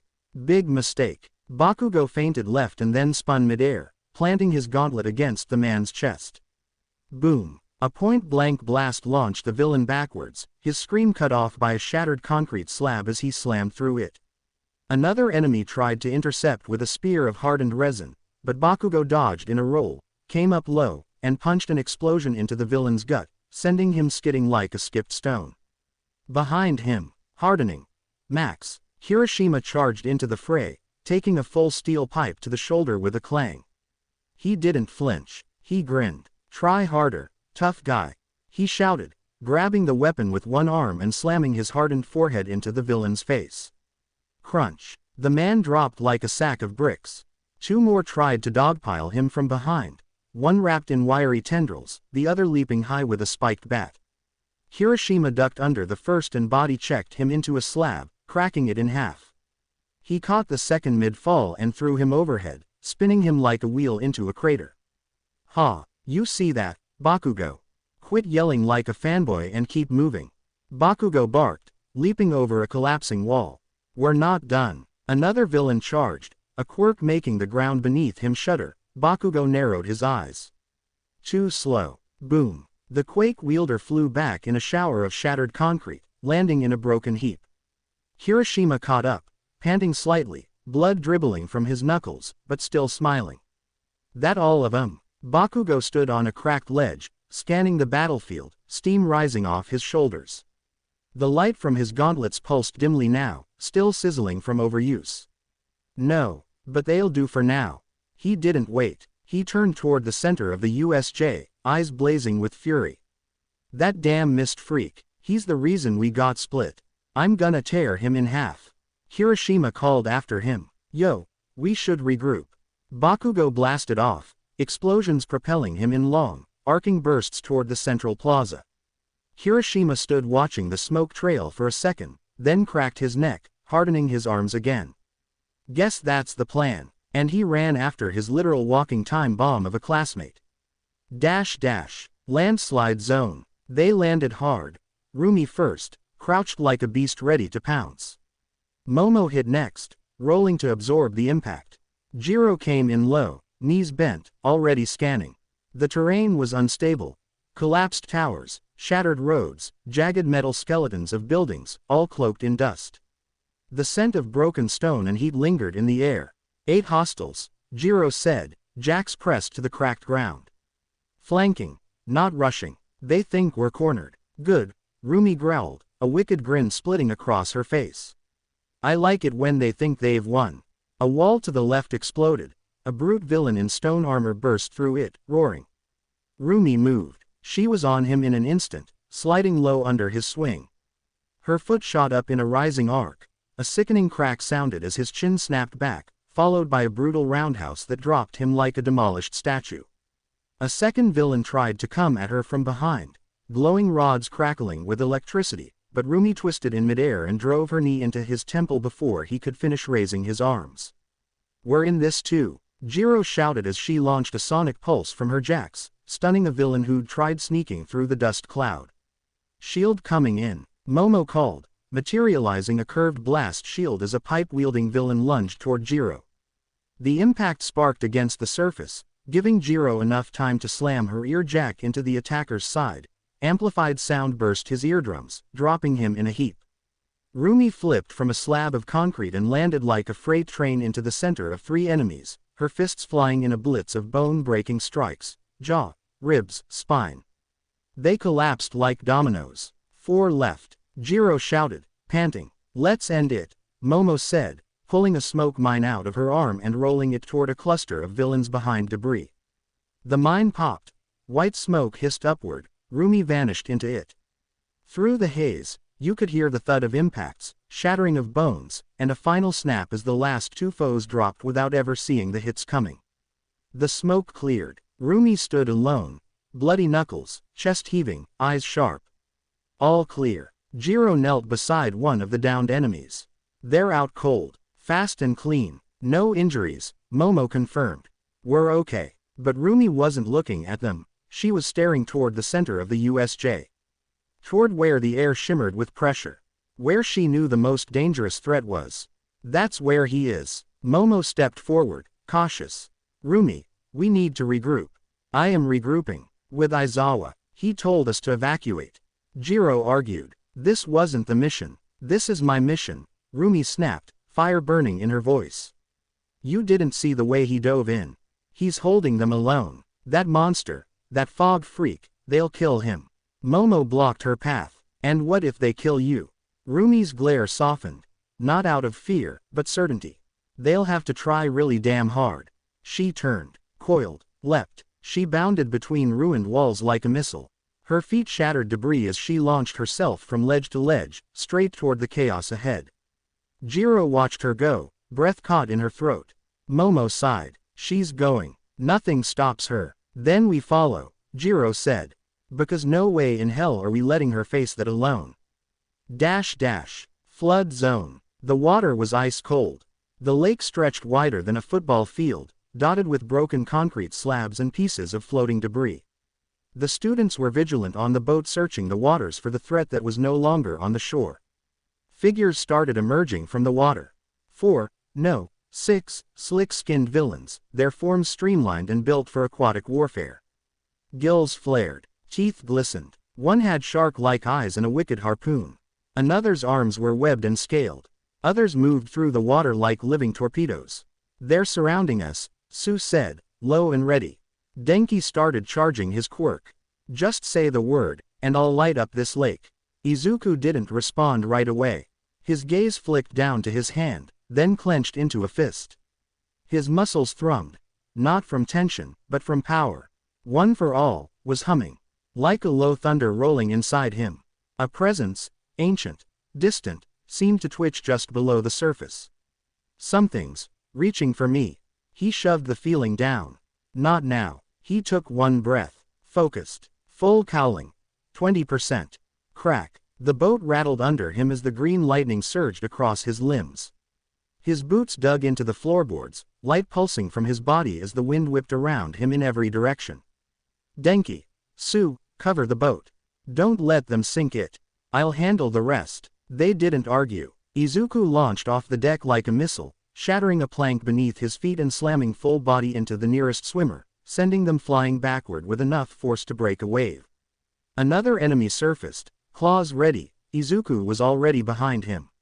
Smash! A brutal elbow to the back of the neck sent the villain spinning under. From beneath the surface, two more burst upward in ambush. Izuku twisted midair, then used a mid-kick explosion of air to rocket upward, dodging both and redirecting with a flash of motion. He landed on the water. Briefly. Long enough to see all the enemies coming in fast. "Let's go," he dove. The lake lit up with green light and shockwaves. Bam, bam, bam. He weaved through enemies like lightning in a storm, ducking, striking, countering. Water exploded upward every time he landed a blow. On the boat, Sue lashed out with her tongue, grabbing a villain trying to flank and slamming him into the railing. Denki, crouched low, let loose a low-voltage burst, electrifying a thin perimeter around the boat. Zap emote. No entry. Back in the lake, Izuku caught the last of them, a snake-bodied swimmer with enhanced speed, by the face mid-lunge and drove him into the lakebed, sending up a geyser of water. Silence. Only the rippling lake remained. The water calmed. Izuku surfaced, chest heaving, lightning still flickering off his body. He floated there for a second, eyes distant, feeling that low thrumming in his soul. One for All, pulsing harder now. Calling him. No. Warning him. He pulled himself back onto the boat. Sue helped him up without a word. "Midoriya," she started, but stopped.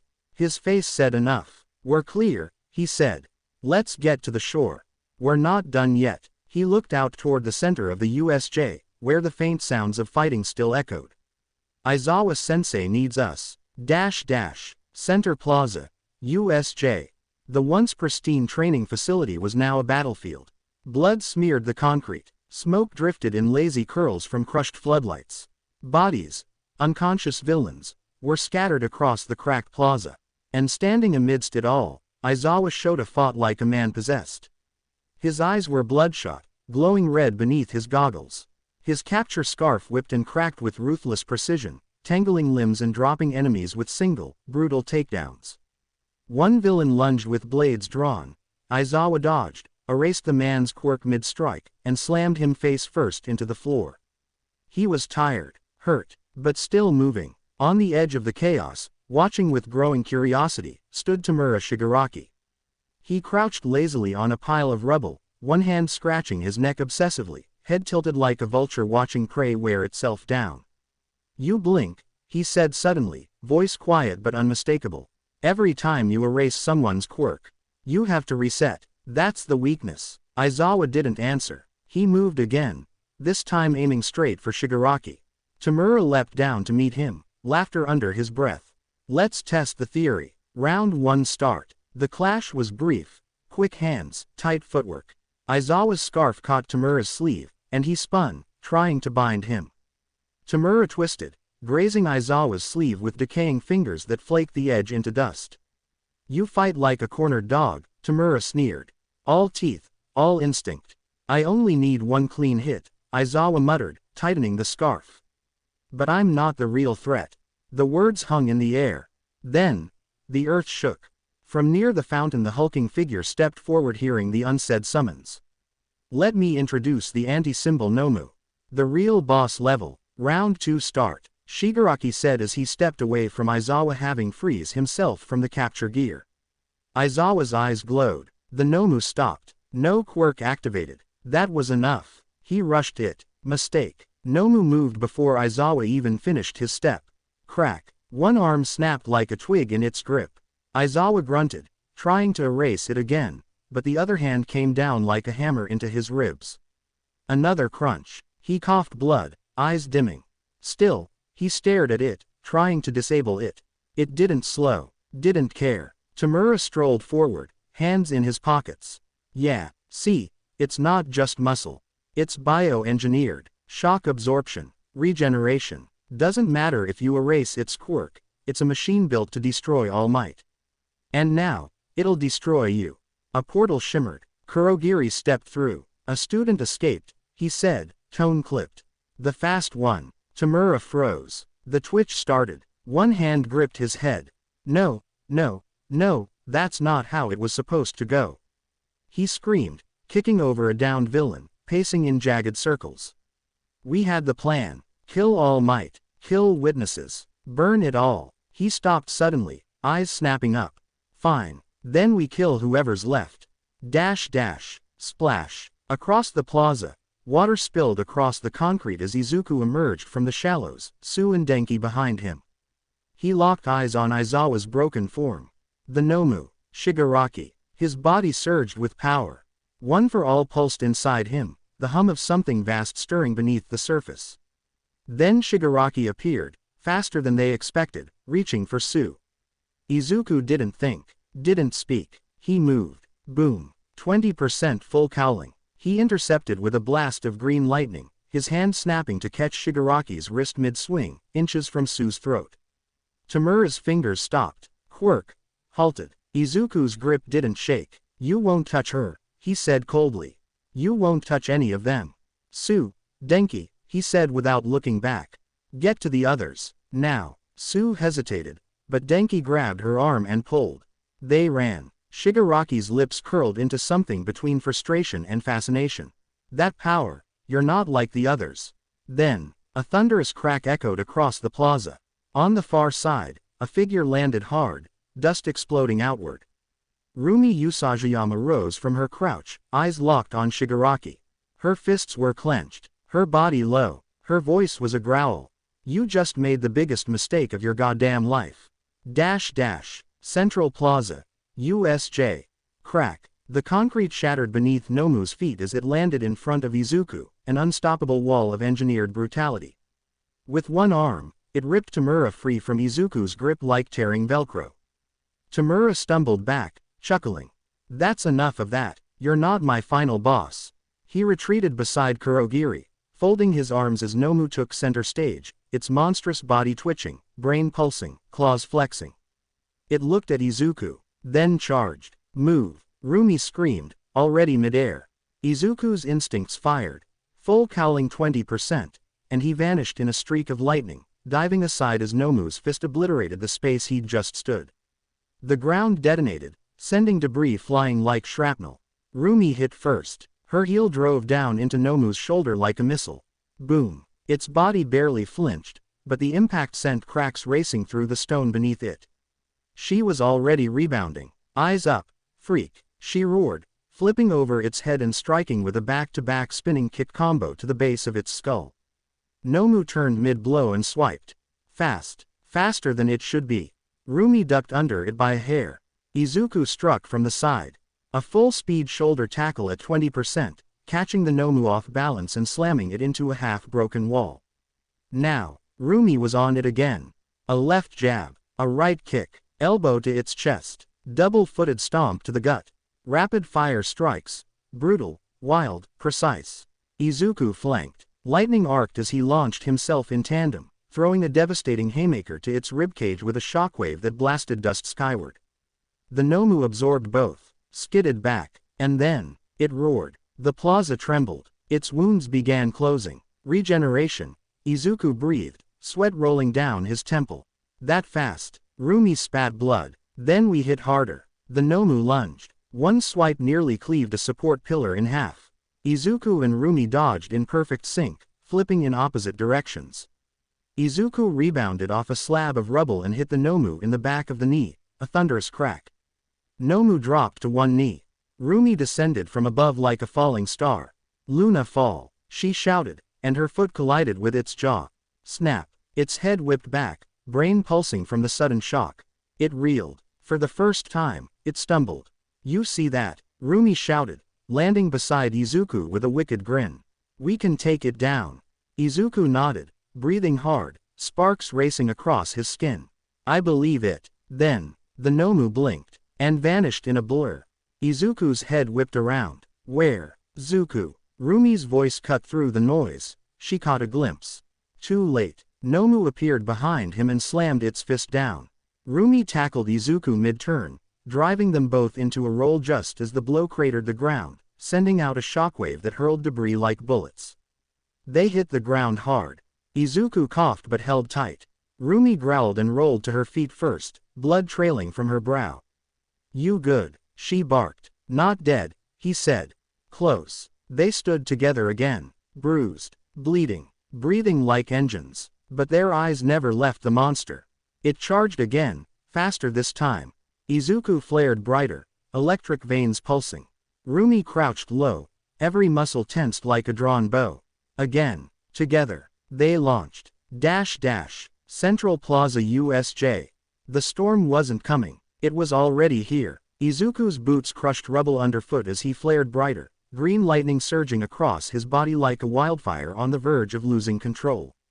He pushed past the edge of comfort, 25%, 30%, maybe more.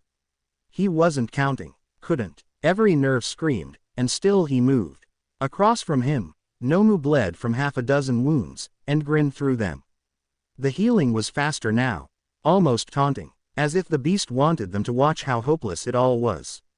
Rumi stood back up, chest heaving, blood running down her arms. She swayed, then gritted her teeth and crouched low, legs tensed, ears flat to her skull. This freak doesn't go down, she spat, voice feral. So we break it, till it stays down. Together, Izuku said, sparks dancing across his eyes. One more time. They charged. The plaza shook from the force of their twin assault. Izuku moved like a bolt of emerald lightning, throwing punches that cratered the air, each hit a shockwave. Rumi was a tornado of motion, flipping, stomping, kicking like a beast uncaged. She vaulted off Izuku's shoulder and drove her knee into Nomu's neck. He caught the opening and slammed a left hook to its gut, the shockwave blowing out the nearest walls. Nomu stumbled. They didn't let up. Rumi flipped back, sprinted up debris, and dropped with a full-body axe kick. Izuku struck from below, their hits connecting in perfect sync, bone met brain. Blood flew. For a second, just a second, Nomu dropped to a knee. Breathing hard, Izuku felt it again, that pull from within. The quake inside one for all. The warning. The summoning. He grit his teeth. Not now. Focus. Nomu's body shifted, reformed, healed. Then it stood, and screamed. The roar ripped through the plaza and stopped their hearts cold. Before they could react, it was on them. Rumi went low. Izuku went high. Nomu caught Izuku midair and slammed him into the ground with a force that cracked his spine against the stone. Gah! He barely registered the pain before the Nomu turned. Rumi launched into a spinning roundhouse, but it caught her leg mid-kick. She didn't have time to twist. It lifted her, raised its other arm. She couldn't escape. No. The world slowed. Izuku's scream tore from his chest, and the moment it left his lips, the shadows snapped. Black energy burst from his back like chains tearing free from the abyss. The tendrils lashed out violently, wrapping around Rumi's waist, yanking her from Nomu's grip just as its claws sliced through empty air. The monster reeled back. Izuku didn't think. He pulled hard. Rumi slammed into his chest, and they both tumbled to the ground, rolling over fractured pavement. Izuku grunted, wrapping an arm around her instinctively. Her eyes were wide. That wasn't lightning, she whispered. No, Izuku said, heart pounding, the black tendrils hissing and snapping like wild snakes behind him. It was me. The tendrils fizzled out. The air grew still. They were both shaking, spent, broken, but alive. Nomu turned toward them. It took one step, another. Ready to finish it, Izuku pushed himself to stand in front of Rumi again. Even with his legs trembling, he stood. I'm not moving. Nomu growled and began to charge. Whoosh! A wall of wind and light blasted into the plaza like a cannon. Something hit the ground so hard the crater dented the world. A shadow stepped forward through the smoke. Massive, towering, radiating heat and power. All might. But there was no smile. No shining pose. Only rage. His cape whipped behind him as he stepped toward Nomu, eyes locked in fury. You've done enough. His voice shook the air. You've touched my students. One more step. And now, he drew his fist back. I am here. Smoke coiled around All Might's frame as he stepped forward, the air around him buzzing with pressure. Every movement seemed heavier now. Not from injury, but from the weight of everything that had just happened. Behind him, Izuku helped steady Rumi, who was dazed but recovering. She managed a smirk through her bruised face. Tashi's finally about to cut loose, huh? Izuku wasn't watching her. His eyes were locked on the Nomu, and then on his mentor. Toshi. All Might's eyes flicked toward him. That thing. Nomu. It has more than one quirk. I saw it regenerate. Absorb impact. It's built to counter you. All Might froze. His smile, already gone, hardened. Multiple quirks, he said, voice low. Izuku nodded. It's fast, it heals, and it's shock absorbent. Maybe more. A chill passed through the air despite the heat rolling off the battlefield. Toshinori's hands clenched. Then he's still alive. Izuku blinked. Who? All for one. The name hung in the air like a curse. All Might's eyes glowed with sudden clarity and cold fury. And he's made a monster. Dash. On the far edge of the battlefield, Tamura Shigaraki tensed. Kurogiri reached out to assist him, but three shadows cut him off. Bakugo, flanked by Kirishima and Shoto, stood in the rubble. Bakugo's palms crackled. Where the hell do you think you're going? Kurogiri shifted, but Bakugo was faster. He launched forward and grabbed Kurogiri by the vambrace, pinning him to a collapsed slab of wall, his palm glowing red hot. Try teleporting now, freak. Kurogiri's form shimmered, but Bakugo held fast, explosions charging just enough to disrupt him. Shoto stood still, eyes fixed on Shigaraki. You're not getting away. Tamura scowled, nails scratching harder now. We'll see about that. Dash. Back at the plaza, Nomu growled. All Might stepped forward, his voice a low growl.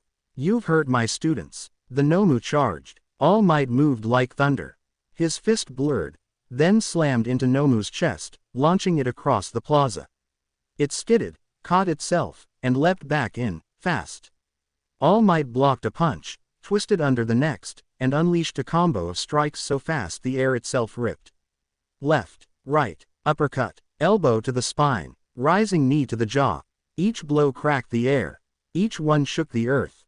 The Nomu's body bent, broke, then healed. All Might landed beside it, chest heaving.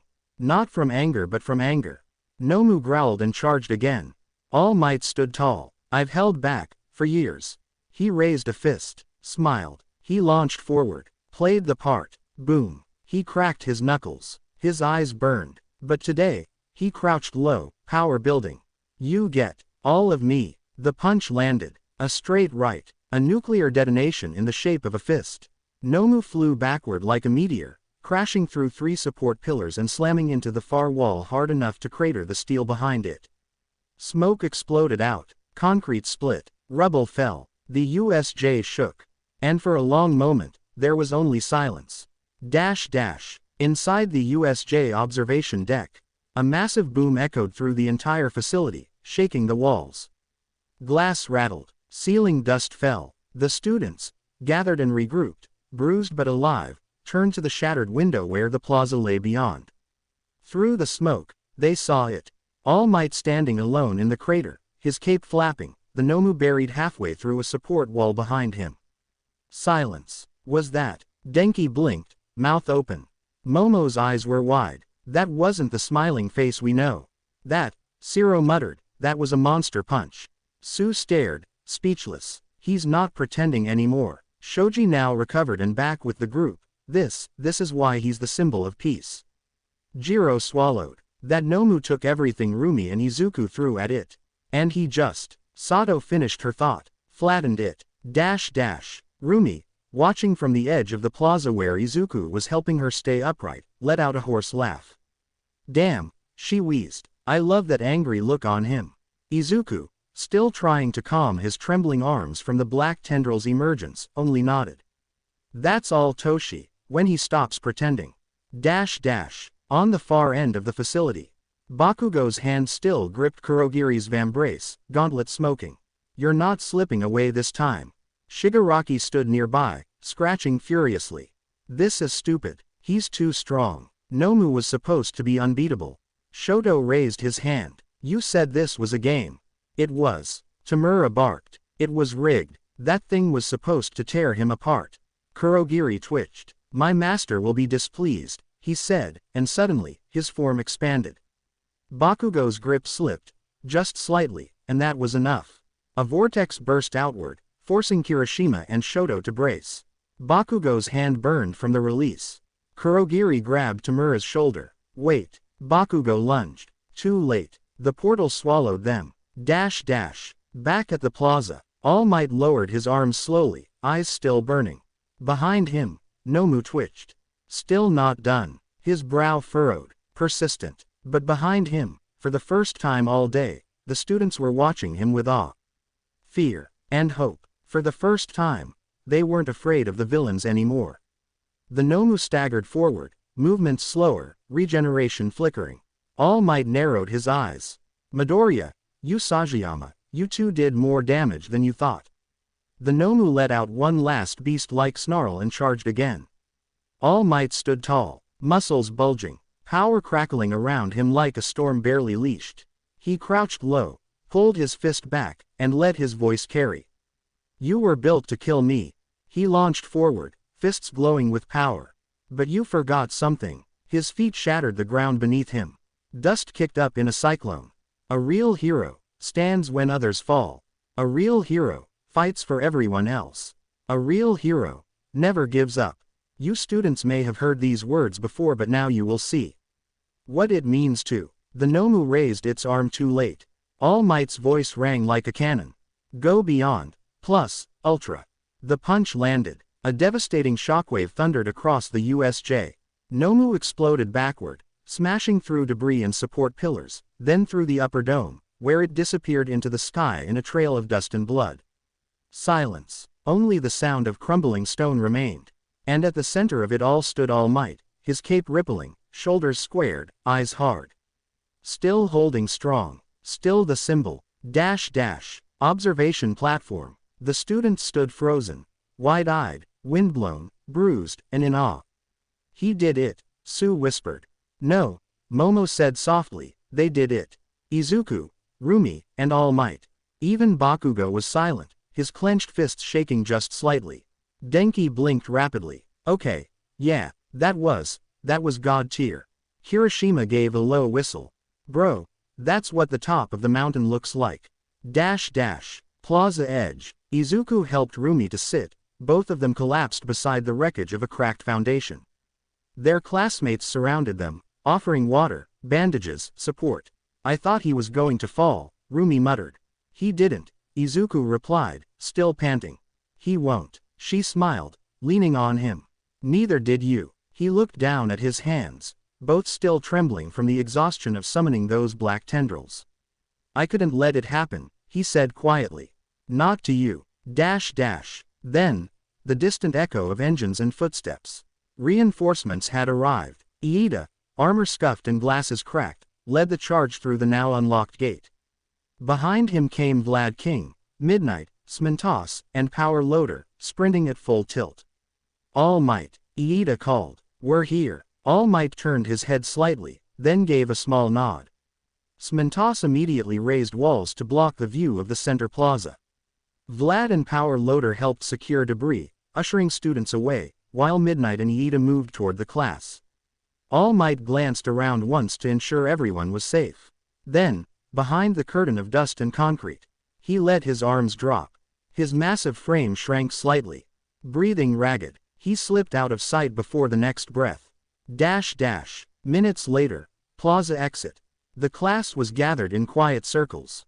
Aizawa and 13, both unconscious but stabilized, were loaded onto a stretcher.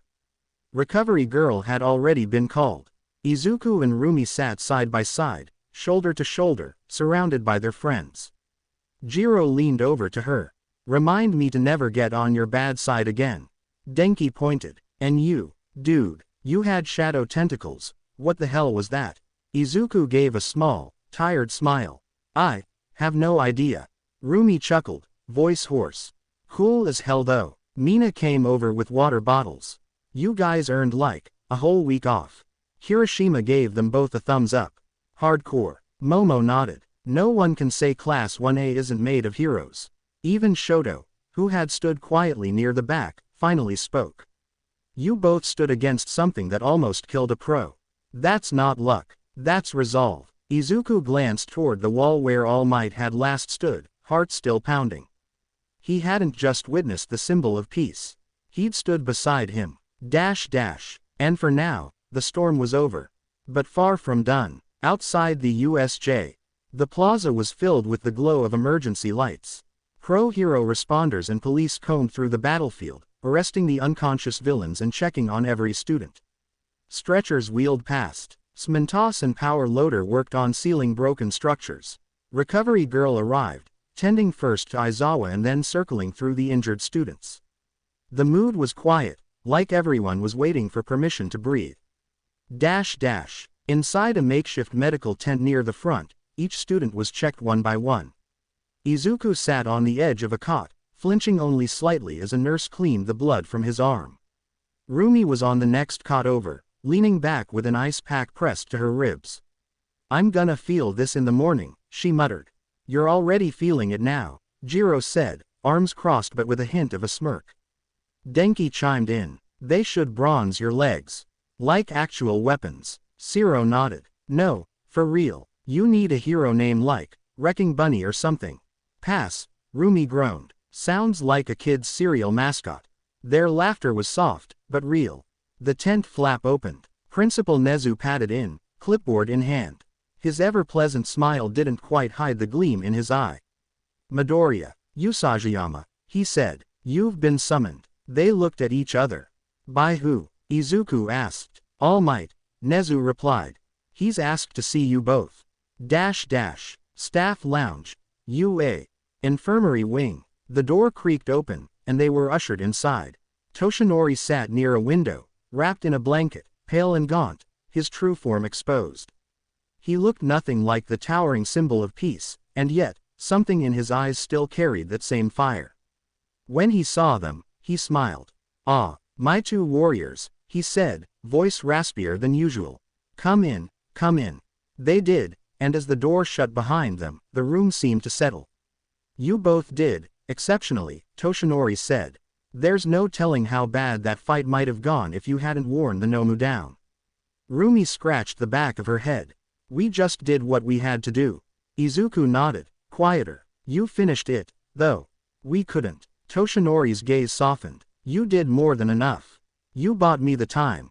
You weakened it. You protected your friends. That's the real work of a hero." Then the door opened again. A man in a long coat stepped in, sharp-eyed and calm.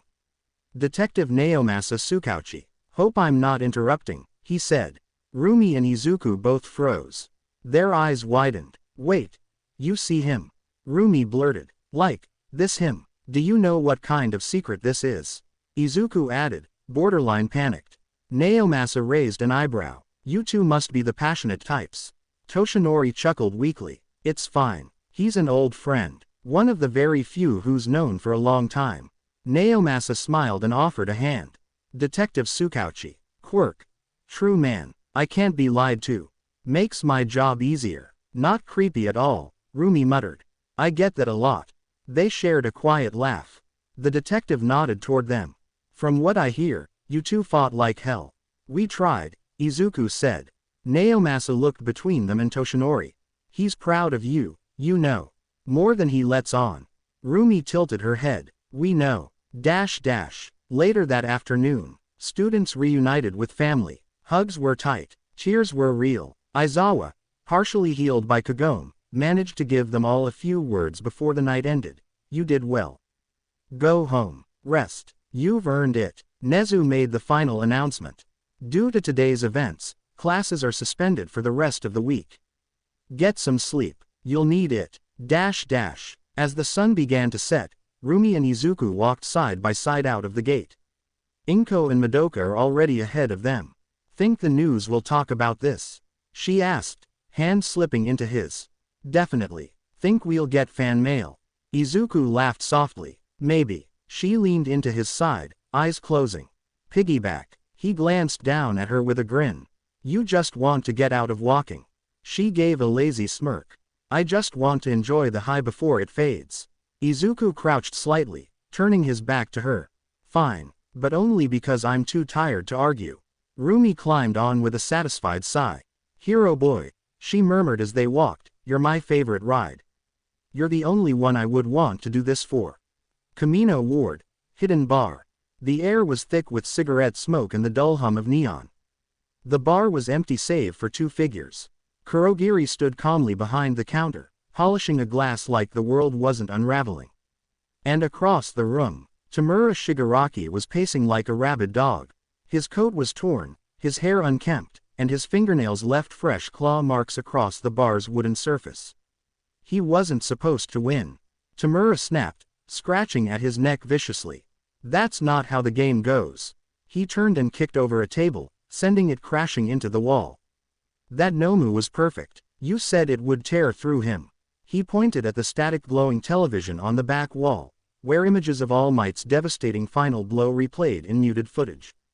Kurogiri said nothing. The TV screen flickered. And then, a voice emerged through the speakers.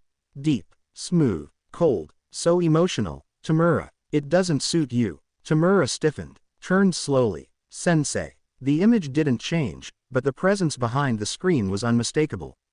You told me All Might was weakening, Tamura growled. You said we could kill him. That this was our time. And I still believe that, the voice replied. But you are not yet ready to claim it. The bar grew colder. Behind the bar, another screen flickered on. A second voice, nasally and clinical, chimed in.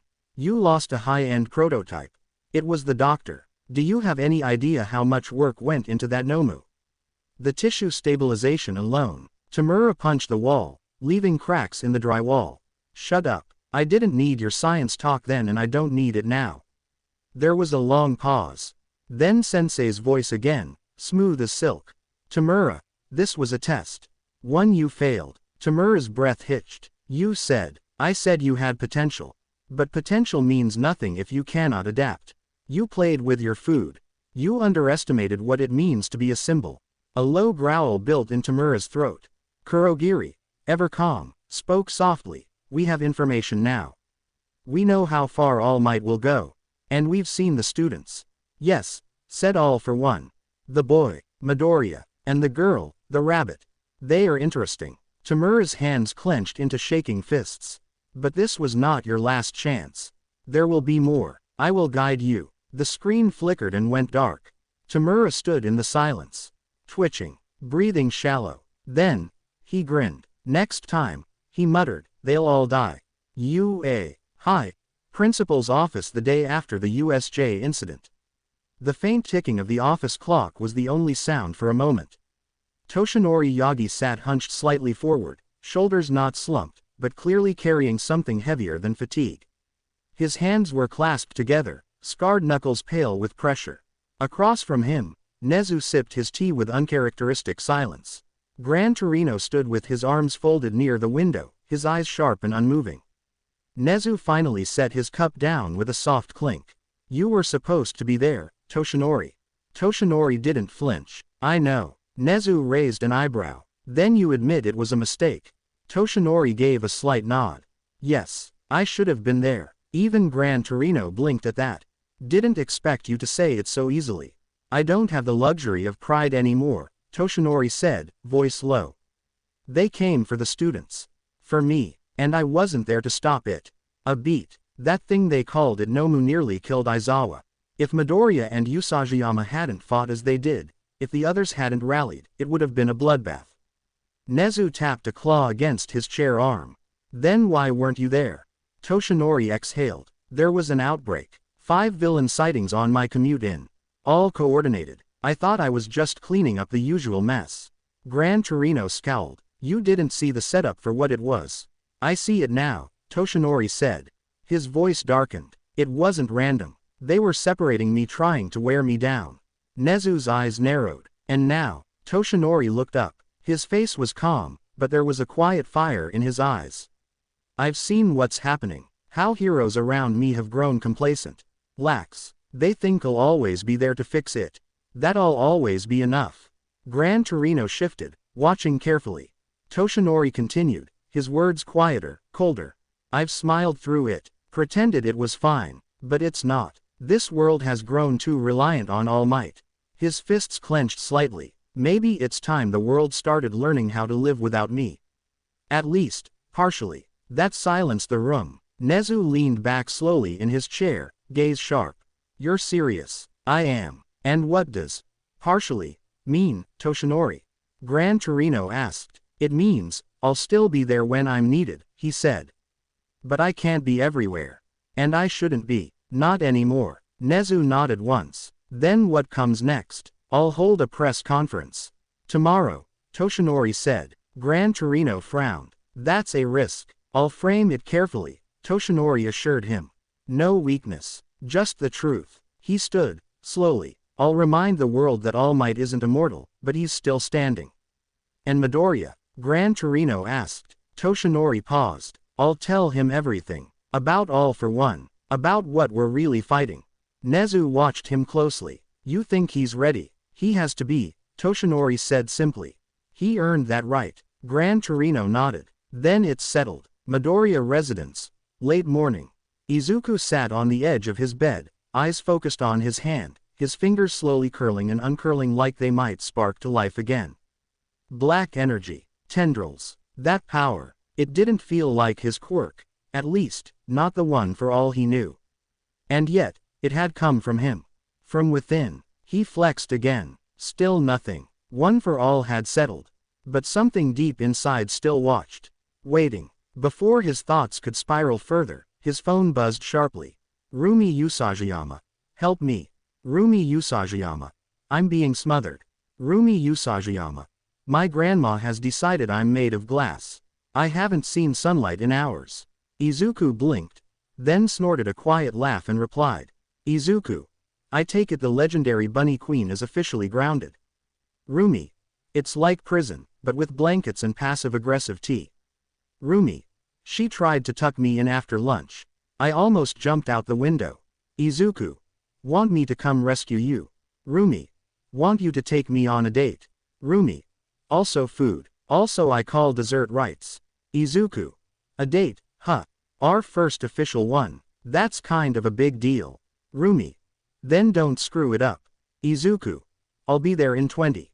Rumi. Make it 15. I'm already at the door. Izuku. Are you planning on walking there?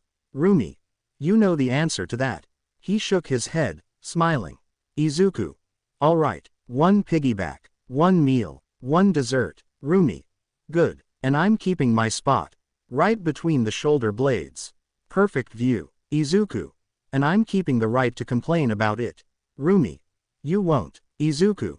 Number. I won't. He stood and grabbed a hoodie, slinging it over his shoulder. There was still weight in his bones, sure. Still questions. Still shadows. But today was about her. Usajiyama residence. Just outside. Izuku arrived right on time. Hoodie on, hair neatly styled, and a small nervous energy in his chest that wasn't fear, just anticipation. He barely had time to knock before the door swung open. And there she was. Rumi Usajiyama. Arms crossed, ears flicking in smug satisfaction, wearing an unmistakable green All Might hoodie. His hoodie, clearly stolen. and a pair of tight dark denim shorts that did absolutely nothing to hide the fact that Rumi was, well, Rumi. Barefoot, with her toned legs on full display, and her hoodie hanging just loose enough to give a peek of shoulder, she looked like trouble. And she knew it. "Hey, hero boy," she said, eyes gleaming. "You stole my hoodie again," he replied, smiling. "It's not stealing if it looks better on me," she said, striking a pose. "Which it does." He gave her a once-over, very clearly not arguing. "You look great." "I know," she smirked, stepping out and locking the door behind her. "Your lucky grandma went for a walk. I think she was about to put me in bubble wrap." Izuku crouched slightly, already offering his back. "I figured you'd want the usual." "Damn right I do." She hopped onto him with practiced ease, arms wrapping around his shoulders, legs hugging his sides. She leaned forward, her lips brushing his ear. "And don't think I didn't catch you looking, by the way." "I wasn't hiding it," he said casually, beginning to walk. "Huh," she grinned. "Confidence looks good on you." They walked in step with the hum of early afternoon around them, birds chirping, clouds lazily drifting overhead. Izuku's steps were steady, and Rumi was content against his back, chin resting on his shoulder. "So," she said, "where are we going?" "There's a spot near the station. Small cafe with killer katsudon. Not too busy. Thought we could actually talk." "Talk," she teased. "You're not just trying to woo me with pork cutlet bowls and heroic charm. Is it working?" "Yes." They both laughed. The cafe was nestled between a bookstore and a flower shop, just off the busier part of downtown. Small, a little old school, but clean and full of charm. The kind of place with handwritten menus, the scent of miso broth in the air, and windows fogged slightly from the warmth inside. Izuku stepped through the door with Rumi still on his back. She didn't even bother pretending she was going to walk the last few steps. "Table for two," the host blinked, staring at the bunny girl latched to the tall green-haired boy. Rumi grinned. "Don't worry, I'm housebroken." Izuku rolled his eyes. "Ignore her. She bites when she's bored." "Only you," she whispered into his ear before sliding off his back and giving a casual stretch that absolutely wasn't casual. The host seated them in a booth near the window. Rumi slid in first, drumming her fingers on the table. "All right, impress me. I already got you out of house arrest." "That's impressive enough." "True," she admitted. "Still want food, though." They ordered 2 katsudon bowls, extra egg for Rumi, of course, and tea. As they waited, the energy between them settled into something quieter, gentler. "You feeling okay?" Izuku asked after a minute, voice soft. Rumi blinked at him, then leaned on her elbow. "Physically sore. My ribs still feel like they're on fire." She smirked. "Mentally bored, irritated. Definitely not made to be stuck in a house with an old woman who thinks I'll shatter if I sneeze." He gave her a smile that didn't quite reach his eyes. "You scared her." Rumi looked down. "Yeah, I know." The moment hung for a breath. Then she exhaled. "I don't regret it though. I'd do it all again." "We had to fight." "I know," he said. "We did the right thing." She looked back at him. "You okay?" "You've been quiet." Izuku hesitated. "I've just been thinking about everything. Nomu. That weird energy. You, Toshi." She tilted her head. And it's a lot, but I think I'm okay. Being with you right now helps." Her lips curled. "Damn right it does." Their food arrived, and for a while the conversation was lighter. They ate, argued about the best dipping sauce, and teased each other about chopstick technique, Rumi claiming his was too formal, and Izuku criticizing her for holding hers like a toddler. Halfway through the meal, Rumi leaned back in the booth and watched him. "You know," she said, "I was thinking. Dangerous. Ha ha. Seriously, I've never had something like this. Not just the date, I mean, you, us." Izuku looked at her with quiet affection. "Same." She snorted. "You're such a dork. But I'm your dork, unfortunately." She smirked, then softened. "You scare me, sometimes." He blinked. "What? Not in a bad way. You keep doing things I don't expect. Like stopping Nomu's claw with some shadow lightning ribbon nonsense. Or throwing yourself into the worst of it without flinching. Or letting me see all of it without pulling away." Izuku set his chopsticks down. You let me see all of you too. Yeah, but I'm a lot. I know, he said with a grin. That's why I love you. Her expression cracked into a wide, warm grin. Okay, that one was smooth. You get points. Finally, he sighed, mock relief in his voice. I've been training my whole life for that compliment. After their meal, they stepped outside again, the early evening light golden and soft. Where to now? She asked, hands behind her head. Well, I figured we'd walk. But, I think I owe you something first. He crouched slightly. Rumi beamed. You know the rules, hero boy. She hopped on his back with a huff of satisfaction, arms wrapping tight. Thanks for today, she said quietly, after a moment. I should be thanking you. No, seriously. Her voice dropped to a murmur. I needed this. I needed you. He tightened his grip on her legs. Always. They walked off together, fading into the quiet hum of the city, two kids recovering from a war, clinging to something real in a world that never stopped spinning. The sun had dipped low behind the rooftops, casting a warm, golden haze over the quiet residential streets.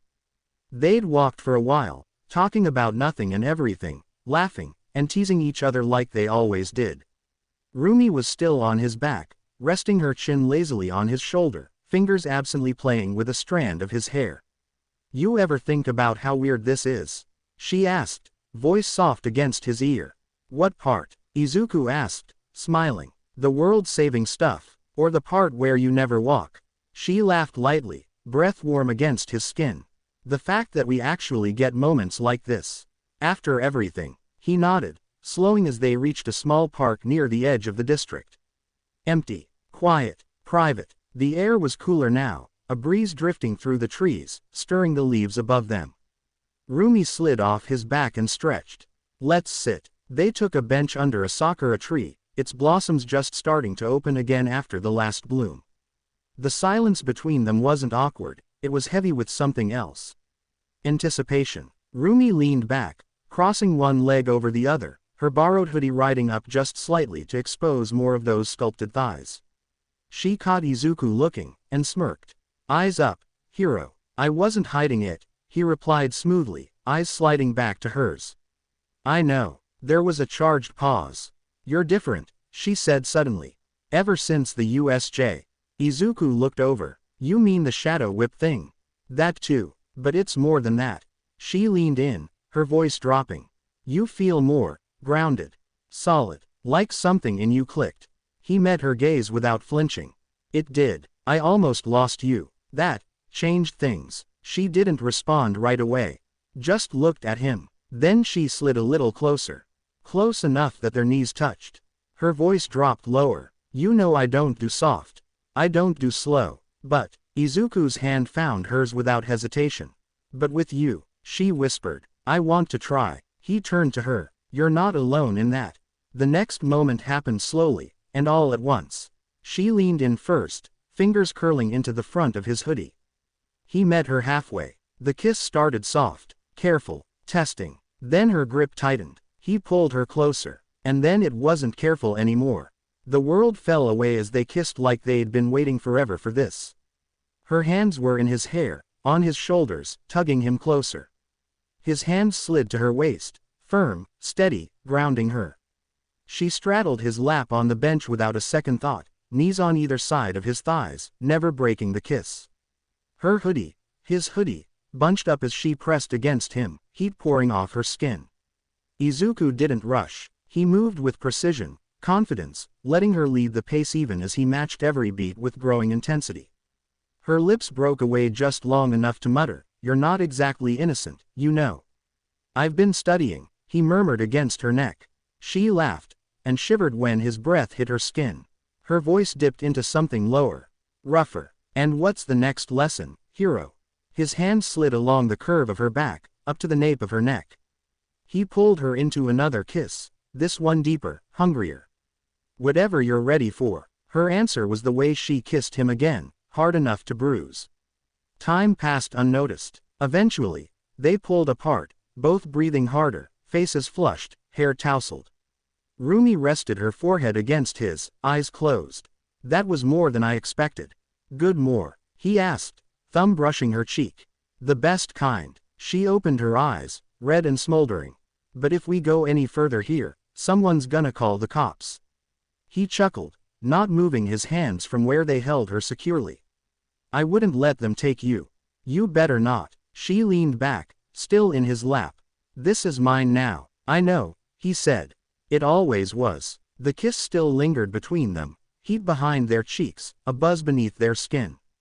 Rumi had her head leaned against Izuku's chest, still straddling his lap on the park bench, arms draped around his shoulders. The sun had fully dipped below the skyline now, painting the world in dusky amber. Neither of them moved for a while. I guess that makes this the best first date ever, she murmured, eyes half-lidded. I don't really have anything to compare it to, Izuku said, lips brushing her temple, but yeah, I'm pretty sure it's unbeatable. Damn right, she whispered, nuzzling into him. We're keeping this one in the Hall of Fame. Eventually, she gave a small stretch, sighing dramatically as she pulled away from his chest, still perched on his lap. We should head back, she muttered, reluctant. Yeah, he smiled. But don't think for a second I'm letting you walk. Rumi grinned. Hero boy, you spoil me. He crouched again, this time without prompting, and she practically collapsed onto his back, limbs loose but secure. Comfortable. I'm not getting off till you put me down, she purred into his ear. That's not helping, he muttered with a soft cough, adjusting his grip on her thighs as he stood fully upright. She chuckled darkly, not trying to help. The walk was quiet. Izuku's boots crunched softly against the sidewalk, the occasional streetlight casting warm glows across their path. His shadow stretched long and tall beneath them, Rumi's ears swaying gently with every step. Today was good, she said after a few blocks, voice softer now. It was, he agreed. I needed this, he nodded. They passed a closed bakery. A couple walking their dog. The calm of a city winding down. Do you ever think about the future? She asked. He glanced over his shoulder to try and catch her expression. You mean after UA? I mean, she hesitated. After all of it, hero work, missions, quirk evolution, the danger. What's left when the noise dies down? He was quiet for a few moments. Then, I think about it more than I admit. Especially lately. Rumi laid her cheek against his shoulder. And what do you see? He smiled. You, somewhere close. That's always been part of it. She didn't speak for a bit. Then her fingers tightened just slightly around him. Good answer. They reached her street after a while. The Usajiyama house sat cozy and quiet under the moonlight, porch lights glowing soft yellow. You want me to walk you to the door? You kidding? She asked. I'm dragging you up the steps. She stayed clinging to his back until they reached her porch, then slid down with a theatrical sigh. Rumi faced him. Her hoodie hung a little looser now, her hair slightly windswept, eyes glowing under the porch light. So, she said, toying with the hem of the hoodie. This is the part where we awkwardly say goodnight, or you say something super smooth. Izuku tilted his head. Smooth. Yeah, like, can't wait to do this again, or, you've ruined me for other girls forever, that kinda stuff. He stepped forward, cupping her face with one hand. You know I don't need to say it. She smiled. Soft this time. Real. A rare vulnerability glimmering beneath the sass. I know. They kissed again, slower this time. More tender. No rush. No tension. Just them. Rumi pulled away, sighing, ears flicking lightly. I'm gonna dream about that bench. Izuku chuckled. Me too. She stepped back toward the door, pausing with her hand on the handle. I'll see you tomorrow. You'd better, he said, stepping backward down the steps. She grinned. Good night, hero boy. Night, bunny queen. She slipped inside. Izuku stood there a moment longer, smiling to himself. Then turned and walked off into the quiet, stars above and something bright glowing in his chest. Midoriya residence. Early morning. The quiet hum of birds outside the window was the first thing Izuku noticed. Then the ache. He stirred slowly beneath his blanket, joints creaking just enough to remind him that he'd fought a near-immortal monster barely 2 days ago. His body was healing, but not just physically. Something inside him felt heavier, but clearer, like a compass finally pointing the right way. He rolled onto his side and reached for his phone. 7:12 a.m. 3 texts from Rumi. Bunny Queen. You up? Bunny Queen. My legs are sore. Carry me again later. Bunny Queen. Also, I'm not sorry about the bench. He laughed under his breath, then sent a simple reply. Izuku. Not sorry either. But I'm still sore too, so maybe we switch who gets carried today. As he set the phone down, a notification buzzed. Breaking news. All Might to hold a surprise press conference this evening at 6 p.m. Topic unknown. Izuku sat up straighter. He's doing it. Somehow. Even without details, he knew what this was about. It wasn't just damage control. It was the start of a shift. Elsewhere. Across town.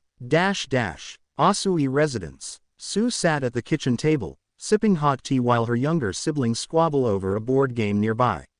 She was quiet, eyes thoughtful, watching the steam rise from her cup. Her family was safe. Her home was calm, but the image of Nomu's howl and Aizawa's broken form still floated behind her eyes.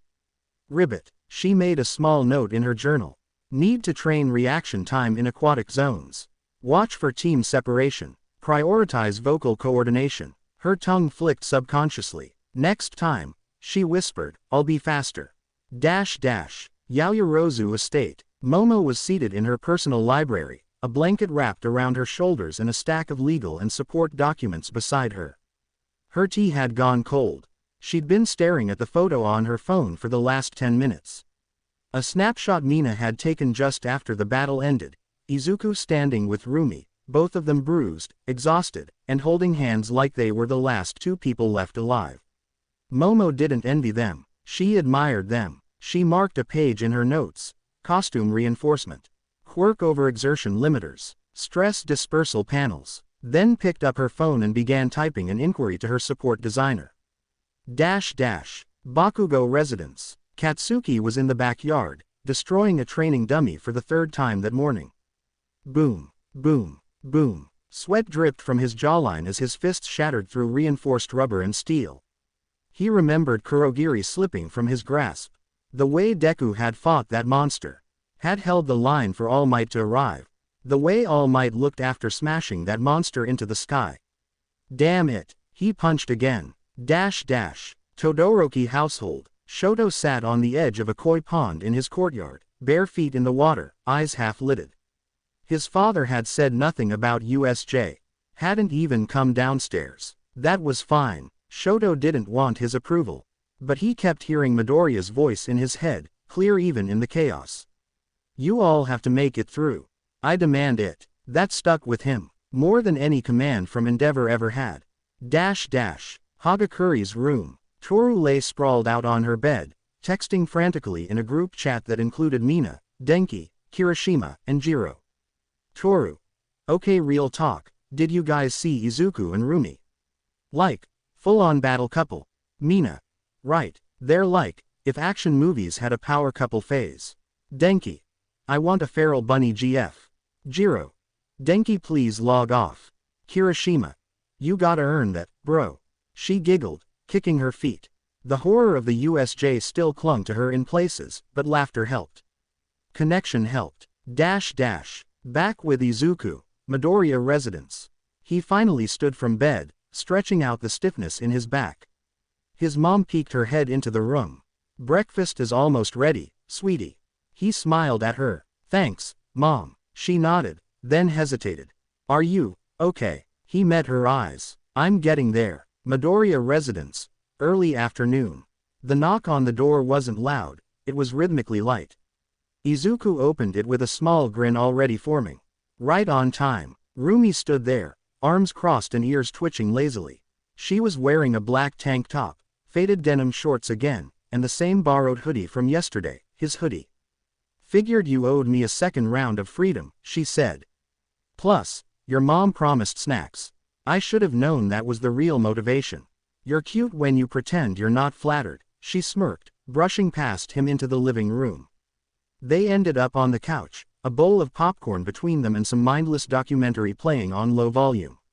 It wasn't about the show. It was about the silence, the comfort. The way Rumi had her legs curled under her and leaned into Izuku's side like it was the most natural thing in the world. You feel more chill today, she murmured, eyes half closed.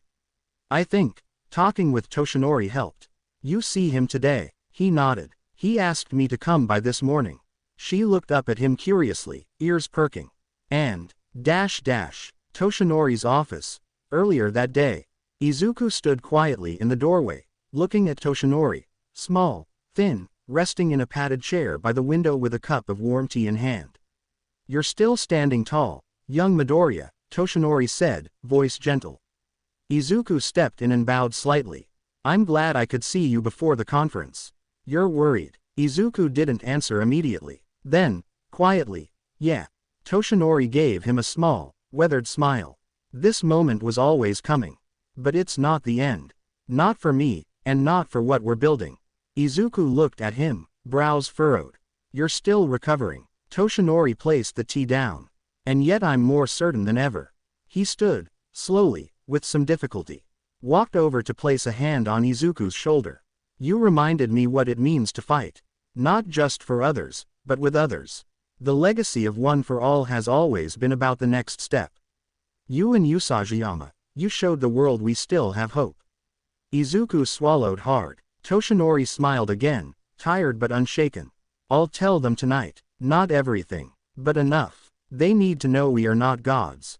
We're people, but we don't break. Then, quieter. You're not alone. You never will be. Present. Midoriya living room.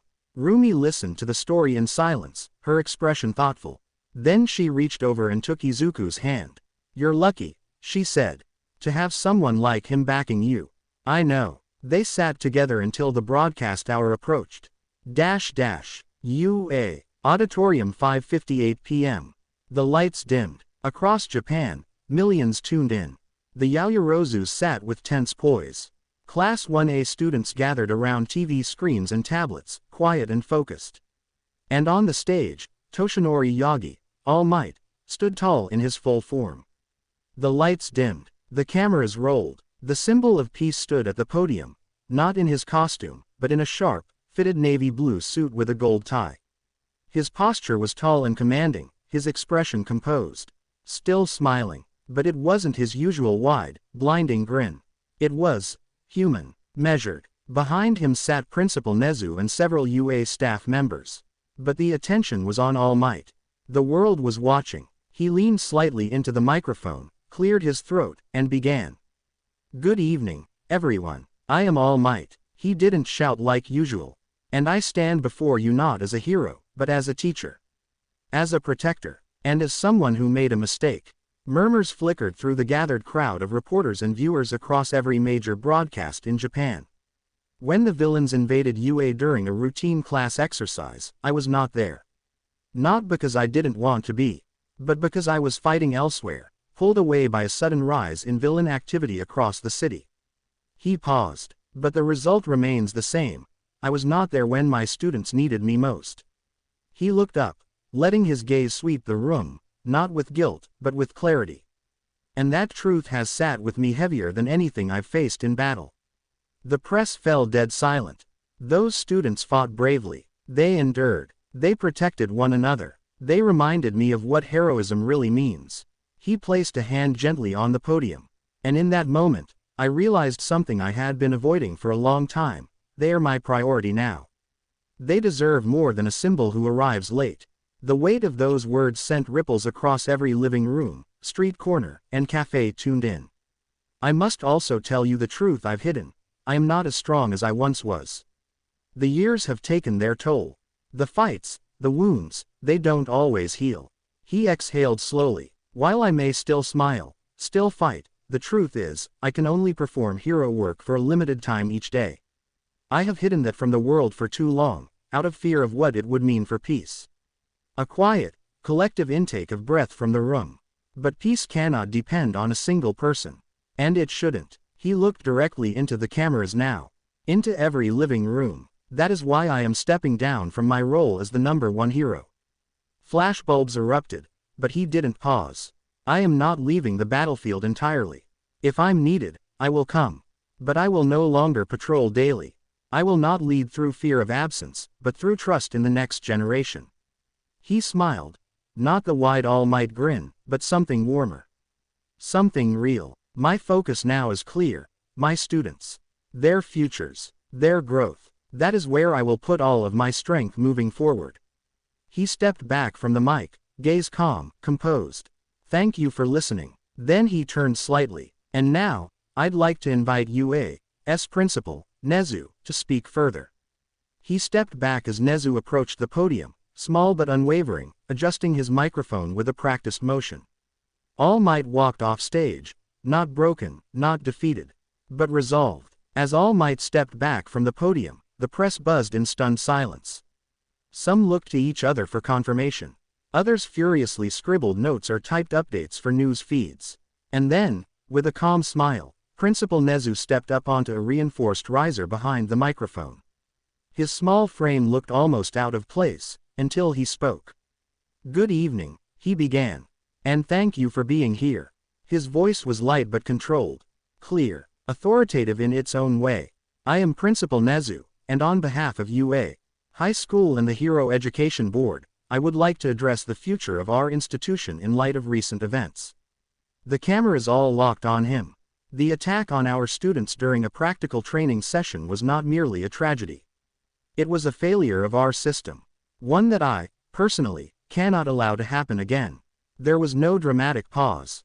Nezu didn't need theatrics. He had precision. Our school, while producing some of the finest heroes of this generation, must evolve to match the threats now facing our society. These threats are no longer theoretical. They are present, active, and emboldened. He clasped his tiny paws together, standing on the tips of his toes.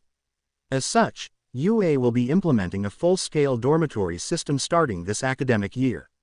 The press room lit up with gasps and murmuring. Nezu continued, voice unwavering. This is not just a response to one incident. It is a proactive, long-term reform aimed at maximizing student safety, cultivating unity, and ensuring immediate access to staff protection at all times. Behind him, faculty such as Vlad King, Midnight, and Smentos stood firm, symbolizing total support.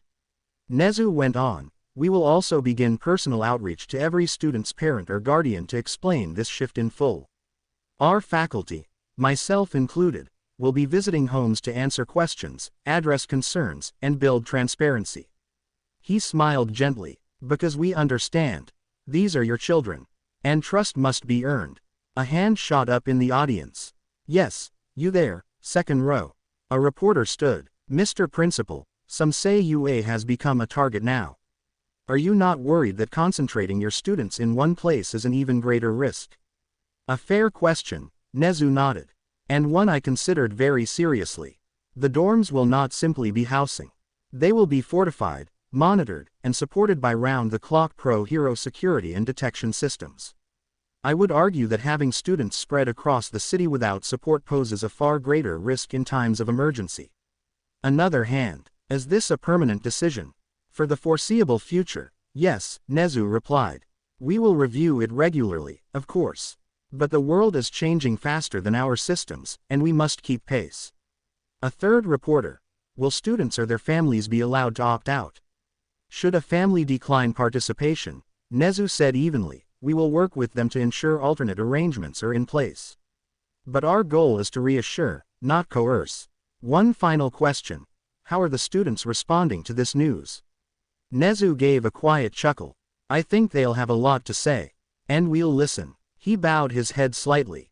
Thank you for your time. We understand your concerns, and we hope you'll allow us to prove, not just in words, but in action, that your trust is well placed. Later that night, across Japan, clips of the conference replayed everywhere. All Might stepping down, Nezu announcing the dorm system. Reaction was mixed. Shock, admiration, skepticism, but no one could ignore it. UA was changing. The era of single hero dependency was ending. And a new generation was about to rise, with the world watching. Next day, Midoriya residence, morning. The air was warm with sunlight filtering through the curtains, but the tension in the room ran deeper than the peaceful morning would suggest.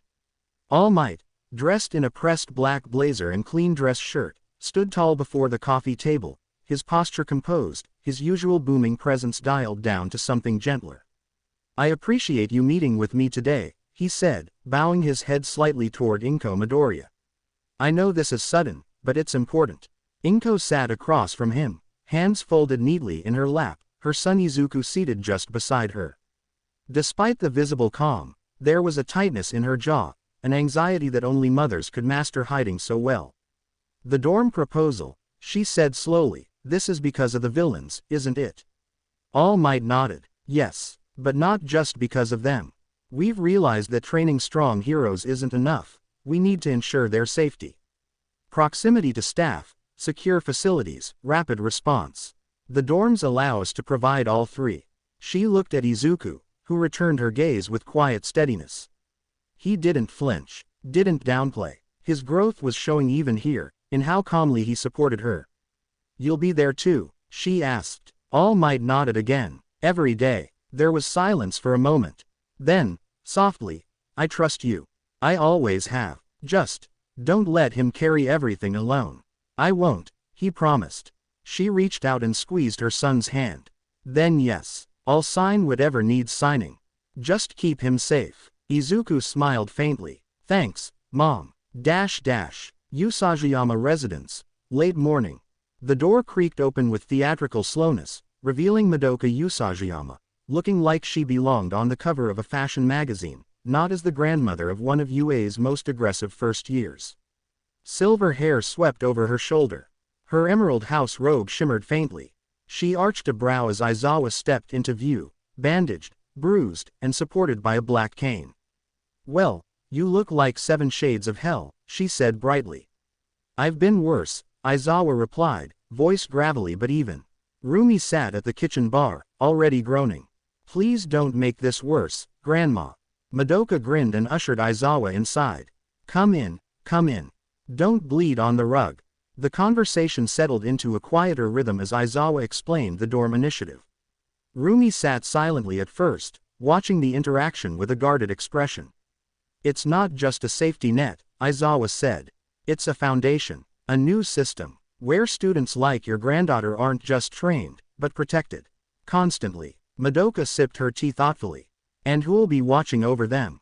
I will, along with several others, including All Might. Madoka blinked. Huh, the big guy himself. Yes. Rumi frowned slightly. I think it's a good idea, she added.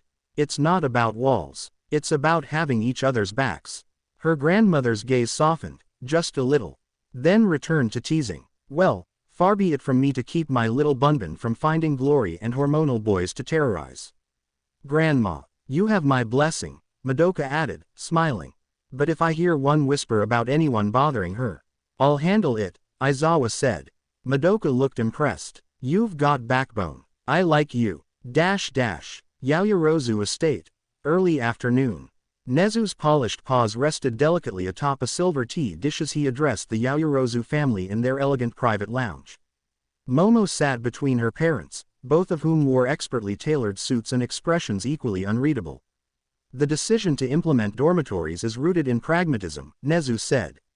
The reality is, the enemy has moved. If we do not move with equal precision, we risk repeating what happened at the USJ. Mr. Yaoyorozu frowned. It's a bold step. Nezu nodded. It's a necessary one. Momo sat straighter. I trust my classmates. And our teachers. I believe this is the right move. Her mother placed a hand gently over hers. You've never spoken so clearly about something like this, she said softly. Then we trust your judgment. Her father gave a single, firm nod. You have our permission. Nezu smiled. Thank you. She is in capable hands. Iida residence. Mid-afternoon. Present Mike adjusted his vest as he sat with Tenya and the rest of the Iida family in their elegant parlor. On one side stood Tensai Iida, known to the public as Ingenium, his armor polished and neatly set aside. We believe this dorm system is the next step forward in hero education, Hizashi said with clarity. It's not only about protecting students, it's about ensuring they're never isolated in times of crisis. Tenya nodded, his voice calm but proud. I agree. Is taking responsibility. And I want to be part of a generation that leads by example.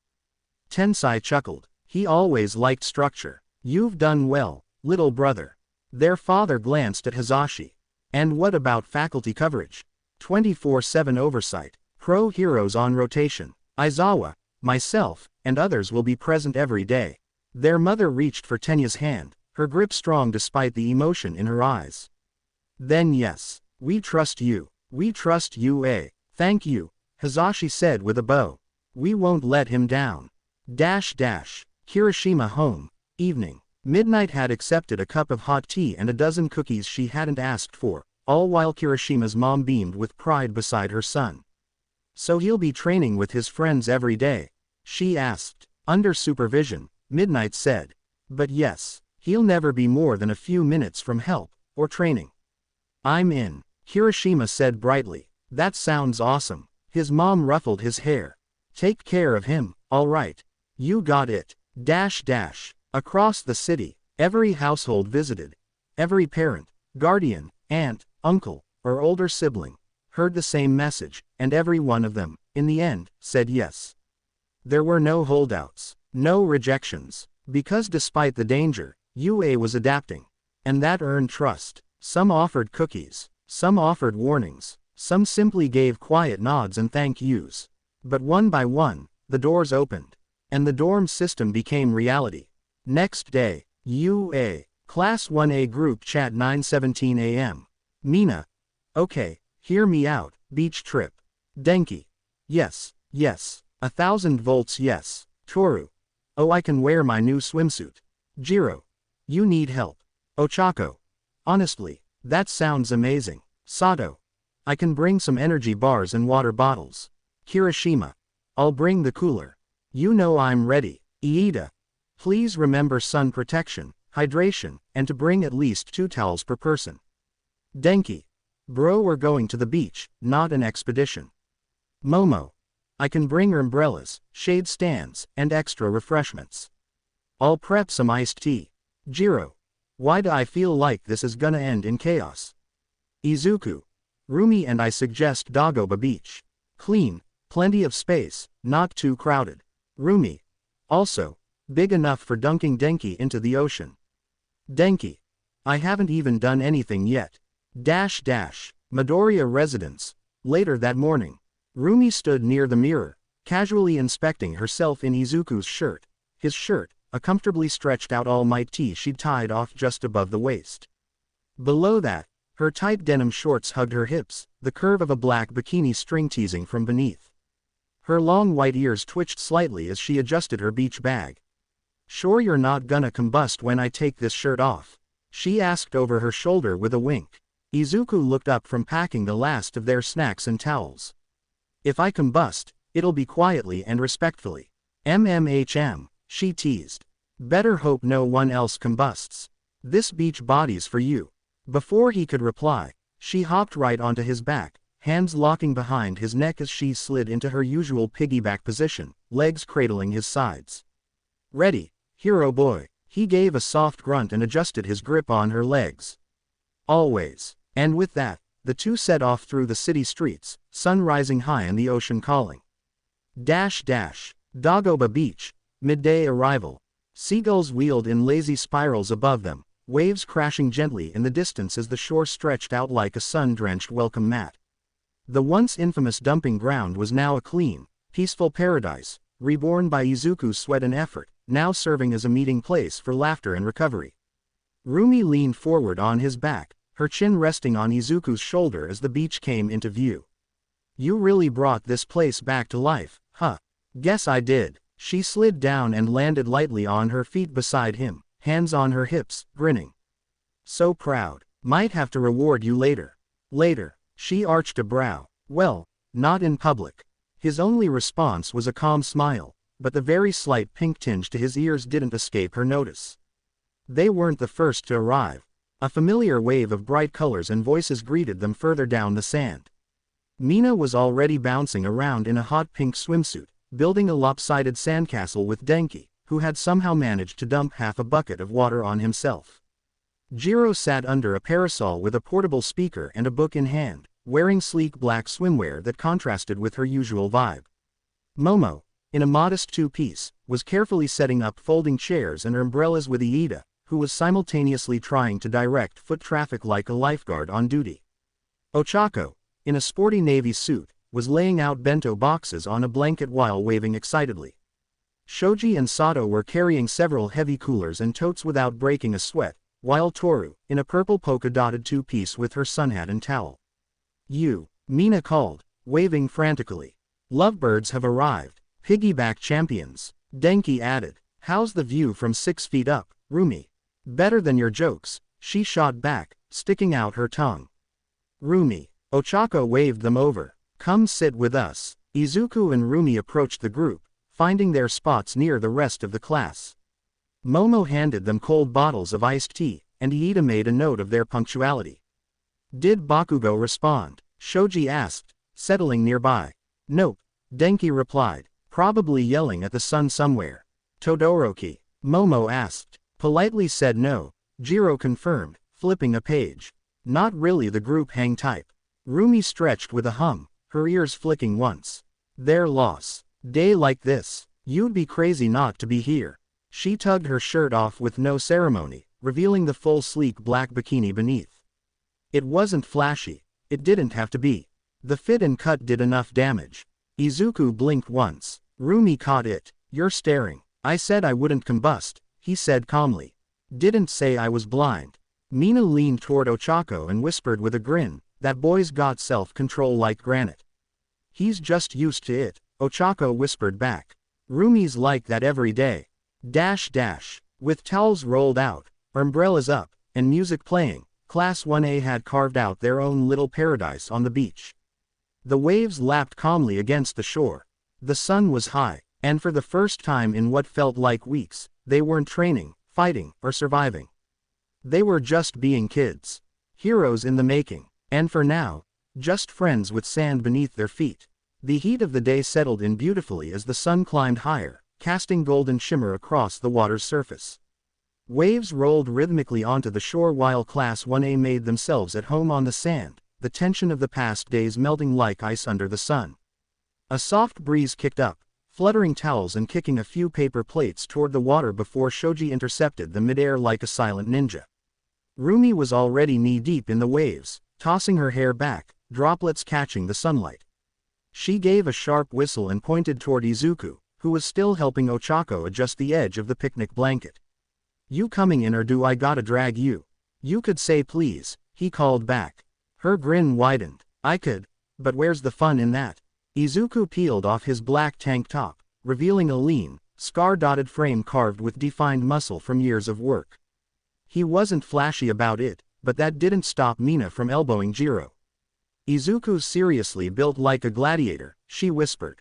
Jiro didn't even look up from her book. He's the, I could lift a car but I'm too polite to mention it, type. He'd probably apologize to the car, Denki added, wading into the surf behind them. Beach games begin. The group broke into teams. Sato, Shoji, and Iida versus Kirishima, Denki, and Izuku in a makeshift volleyball match, while Mina and Toru formed a cheer squad with Rumi half interested, only until someone suggested spiking the ball at Denki's head for points. Heads up, Sparky, Izuku called as he leapt to intercept a lob, flicking the ball with a precise tap into Denki's blind spot. Bam! Sand explosion. Denki flopped like a cartoon ragdoll. I'm alive, he groaned. I saw God. She was holding a beach umbrella. Idiot, Jiro called from under her parasol. That's 1 point to Team Smash Bros. Mina shouted. Rumi leaned against Izuku, her wet hair sticking to his shoulder as she watched the game wrap up. You're not holding back, she noted. Trying not to. You look good when you're cutting loose, she added casually. I look good when I'm carrying you too, he shot back. She snorted. Touché. Cool off time. After the match, the crew returned to the shade for water, food, and music. Ochako passed around triangle-cut sandwiches, while Momo popped open a cooler of fresh fruit and bottled tea. Rumi laid back in Izuku's lap without warning, arms stretched over her head, tail twitching lazily. You comfy? He asked, brushing her bangs aside. Might nap right here, you'll burn. Then protect me, shield boy. He shook his head with a smile, pulling a towel over her torso and absently stroking her ear between bites of his sandwich. Nearby, Kirishima and Shoji tried skipping rocks into the tide while Denki used his quirk to charge Jiro's waterproof speaker for Mina's playlist. Toru kept leaving flip-flop footprints that had everyone laughing when people stepped where they thought sand was clear. Iida attempted to enforce a hydration break. No one listened. He still handed out water bottles anyway. Ocean shenanigans. Eventually, the water called them all back. Jiro refused to go in until Mina physically dragged her, both girls screaming as a big wave crashed over them. "I will end you," Jiro shrieked between gasps. "You'll have to catch me first." Mina laughed, swimming away like a pink torpedo. Meanwhile, Rumi had convinced Izuku to join her in deeper water. She circled around him like a shark, diving beneath the surface and brushing his leg before popping up in front of him, grinning wickedly. "I should have known you were a menace in the water too. I'm a menace everywhere," she said proudly. "You love it." "I do." It was simple, true, and said so evenly it made Rumi falter for just a second before pulling him closer by the waistband of his shorts. "You're lucky I'm not dragging you under and kissing you senseless. You could just kiss me above water," he offered calmly, holding her waist. She smirked and leaned in, their lips meeting softly at first, then firmer, as if they hadn't kissed in days rather than hours. "All right, lovebirds," Mina called. "No drowning each other. Let them smooch," Toru chimed. "Just keep it PG," added Ochako with a grin. They parted with twin chuckles, foreheads pressed together before slipping away to rejoin the chaos. Late afternoon. Settling down. Towels were drying, bags half-packed, and Mina had drawn a massive doodle of Class 1A in the sand with her foot before Shoji quietly took a photo of it to save. "Today was perfect," Ochako said, curled up under her umbrella with her sun hat covering her face. "It really was," Momo agreed. "We needed this." Denki let out a groan as he collapsed onto his towel. "I'm gonna be sore in, 5 minutes." "That's because you flopped during every game," Jiro muttered. Dramatically, he corrected. "There's a difference." Iida checked his phone, then rose to his feet. "We should begin heading back soon. It's nearing evening, and some of us still need to pack." Rumi climbed back onto Izuku's back before he could even offer. "Carry me, beach hero." He smirked, adjusting his towel over his shoulder. "You've been active all day. Battle high's wearing off, huh?" "A little," she admitted, resting her cheek on his shoulder. "But mostly, I just like the view from up here." As they left the sand behind, feet sinking into warm dunes one last time, the group walked together, sunset beginning to bleed across the sky. Class 1A wasn't just classmates anymore. They were a unit, a family, and as the sea breeze faded, they took the first real steps toward the next chapter, ready for whatever came next. The soft glow of evening began to fall across Musudafu. The streets were quieter now, the warm buzz of summer fading into the hum of cicadas and the rustle of wind through cracked windows. In homes scattered across the city, the students of Class 1A were packing up their lives, getting ready to trade familiar comforts for something new. Midoriya residence, Izuku's room. The sound of shifting boxes filled the small bedroom. Izuku stood in the middle of the space that had been his sanctuary since childhood. Posters of All Might and other pro-heroes still lined the walls, though most of them were curling at the edges now, faded from years of sun and admiration. He held a small, handcrafted All Might figure in his palm. It was one of the first he ever bought. He didn't put it in the duffel bag sitting on his bed. Instead, he set it gently on the bookshelf. Box by box, he sorted his collection, carefully choosing just a handful of figures, notebooks, and memorabilia to bring with him. The rest he left behind, displayed neatly, preserved. "I'm not leaving you," he murmured to the shelf. "I'm just taking the next step." He closed the duffel and zipped it shut. Just clothes, some training gear, his Quirk journal, and a small framed picture of him and his mom. That was all he needed now. In the kitchen, Inko Midoriya watched her son slip on his hoodie and tighten the strap of his duffel bag. "You sure you're all packed?" He nodded. "All set." She stepped forward, wrapping him in a warm hug that he melted into without hesitation. "You're doing so well, sweetie," she whispered. "So strong." "I've got great people around me," he said. "And I'll come home. A lot." "You better," she sniffled. Izuku kissed her cheek and offered her a soft smile. Going to Rumi's for a bit. Tell her to send me pictures, she said, waving as he stepped into the twilight. Usajiyama residence, evening. The apartment was alive with warmth and the scent of tea. Rumi sat on the floor near her duffel, stuffing a final pair of shorts inside with practiced efficiency. A set of resistance bands and protein bars already lined the top. Across from her, Madoka lounged on the couch, one leg folded over the other, flipping through a fashion magazine. You packed your favorite jacket, right? She asked without looking up. Yeah, the one that says, I win or I break the damn wall, on the back. Rumi snorted. You put that on there. I stand by it. The doorbell rang. Speak of the devil, Madoka sang. Rumi opened the door to find Izuku, duffel over his shoulder, hoodie slightly windswept, and that familiar calm expression on his face. You done? She asked. He nodded. Left most of my collection behind. Did it hurt? A little. She reached for his hand and pulled him inside. Good. Growth should. Madoka gave Izuku a two-finger salute. Hey, tree boy, stealing my granddaughter away again. Only until move in, he replied. See that you do. Rumi's room. Later, they sat together on the floor, leaning against her bed with the soft hum of music in the background. Rumi had her head on his shoulder, her ears lazily twitching every few seconds. A cup of half-finished tea sat beside them. You nervous? She asked. No, he said truthfully. Just a little reflective. About leaving things behind. She was quiet for a moment, then shifted so she was looking up at him. You're not leaving anything that matters, she said. The real important stuff, you carry it with you. He reached out, brushing a hand along her ear, tracing the curve gently. And I carry you too, huh? Damn right you do, she said, leaning in close. Every day. They didn't need to say much else after that.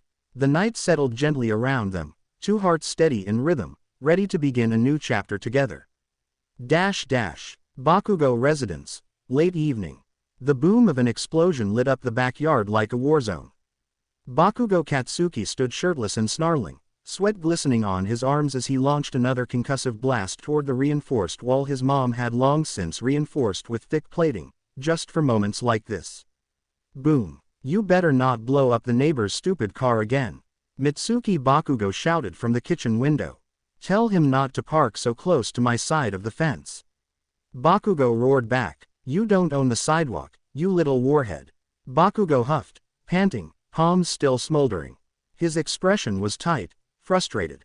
Not just from the argument, but something else. Something heavier, unsettled, and clawing under his skin. He stormed back into the house and yanked open the fridge like it had personally offended him, chugging cold water straight from the bottle. Don't you melt my damn shelves again, Mitsuki muttered, arms crossed as she leaned against the doorway. Bakugo slammed the bottle down, breath still hot. Those extras better not piss me off in the dorms. They will, she said flatly. TCH, you gonna blow your room up. Only if it deserves it. Mitsuki gave him a long look. You ain't scared, are you? He bristled. Huh, what the hell kinda stupid question. She smirked. That's what I thought. He scowled but said nothing more, grabbing his duffel bag off the counter. It looked like it had been packed with the same force he used in battle. Crumpled uniforms, a few energy bars, a toothbrush shoved between his gloves. You better not come back expelled. I won't. You better come back stronger. He looked at her sideways. I will. Todoroki residence. At the same time, the Todoroki estate was large and eerily still, bathed in the glow of distant city lights. Shoto Todoroki stood at the front door in silence, his duffel neatly packed beside him. He didn't flinch as the low, thunderous sound of Endeavor's roaring fire echoed from deeper in the compound.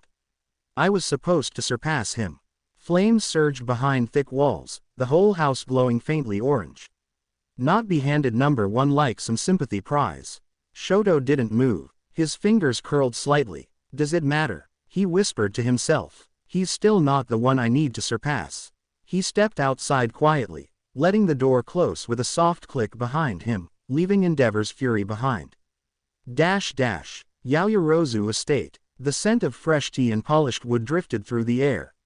Momo Yaoyorozu stood in her room, reviewing her packing one last time.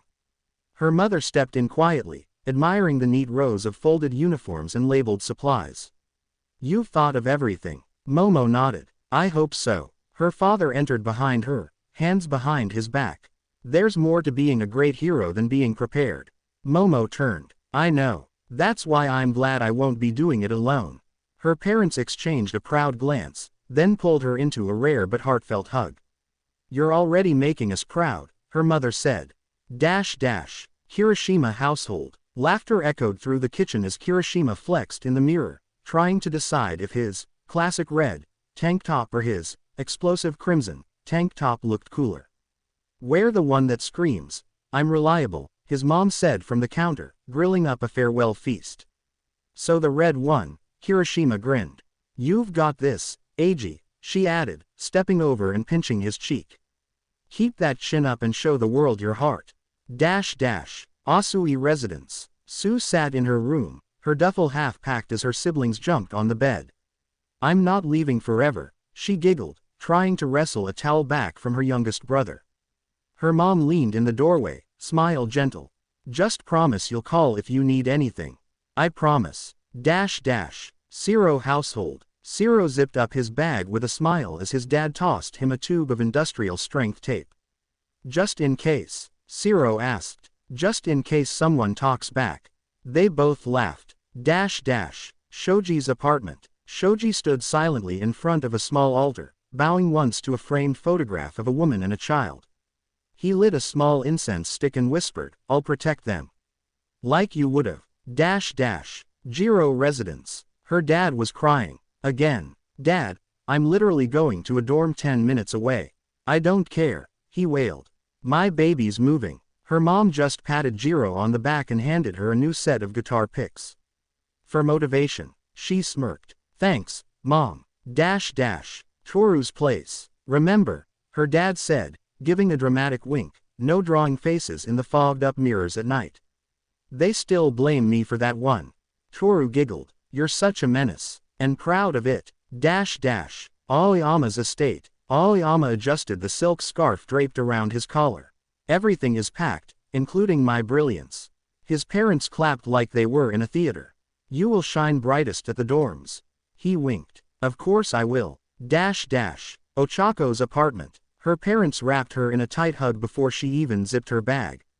"You're gonna do so well, sweetie," her mom whispered. "Don't forget us little people," her dad said, teary-eyed. Ochako grinned. "I'll make you proud." Then rich. Denki's place. "You have your charger?" his mom asked. "Yes." "Portable one?" "Yes." Backup one." "Mom." She handed him one more. "You'll thank me when you're out of juice." He laughed and tossed it in. "You're the best."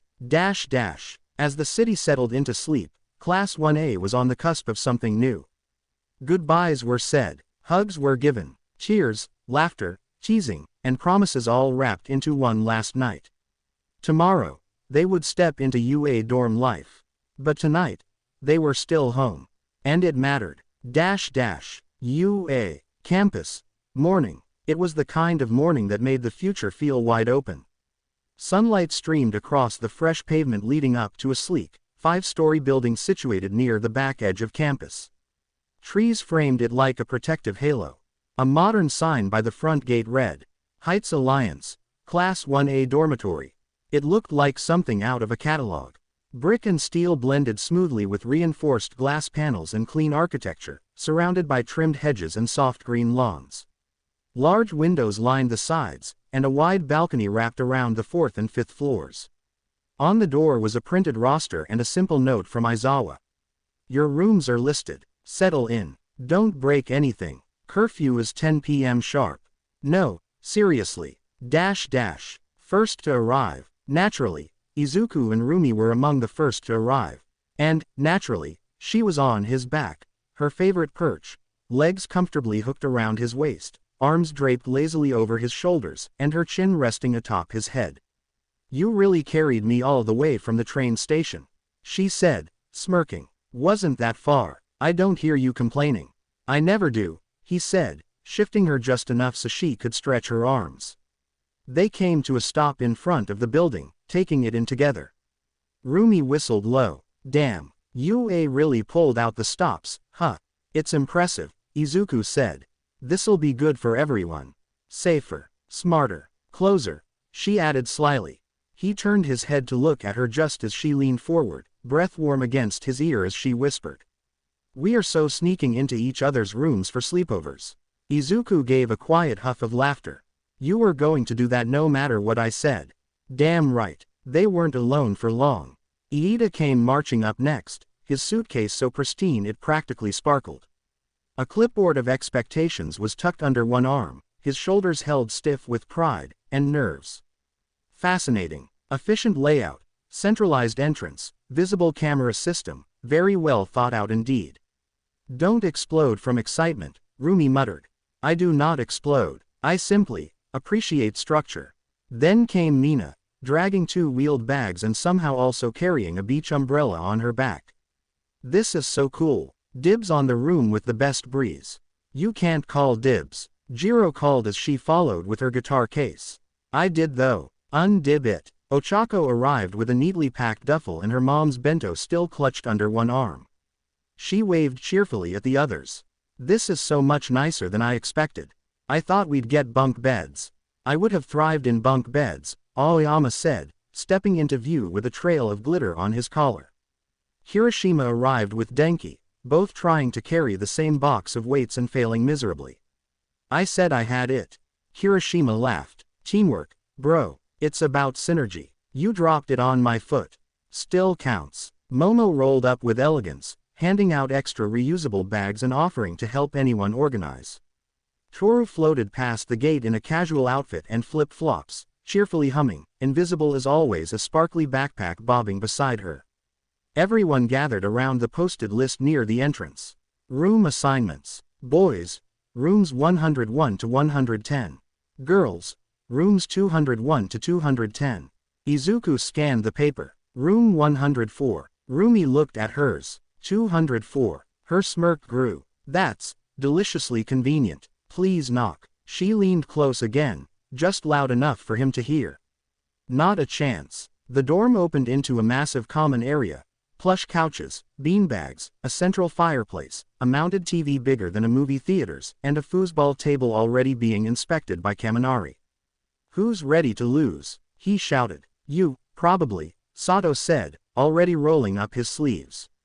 There was a fully stocked kitchen, with multiple stovetops and labeled cabinets for every student. The massive fridge already had names taped to every shelf. Todoroki entered last. He gave the dorm one long, slow glance before quietly walking to the stairs without saying a word. Aizawa emerged just long enough to wave a bandaged arm and mutter, "Don't destroy anything," before vanishing into his own quarters down the staff hallway. The students dispersed quickly. Hiroshima immediately challenged Shoji to a pull-up contest. Mina started setting up a music corner in the lounge. Jiro claimed a window spot for reading. Ochako helped Toru hang fairy lights on the stair railings. Momo offered spare drawer organizers to the girls. Bakugo stormed upstairs, slammed his door, and didn't reappear. Back in his room, Izuku carefully unpacked his journals, laid them out beside his desk, and pulled open his window. He could see the courtyard below, where some of the others were already laughing, playing, throwing a frisbee someone had packed. He could hear Rumi yelling something at Kaminari as she chased him across the grass barefoot. He smiled. In her room, Rumi dropped onto her mattress and sighed, tail swishing lazily across the covers. Her ears flicked at the sounds outside, and a grin slowly spread across her lips. This was it. Family, proximity, and chaos. Her favorite kind of storm. And she couldn't wait to sneak into 104. To be continued. I hope you guys enjoyed this video and make sure to like and subscribe to the channel. Now we will see you in the next video.